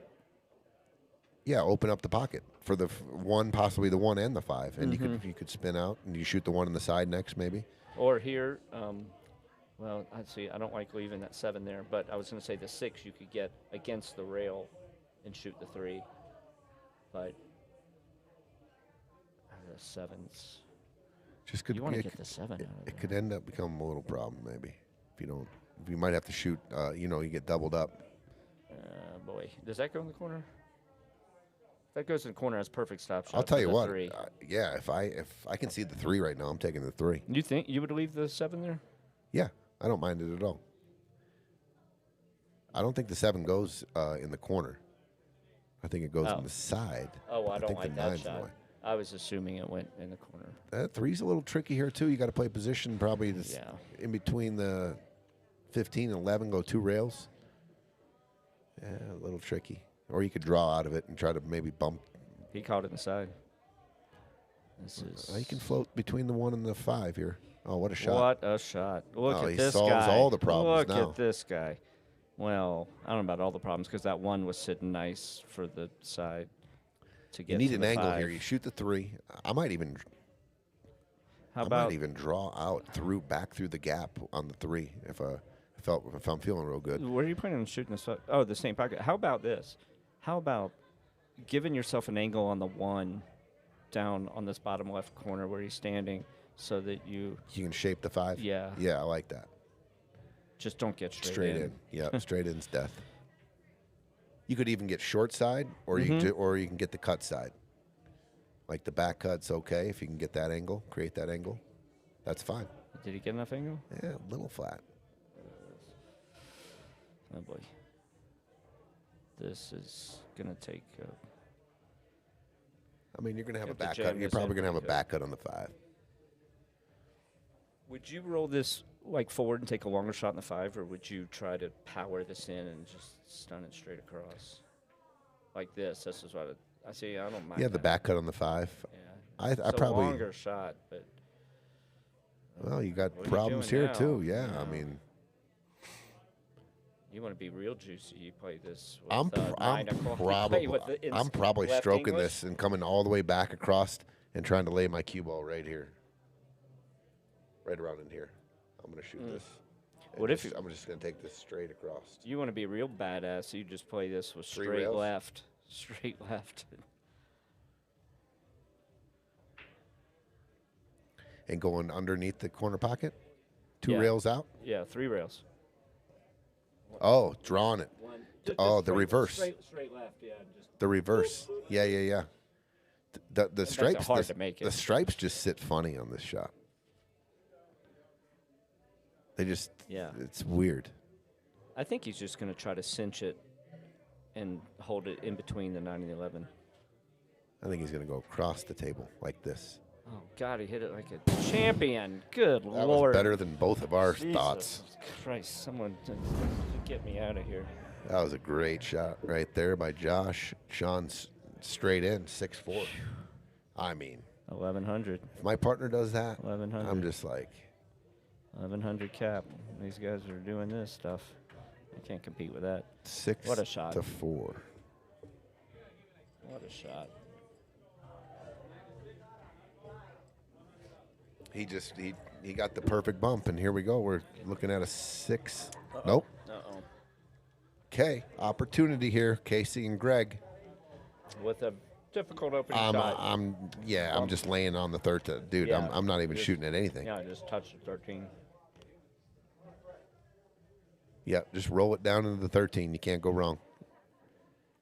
You just can't go wrong. Just roll it into the 13. Don't even try to get cued off the 14 because you got to Oh, roll. no. If you try to roll, you have to roll to somewhere. You just bump the 13, you're good. Did he just call the 14 in the side?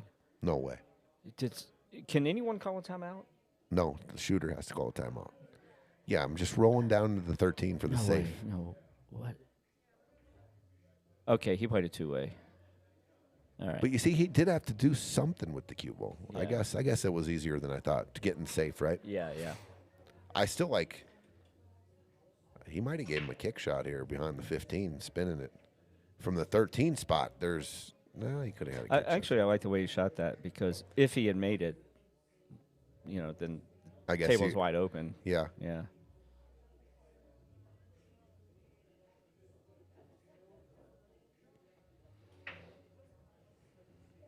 What's he calling?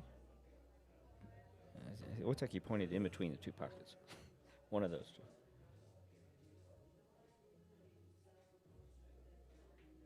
Sometimes I can't tell what people are lining up. Is he? Is he gonna kick Karam? Kick Karam. I love it. Well, this has got to come with some speed. You got to shoot some heat at this ball now. You got to shoot some heat now because it's going off the 15. Okay. Not terrible. That would have been amazing. I was so hoping that was going to work. All right, now what? Man, I'll tell you what. If the 11, God, I mean they're in a little bit of a pressure situation here. Yeah, you think? Holy cow! If I can see the 11, I mean, you got to just try to. I was going to say I might even just drop it down on the bottom right where his hand is. Oh, nice shot. Oh, good shot, Casey. Yeah.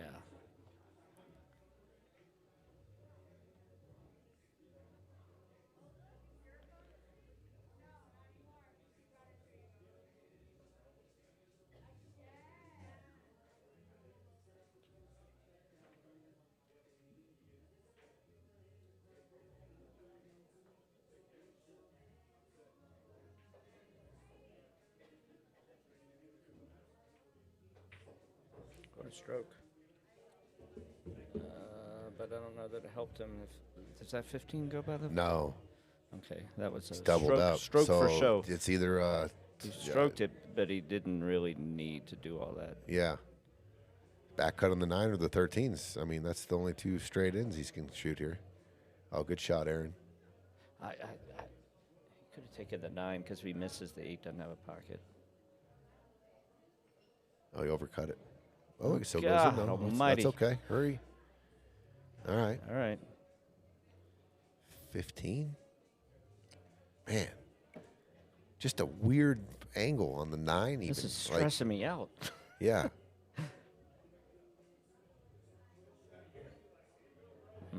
He's like literally just a little funny on Every the 14, ball. 15, and the 9.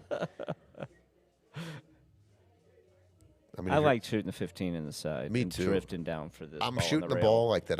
I feel like I'm least amount I'm going to miss. Yeah. Like that's the ball I'm going to pocket. So let's play some. Yeah. Shoot the 15 and then shape a ball. I'm probably going to come.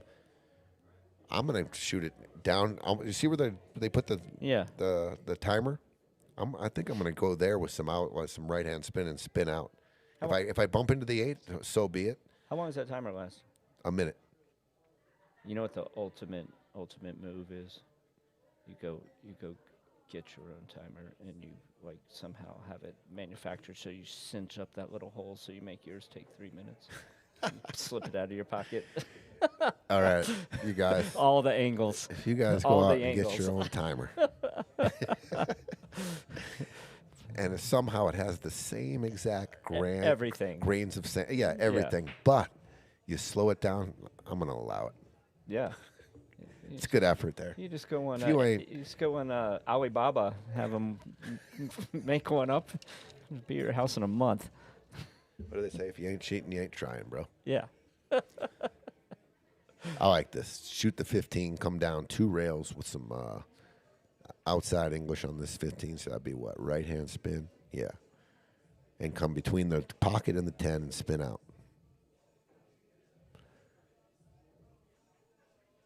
Spin. Hit that a little hard. Spin though. See, I would have hit that soft and got on the 10 ball. I would have gone. I would have just shaped the 10 later. I wouldn't have slow rolled it. I would have shot that, but I would have spun it out like he did and tried to get and just tell myself middle of the table. I got the 14 and the 9. Yeah. And if I run into the 8, that's almost perfect for the 9. See, he's shooting a 10 now. I mean. Oh my goodness. Yeah. I'm shooting. I Probably. might play it safe there. What a shit. No, he overcut it. Look at this. He's going to get him safe. Ish. No. He's going to leave him tough. He's going to leave him tough. Bank for the win. Cross bank on the side, or you shoot this? The 10's deep enough where you just go for the follow. Yeah, but you can play it 2-way. For me, you can leave the cue ball here, like right here, and kind of containment right here, dude. I don't like it because if you miss the 10, that's a sellout. That's true. I play me personally. I play the side. So it's all or nothing. I mean, that's a difficult back cut bank on this for the side, but no. That's what I would do. Because both of them are tough to bank it in the pocket. And then if you bank it towards the 10, you got to hope you still make both balls. You're adding a lot of things. Yeah. At least the side pocket, you hit it good.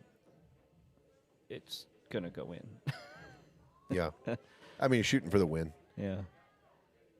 Mine was a little more of like kind of like a 2-way, but it's difficult because, like you said, if you don't even make the 10, I mean, you're dead sellout. So looks like he is cross banking it in the side. It's tough to underbank. Oh, he hit it. Oh, what a shot. God. What a shot. What a shot. Like it had eyes. Man, oh man. 6-1. Yeah, just got funny on that 10 ball, or like you said, didn't get out to the middle of the table. Just got good shot, Erfman. That was a good shot. All right, just hold your nerve here. Team Kerfman.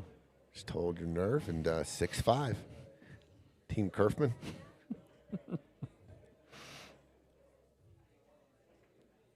Nice shot.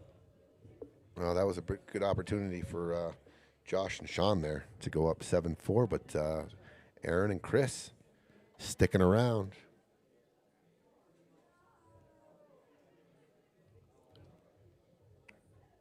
Yeah, I got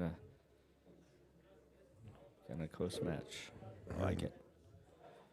6-1 over here, Robbie and Ray. That was a great bank shot by Ray. It was. It really was. Oh God. Okay. You're down 6-1. What do you want? I want ball in hand. How did you decide which rules to use when you started this series? We put 4 different rule sets in a hat, and then I think we had one of the bartenders pick out what rule we'd play. You're shitting me. I am shitting you.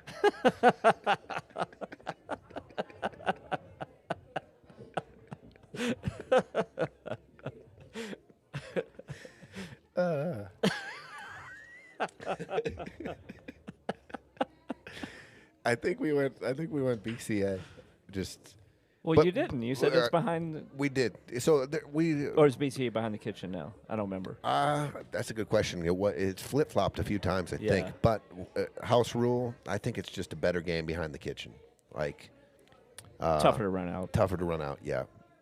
So I mean, it could be a mix of like our house rule, but we don't always do house rule. We don't always play behind the kitchen either. If we have a lot of teams on a Saturday tournament, we definitely play ball in hand anywhere to accelerate the time. So, and it's unbelievable how much time that saves. Yeah.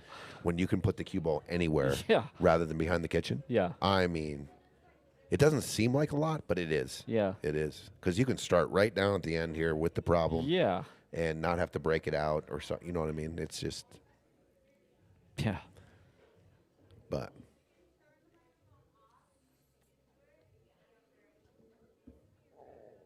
APA with that make it, take it. That makes it. That what a pure way to play difficult. 8-ball, though. Yeah. Like the purest form of 8-ball. Yeah. I dig it.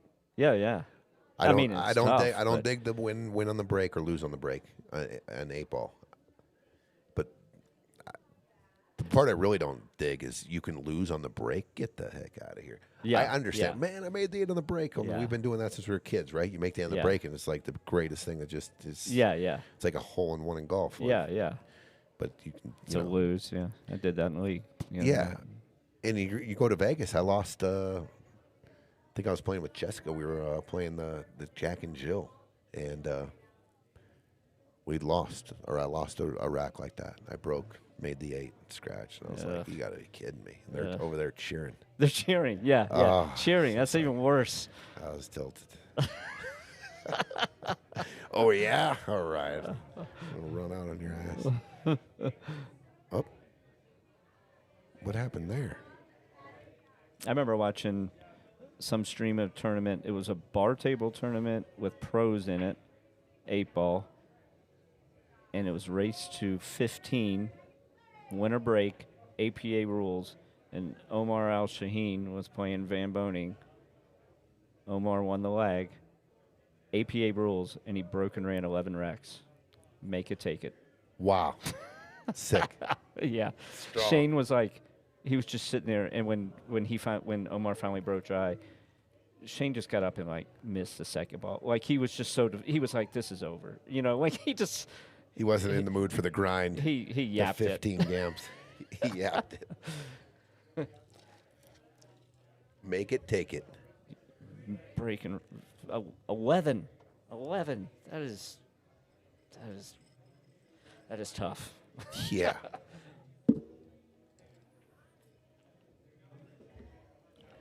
But purist, like pure form of 8-ball, take out the break, take out the win on the break and the loss on the break. I love it. Mm-hmm. Make it, take it, baby. Mm-hmm. And, well, I don't know about that. There's no and, but I was going to say you make 2 solids and 1 stripe, you got to take solids. Yeah. Like pure, like Yeah. make it, take it. If you make 1 of each, it's open. But if you make more than 1 of the other one, you got to take that one. No, let's really pure it up. Let's say you make 1 of each. Your opponent tells you which suit you have to be. Ooh. Yeah. Double cube. Double. You got to take solids, bro. Yeah, I'm doubling. Tyler Depew says, beer? Well said. Well said. Down. Down. Nice. Down. Heineken? No shot. I think he's a Bud guy, isn't he? I mean, I'd have to lay. You'd have to yeah, Bud Light, dude. 100% Bud Light. Yeah. Carpet in the Lion is sticky for sure. Yes, it is. It is. It really is. The very red sticky. lion. Yeah. Yeah, like if I remember correctly, I think you kind of injured yourself, didn't you? Didn't you have like a kind of a raspberry around your eye or something?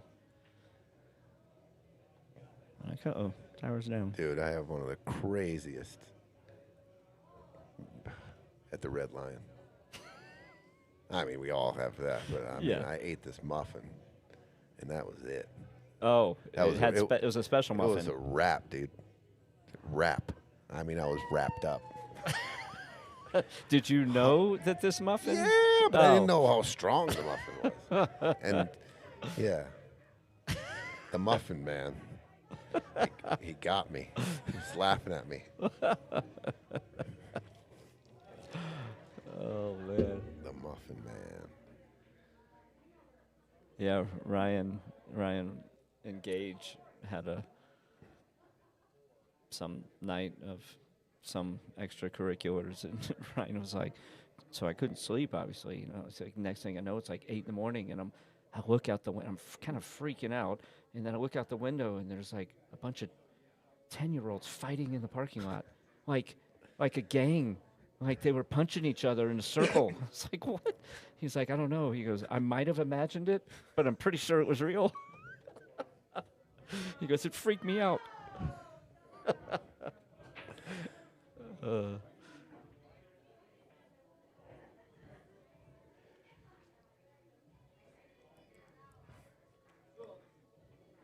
6-5 game. And look at the game developing here, too. Yeah.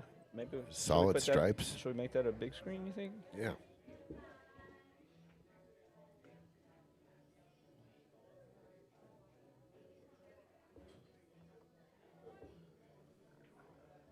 So he just he banked his stripe up by the 15. He shot at the 9.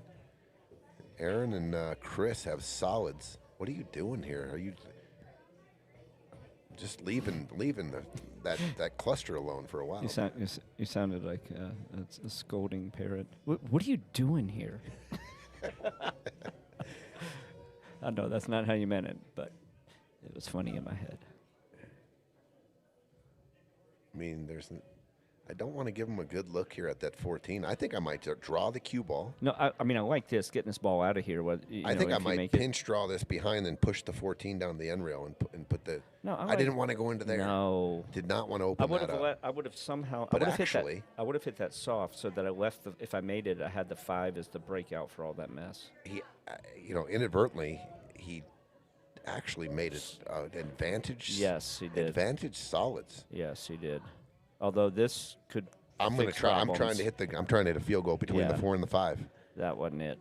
How about this? Oh, yes, it was. Pretty dang good there. Oh, if that 11 goes by the 2, I think juicy. I think the 11 goes in the same pocket. Oh, the 11 goes up top left. I see what you're saying. No, I was thinking in the side pocket by the 1. If it goes there, then you could play a stop shot here, shoot that in the side and drift up for the. I see. For the 15 in the side. I don't know. Speaking hyperbole. I don't really know what hyperbole means.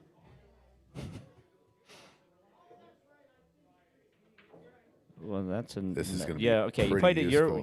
This is going to be pretty useful, right? Yeah, and like you said, playing the 11 in the. That was a great shot. That just got you out. Those 2 balls didn't even go. No, they were screwed. That was a great shot. Yeah. All right, 9, 11. Sure, the cap limit's not 1350 for this thing. I mean, that's what a couple of these outs tonight for sure. And when I say that, I'm saying that as a compliment to the players, not an accusation of any shenanigans. They're just playing good pool.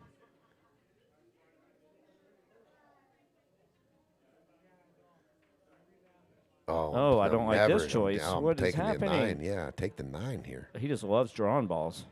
Maybe that's what it is. Oh, look at this. Well, guess Good what? God. I mean. You put him and Greg Romero in a drawing contest. Dude, that was perfectly executed. God. What do we know? We were going to shoot the 9. God. I'm never shooting the 9 if I can shoot the 11 like that. What a stroke. They're on the hill. I bet he draws this just for fun. He might.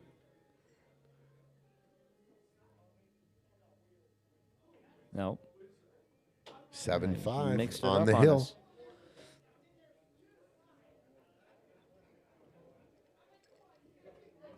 Josh and Shawn on the hill trying to get to the final 16. 1 match away for some cash. All the winners tonight. Oh, was he shooting at the 7? If it was, it's a foul.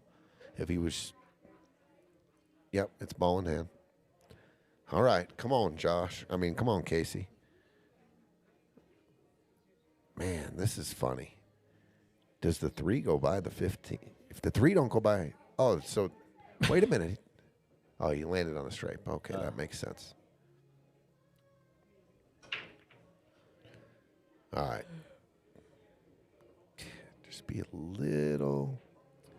I'm shooting the 13. Well, I don't know. I think I shoot the 14 here. Just stop shot the 14 so that you have the 10 to the 13. I don't know.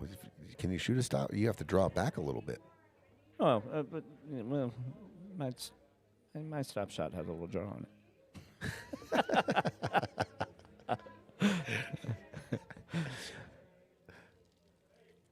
Either way, I don't see an advantage of. Oh, well, he could shoot the 13, then take the 15, and then go 14-10. Although if you end up with an angle on the 14, that's no good. See, I think he's got to like go. He's got a little bit of it. Now he could just shoot it straight in, like you said. Okay, so now you got to go 13. 13, and then I'll tell you what. I'm going 13, 10. I'm going to roll forward just a little bit. I'm going to shoot the 10 next. I don't want to have to shape it. It's built in. No. Yeah, there you go. There you 10 go. ball. Yeah. Stop shot, then the 15. Yeah. Don't look at that. Look away. Look away. There you go. There you go. Yeah, good pattern here. No, you don't have to. He's shaping the 10. Oh, no. You already have shape on the 10, Greg. You don't look. You got to move the cue ball 4 feet here. I understand it's doable. Listen, he got back there. It's not as easy as it was. Oh, I didn't do this one. Just did the first round. I'm curious. That to me was kind of crazy. Even though this is doable, there's nothing wrong with it. But the 15, you didn't need any shape for it. You had the 10. It was straight in. You're straight in, yeah, perfect. And you can play the 15 to the 8. I'm just saying.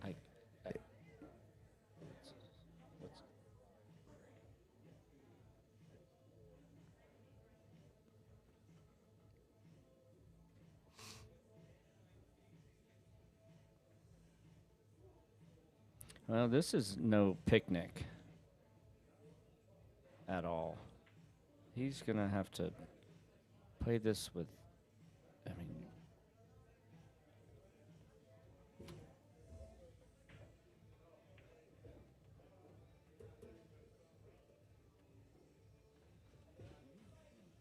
Which one?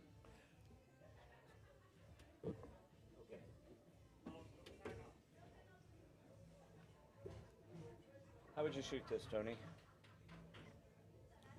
I'm shooting 7. Yeah, but what English you putting on it? What, he's banking this ball? What is... These guys know something I don't. Oh, right off the 10. Look at this. I told you they know something I don't. Right off the 10. Wow.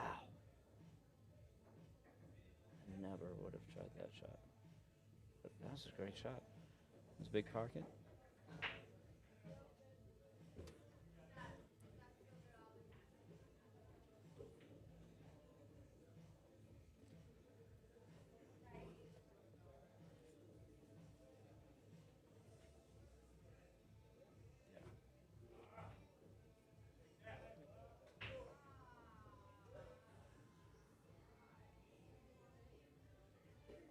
Yeah.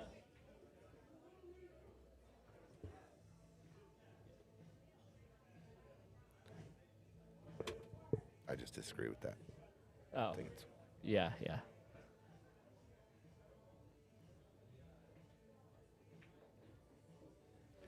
all right. You just got to come with it here. Smooth stun forward, just kind of like you can go forward here too, and good try. And he hit it. See, he could have hit that to leave it where it would have been a bank. Yeah. But it makes a tougher shot in the 8. But.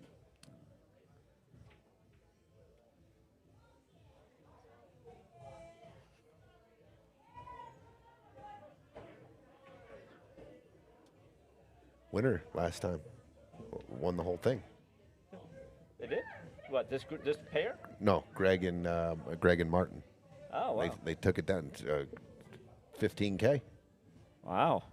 Good for them. Played oh, no. Ooh. Oh, my God. The diamond side pockets. That was inside both lips. Yep. Okay. That sounded kind of Okay, now I don't mind hitting the right side, or as a way Two to hit rails the off right, this he's side. sending it this way, so that because he's in the dead man zone. That's a great shot. Great shot. All they have is a bank. Okay. Or no, they could slow this and play safe. You think he knows that? He has that in his bag? Just slow rolling this ball up against the 8? That's very tricky. You're a lot of trust. You know, obviously you can scratch. You can scratch. What? I don't. What? I think he's doing your shot, Chiz. Yep. Yeah. Oh my God! There's table roll. Look no at this. table roll. Look at that. What a shot! That Only was at Piazzas do you get true rolls like that. God, Come that down stayed and true. play. That Chisholm called that shot. In a million, I don't know if I shoot that shot because I don't know if I trust the roll. I didn't know our tables rolled that straight. I really didn't. I'm not just saying that. Okay, big shot here, Kris. Rail first on the 2. Boom. But could he have just shot the 6 first there? Up in the upper right? This looks difficult. The 6 ball looks. The 6? He can just make it by the 14. Yeah. What are you going to do with the cue ball? Oh. Look at this shot. Oh. Good try. Good hit. I'll tell you what. You got to draw it out or stun it out? I might go rail first off the 14 here so I can hit fuller ball on this and roll into the 9. Oh. Look at that shape, though. Man, he hit that good, except for not going Casey in. and Greg not going away. Mm-mm.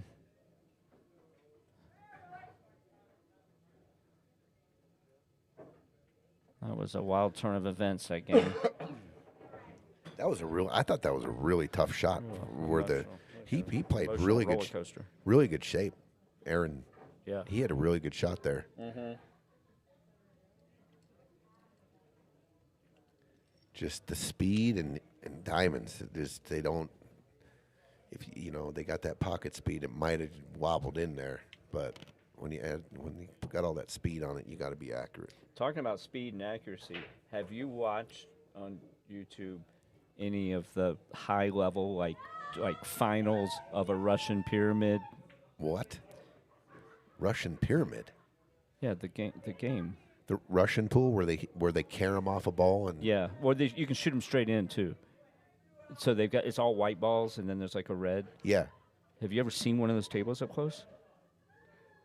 The pockets are like just the size of a ball, right? Yeah, and they're straight. They're not rounded, but they're the balls are like the size of grapefruits. They're huge. So they're like billiard balls, like on a billiard table. Yeah, I'm gonna show you. I saw one in Prague, and I'm gonna show you a picture that I took, and you're gonna be what the. And when they shoot, because it's not just caroming, you can make the ball in the pocket. So when they don't want to ever, if they miss, they don't want to leave the ball hanging. So they shoot it as hard as you would shoot a break shot. So that if it misses, it gets out of there. Wow. And these guys, the pros, they spear them in from like angles, like down like a little bit off the rail. You're like, that doesn't even look possible. This is for the win right here. For the win. Josh and Shawn moving on to the final 16. Boom. And there it is. There it is. Josh and Shawn, big fist pump from Shawn. Good set. Yep, Josh and Shawn moving on.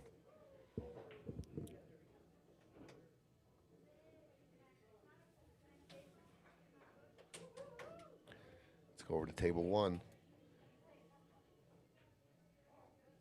6-2, Casey and Greg have their work cut out for them. They're down 6-2, race to 8. Just keep plugging. Oh, Casey knew it right away. He wanted to bump the 15. That would have been a table run, too. That would have been a break and run.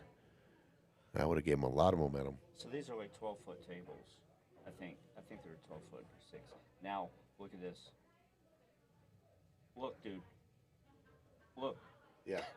And they're shooting these balls in from like an angle, like over, like kind of like here, at 100 miles an hour, and they're going in. And you can just shoot like a cue ball, and you can shoot it straight into the hole. Correct. But the pockets Chisholm just showed me, the pockets are the size, literally, of the ball. Yeah. Like maybe a millimeter on each side. Yeah. Of room. Interesting. It's It's unbelievable. When I'm gonna pull up this. What order do you have to shoot the balls? I don't. Well, they don't have any order. So if you miss, then I can just go around and I can shoot any of the balls in any of the pockets. Yes, but I'm not sure about how because there's a red ball. But when I was watching them, they were shooting like a white ball. They were shooting any white ball, just using it as a cue ball. So I'm not quite sure. Russian. So I've watched a different game like Russian caroms, where they shoot off a ball and then they pocket the ball they're shooting, but it has to go off a ball. And I don't know what that. And the pockets are not that small, I don't think. Okay, let's see. Oh, the cup. Let's see. Here it is. Maybe it is. Maybe it is. It's called Russian pyramid pool. Yeah. So here they're shooting. Did you see how fast he shot that? Yeah. So here they're like.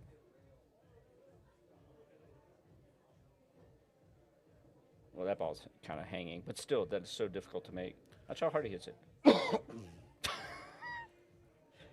I mean, that was pretty close to the pocket, though. Yeah. Oh, kick shot here. Casey.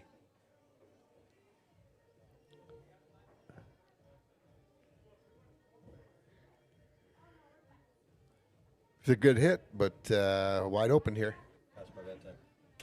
Good shooting, guys. Good shooting, man. Great shooting. Shawn in the booth.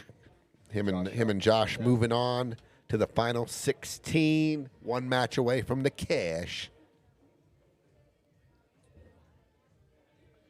Happy. He's Shawn's played in a few of these, and he's knocking on the door to get in the cash. It's got to, and yeah. He's has anyone very played competitive. Every single one? Good question. And I would, if I had to bet, I don't have any lists in front of me, and I do forget a lot. I would bet yes that someone has participated in every, not with the same partner necessarily, but participated in every one of them. They should get like a free dessert or something. Something. Something for sure, right? Maybe a soda. Something. Pizza. In the dough. In the dough. Well, they might not have been in the dough. Maybe that's why they keep coming back. Yeah. And they're trying to get in the dough. So maybe we'll give them some dough. How much is it to enter? $600. For the team. For the team. Has it always been that since the first iteration? $550 was the initial, and then it inflation. Went to, yeah, inflation. Yeah. And the hardware that we give out for this is pretty cool. I haven't seen it. What is it? Well, I'm looking around. You've like never seen it should be in front of me. Clear. Well, we went. There's different hardware for this one, and has not been. No one's seen it yet except me and Amos Acres. Oh, is it a vegetable? It is not. Is it a goat? Nope. That would be so funny. Congratulations, you won a fainting goat. You won some eggs. Yeah. But the previous trophies have been like the clear kind of glass or really glass-looking ones. Yep. Awesome. Those are the most beautiful trophies. Super cool. Oh, that's a 2-railer. Look at that. APA all day. Dude, I'm going to tell you right now, like, when Tony Chohan shoots cross-bank 2-railers or just straight-up 2-railers, it's so sick because it looks like, dude, it's straight in. Yeah. And the speed, it's just zing, zing, and in. Yeah.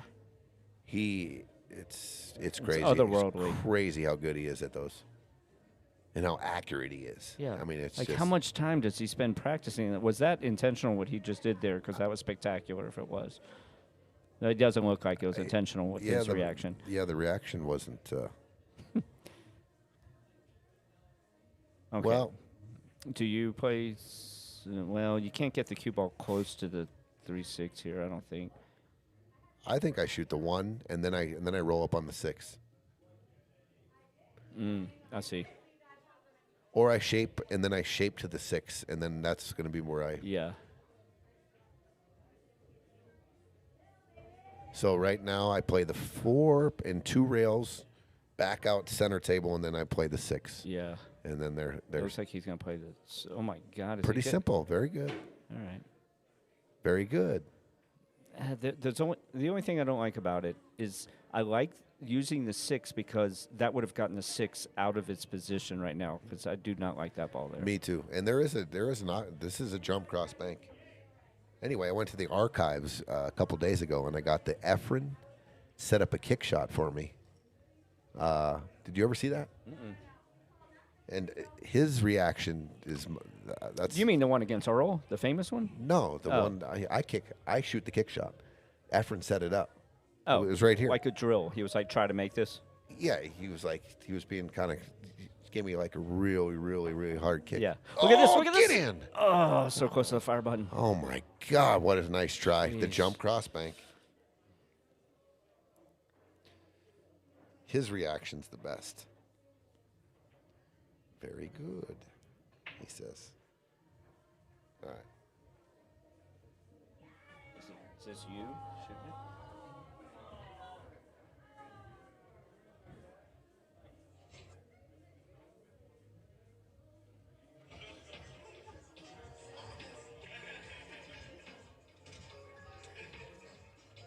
So I have to hit the 1. He puts the cue ball's right there.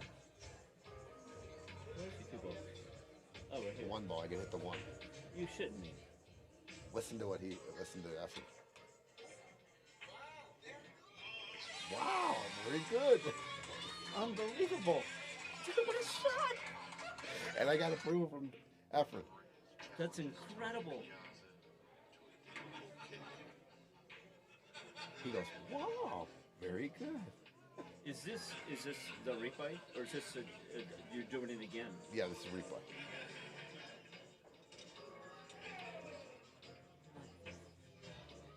I wouldn't even know what to. What English did you hit? I can't even tell what you did. Reverse. But Efren's reaction's the best. He knew it. And he goes, man, that's spectacular. Wow. Very good. Y'all missed it. Dude, that was yeah. I wouldn't have even known how to approach that. Ricky, 3 to 4 weeks, probably beginning, end of September, beginning of October. What are you reading? What are you answering? Ricky Rodriguez is asking me when Manny and Dom play. Are the Friday night fights like the challenge matches still going on, like gambling matches, or is that kind of faded? No, they're still going on, but everything's booked right now. We just don't have any spots. Yeah. I guess they could make a match for a Saturday night. And actually, tomorrow we do have a second round match on Saturday night because scheduling conflicts, and they couldn't get on a Friday. So 6 o'clock tomorrow night, showcase, and Mark Avery. Oh, funny things happen when you don't Mark close Avery. the door. I didn't know he was still in town. Are playing Phil and Tens. Phil Guerrero? No. Shaggy. Tens Lama. And I should be able to pronounce his last name.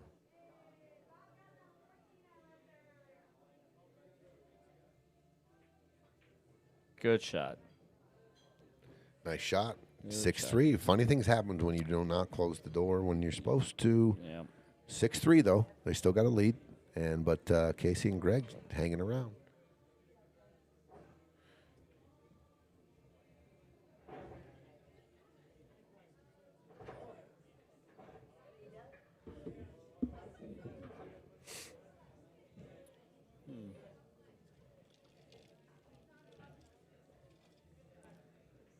I wonder how Pago Lion's company is doing. Like, I wonder if he's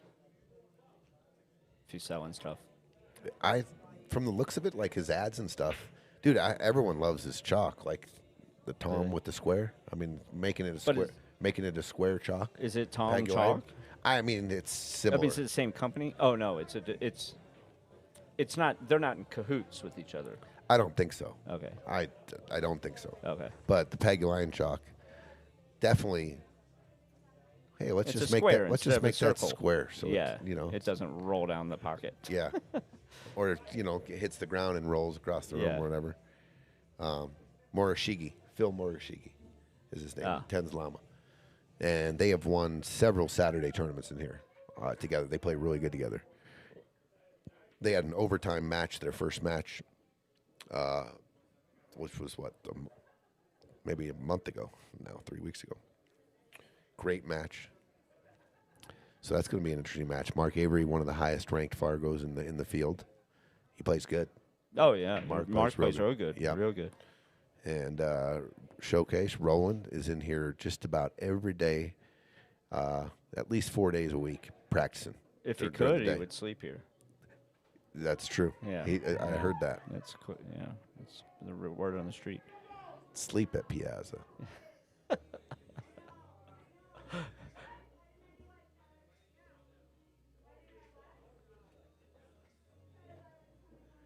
Okay, I've seen funnier things happen.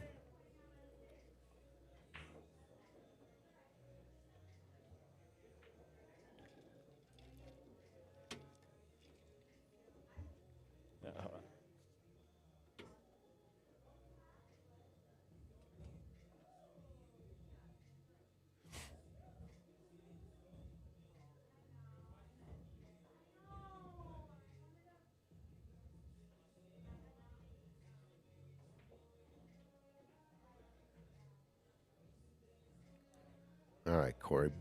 Excuse me. Sorry. Casey. We got ball in hand here. The eight's kind of the eight's taken by the stripes.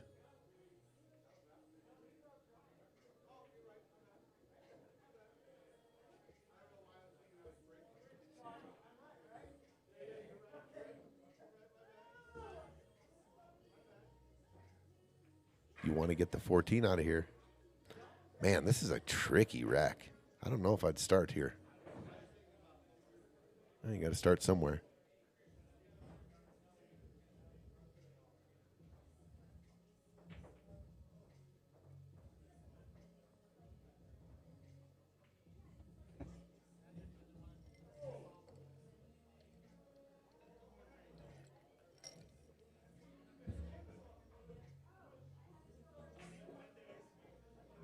Yeah, he won. Yeah, he was trying to hit that 14.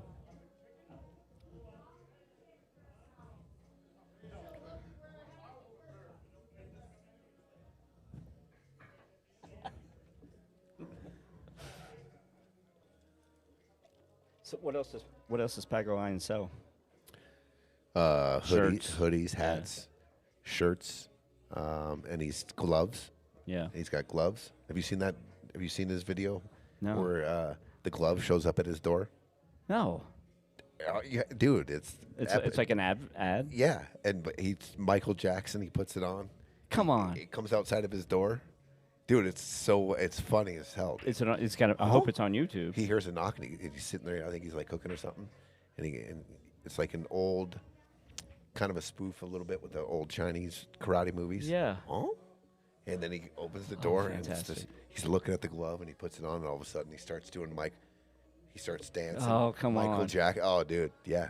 Oh. It's good. He probably sells a lot of stuff in I don't know, in Philippines? Asia. Yeah, for sure, dude. He's playing, that's all like he's playing Chinese 8-ball. He's playing Hayball. He's on the Hayball tour, dude. The huge Federer show. was talking about it like there's how much money there is in that already. And the game's only been around for like 700. The main 5 years. championship there is the first one they had was 750,000 Unbelievable. American for first. And Unbelievable. Orcola jumps off the rail and wins it. It's a new game. No kidding. Dude, and those are snooker and champions. And, you know, they're playing, it's regular pool balls. Yeah. Snooker pockets. 9-foot table, though. Right? And is it the game 8-ball? 8-ball. Like regular 8-ball? Regular 8-ball. It slop counts. Slop does count on the snooker table. I mean, you'll see why. Like, if the ball's on the rail and they're going to, dude, Corey Deuel made some of the most imaginative shots that have, dude, what an imagination on a couple of, you know, I get home after work and it's live at 3 in the morning. I'm watching Alex's matches. Live where? And you live on Facebook. Oh. Dude, you can't shoot balls, so a lot of moving. Like if it's down the rail, it won't go in. Yeah, so they're moving off the rail. Like there's 3 or 4 moves, unless you break, and a lot of these guys break pretty good, and nothing's on a rail. How is it? Hay ball? Is it HEY or is it HEY? But I gotta look the that up. amount of the defense and then involved in the offense when it's time to go is amazing. The back and forth, like hooking them, because you can get you ball in hand is the thing. But if there's a ball on the side rail, they have to play around that, or they're banking it in the side. Yeah. But they're playing into a collision to get it off the rail. Is it what size table? 9 foot or 10? 9 foot. Dan Bregan, what's going on? What's up, dude? Trent, what happened to Kayla and Sam's match? It's scheduled for September 7th. It's on a Sunday. That match will be played on a Sunday. What is that? Kayla and Sam versus April and Bobby Newest. It's a round 1 match. It's the round 1 match that didn't get played. Scheduling conflicts up to we couldn't find a spot for them, and we finally found a spot, and it's September 7th. It happens, and it's putting us a few weeks back, but we'll be all right. Thank you, Ryan. Glove commercial. That's what I'm gonna say. The 7th at 7. My son's birthday. Commercial. I sure hope this is on YouTube. Did any of these look familiar? Dan Bregan's on the road tonight. Does any of this look familiar? I put in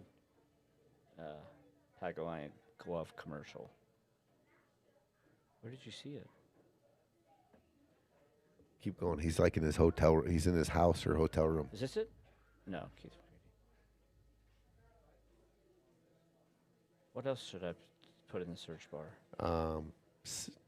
Alex Glove arrives at his front door.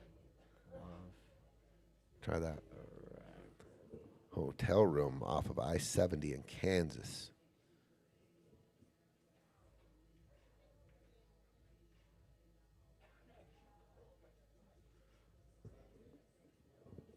Well, not the worst thing. I mean, the stripes here is. Man, they're in some trouble here. The 14's tied up. I was going to say you can come off the 10 here and come draw underneath down to the end rail and then underneath the 8 to open up so the 12 can be made. Alex Packle Lion, pool player, glove commercial arriving at door.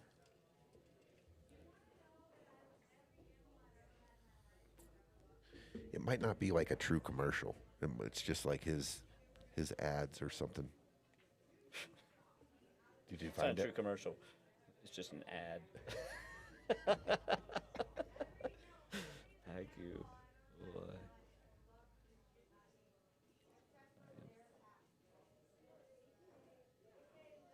Chalk and glove? Chalk and glove?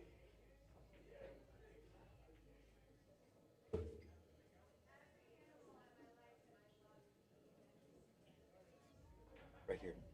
That's it. Ah.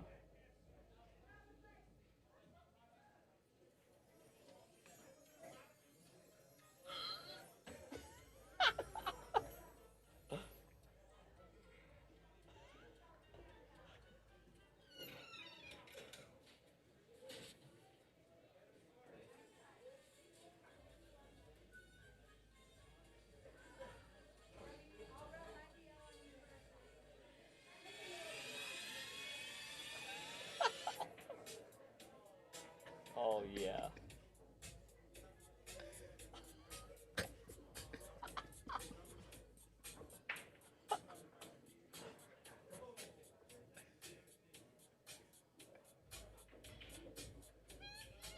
I love it so much. So much. Everything about it. It's great. Send. Oh my God, that is amazing. Yeah.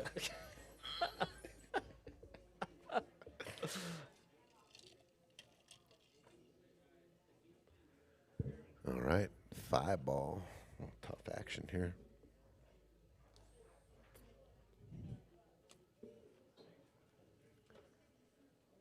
Well, this is tight as it gets.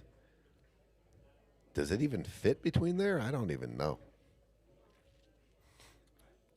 I mean, you got to watch out for the point. I don't see it. Yeah. I think he's got to come down to the end rail. Yeah. Just, I mean, what's Stripe's going to do? You got to work. So just make sure you get a good hit here. Don't give them ball in hand. Yeah. That's why I like kicking along off the short rail. Just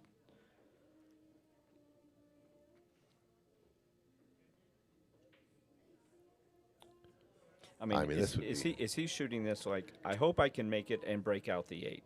Is that what his goal is here? You think? I think I don't know what he's thinking. Because if he's just going for a hit, you might as well go the other way.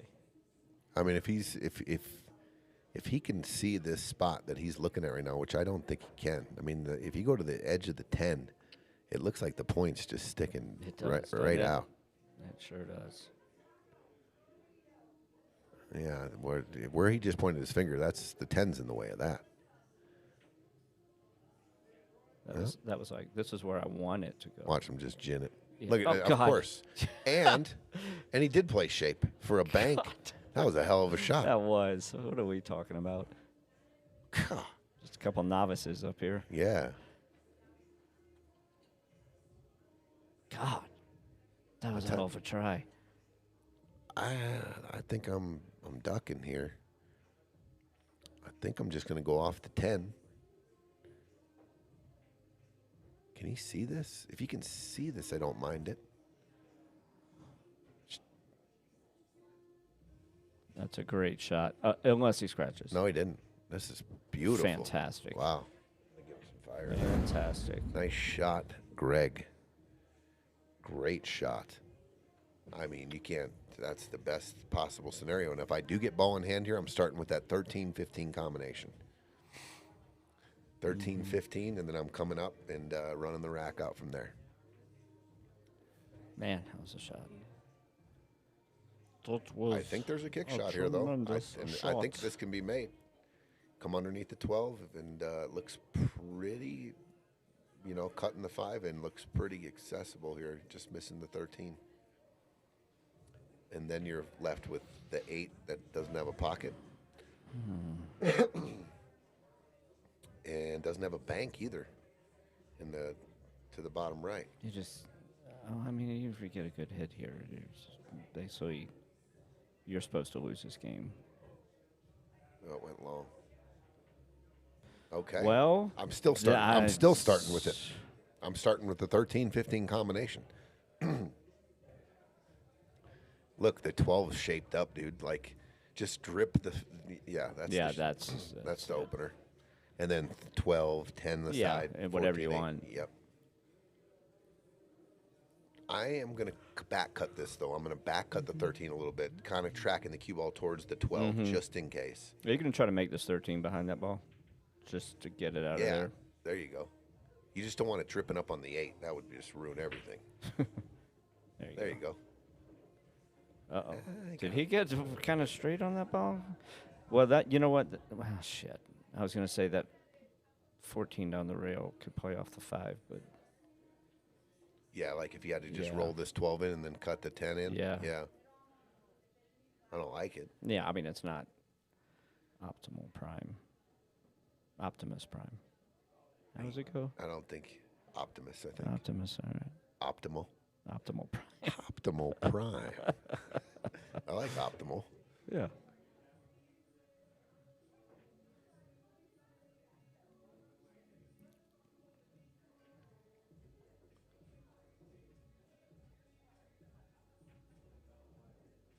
Okay, good shot. He's got 2 options here. He can either play it the way we just talked about, or he can go 3 rails around, but I don't like that. I think you got to do what we were talking about. Shoot the 14 off the 5. There you go. There you go. And he actually gave himself an angle to get better on the 8. Here's what you don't want to shoot this too hard. If you hit it, because then the 5 flies around the table. You have to hit just a little bit of rail first, I believe. You have to. Well, you can double kiss the 5. You hit it full here. I mean, there is some accuracy to this. How do you put top on that? That should be in. Oh, that's a good shot. Yeah, that should be in.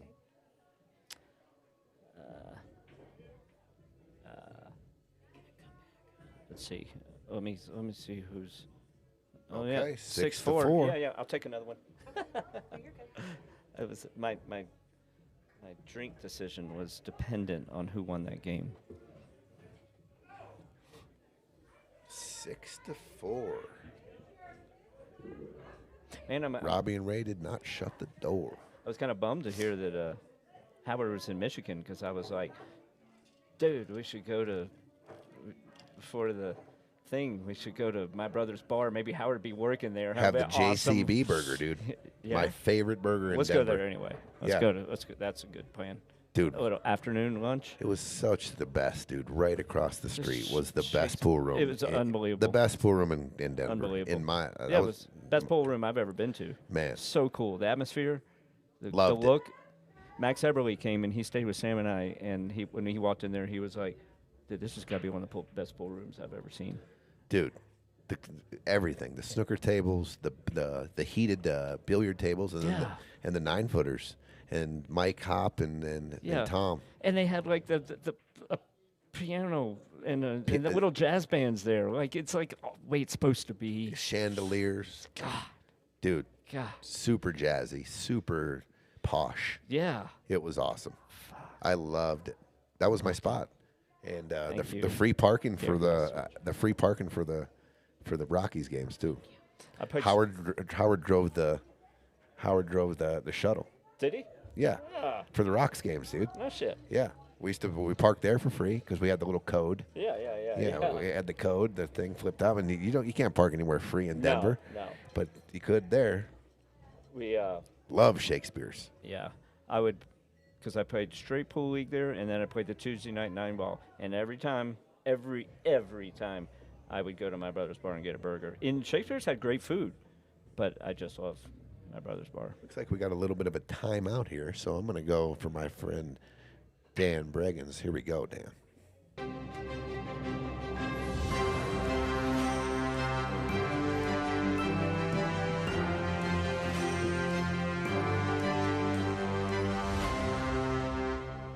If you're out there looking for a very affordable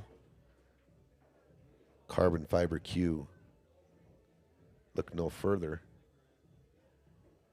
than Colorado Cues. Shoot it again for you.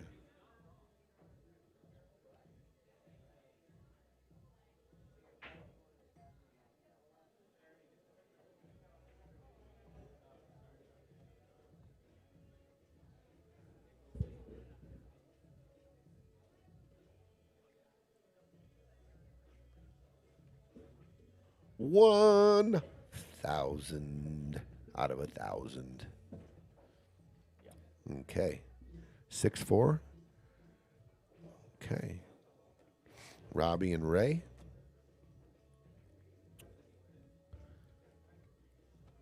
They had a shot now. It was 6, I believe it was it 6-1 or 6-2? And they didn't connect on the 8, or something pretty, the way these guys have been playing, something pretty easy. Yeah. And now the pressure starts to flip in these matches. It just does. When you see what was it, 6-1? 6-1, I believe. When you see 6-1 on the scoreboard versus 6-4, there's a different mentality in your brain going. You're like, if we don't win this game, then it's 6-5. But at 6-1, you're not thinking that. What was he? Really laid into that one and scratched. Here we go. Casey and Greg get ball in hand. Another nice thing I didn't know about, I didn't realize that guest commentators were paid appearance fees. This is awesome. Thank you, Tony. That right there, what does that look like? Well, how much is that? $130. $130. All right. Off the top of your head, do you know what costs $130? Let's see. I'm trying to be clever here. I was like 3.5 lap dances at Shotty's. I was Just going. kidding. That's even better. When I was going, I was like, I was going to say, a hotel charge plus 1 valet and a bottle of water. All right, what do we got? Stevie Chan. The Stevie Chan entry. Yeah. Mr. Charlie Williamson. Sign up. Charlie Williamson signed it up. Sign Yep. up. How many you got? Just right around a hundo, just north of a hundo. Is there a cap? No. Nice. And that's probably why I'm not sold out right now. Because there's no cap? Because That would make sense, yeah. Tony. Well, Kind of hard to sell I'm out just saying, if there's no limit. If I'm advertising that it's 128, people are rushing to get their entry fee in. Oh. And they're Venmoing me, and they're Yeah. getting the cash in, right? Because they want to Worry. secure their spot. Yeah. And So by not having a cap, it's created fewer entries earlier. Exactly. Yeah. Exactly. So you think you're going to get on-site sign-ups? Which, and I keep thinking about it, and it keeps playing in my head before I go to bed at night, because I think about the organization of the tournament and how we're laying it out in the Calcutta and the match we might play on Thursday night if we get 150 or 160. And then it slows down the process of the Calcutta, people coming in and paying their entry fee on that day. Oh, it does. Because yeah. okay, we're so I got to put a post out here real soon about we got to have your money in by the day before the Calcutta. Yeah. Because I got to put out the sheets. That's and we a got, really and, good idea. And we got to get organized. And Yeah. Because I want to start the Calcutta on exactly at 6:30. That is time consuming with all those players. No doubt. And we might have to run a round of matches that night at 10 o'clock. If we get all of a sudden 160 people show up, we're gonna have to run. We're gonna have to run a round that night. So how many people usually show up for the Calcutta if you don't have matches? Everybody. They do. Almost. 90%. I mean, that's awesome. Because you would think that some people would be like, "Well, I don't care about that. I'm just going to show up for the match the next morning." Some people do. The people that aren't, looking to participate, but and there it is. There we go. Boy, they had ball in hand and they didn't capitalize on the ball in hand. It's 7-4. They're on the hill.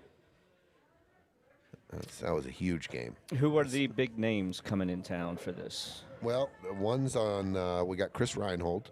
All right. Gabe Owen. Oh man. Oh, he came last year, didn't he? No, has not. He's never been here before. He was somewhere that I saw He was in Colorado recently. Springs. Oh, he was okay. it for the Charlie Shootman. Yeah. Okay. Yeah. T. Chohan is No. still he came last year. Mike Banks Jr. Yeah. God, he plays defending champ in second place. Ruben Batista sad.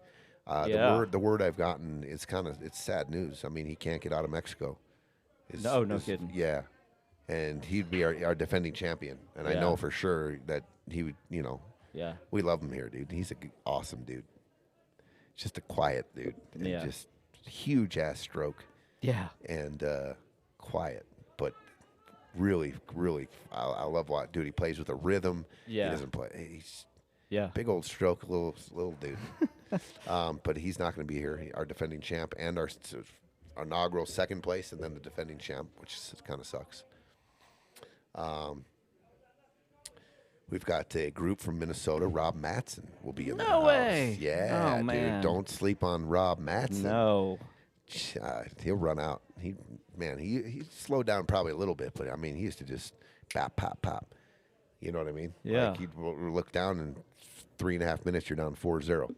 Yeah. Guy runs out. Jesse Bowman. You're kidding me. What? What? No. Come on. Nah, serious. Wow. Is he playing? Yeah, he's playing probably a little. He owns Miller Time Billiards in Moline, Illinois. Okay. His family's owned that for 20 years. How old is he? He's in 40s? He's probably late 30s, maybe 40. Yeah. Dude, that was the most epic bar table matches in the country when you went to Vegas. It was Shane SVB when he was a kid coming Yeah. up still. Yeah. And Jesse Bowman. Jesse Bowman. And Jesse I used Bowman, to love watching him play. And God, Jesse that big Bowman, stroke. Yeah. Dude, he ran out real fast, too, and real clean on the bar table. Like He was just terrifying. Yeah. He had a scary stroke. Like, it was intimidating. Dude, him and Shane matched up all the time. Playing even, and Shane, and that went back and forth. Yeah. Jesse Bowman can. I mean, he was probably for 7-8 years top 5 bar table players in the country, in the world. Yeah. Maybe in the world. Yeah. That year that you guys, Team Doom won, Valley, we came in second in the intermediate, and we lost to Jesse's team in the finals, right next to you guys in the pit. We were playing at the same time. I lost to him in the finals of the 8-ball of the Valley one year, and I'll never forget. It was the worst skid, the worst. I can see it. It was so gross. The ball It's just still went down the road. I'm on the hill to win it, to beat Jesse. Yeah, he had to double dip me, I believe. I can't remember now. But I remember I'm shooting the 3-ball. I got the 8 sitting right by the side. I got a cut on the 3. I'm good to go. I'm just playing good. And this ball just went, and it just went into the rail. And I was like, what the fuck? Oh, and I end up losing. That was gross. Tilt. Yeah, stone. But yeah, Jesse Bowman. That's awesome. I haven't heard from the big names that came out last year. I think Sergio Rivas is coming back out. Sharik Saeed. Sure. From Denver here. Mark Vidal. Some locals. I'm hoping Kings from Idaho comes out. A big action guy. Plays good. The roofer, Steve Hausch. I hope he comes out for action purposes. And like I said, if I would have said 128 and that's it, I'd bet all the money and I bet the bar we'd be sold out right now. Yeah. Because we're T minus what? 2 weeks, 3 weeks. 13 days. Yeah. 13 days away from the Stevie Chan. Can't wait. How much money's added? $5K. Nice. $5K. Last year, just under 75,000 was the total purse. 20,000 for first. Both years, actually, 20,000 for first. Including Calcutta? Yeah. Oh, yeah. The 5,000, is that coming from sponsors or you guys, or where's it? Are you at liberty to say where all that's Coming from us. Nice. Yep. Nice. We got a cool thing. One of our sponsors. Okay, they're 3 balls away from moving on to the second to the third round, final 16 right here if they can clean this up. Jeff Chichester, budgetroof.com, is sponsored. We sponsored a 550 and under qualifier, and he sent 2 guys. Nice. It was a free qualifier. Sweet. And Sam that's Ferris awesome. and Miguel Anariba got the 2 spots. Nice. And he's also putting up 500.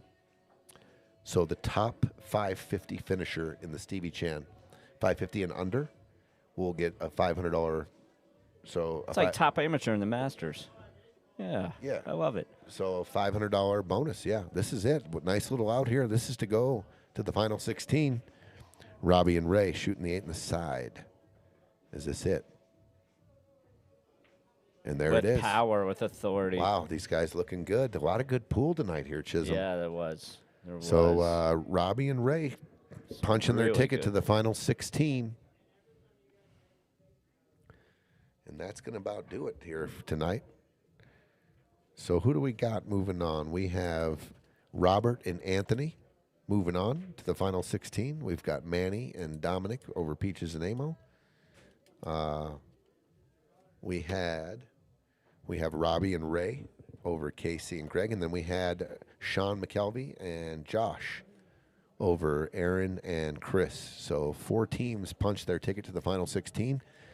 Join us tomorrow at 6 o'clock. We do have a Friday fight night match that got rescheduled for some scheduling purposes, it's going to be Mark Avery and Roland Graham versus Phil and Tens. And that is going to be a hell of a match. Phil and Tens always play well here, and they play well together. I'm going to roll out just one more commercial before we go. I want to see if this guy's on stilts. All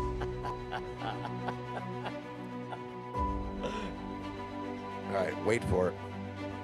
Stilts. Right here. Patrick, there he. There Oh, he was. it There was really he quick. You goes, got to man. see. Stilts. Dude, how did you come up with that design? It's sick. It's a story. There's a story behind it. It's pretty damn cool.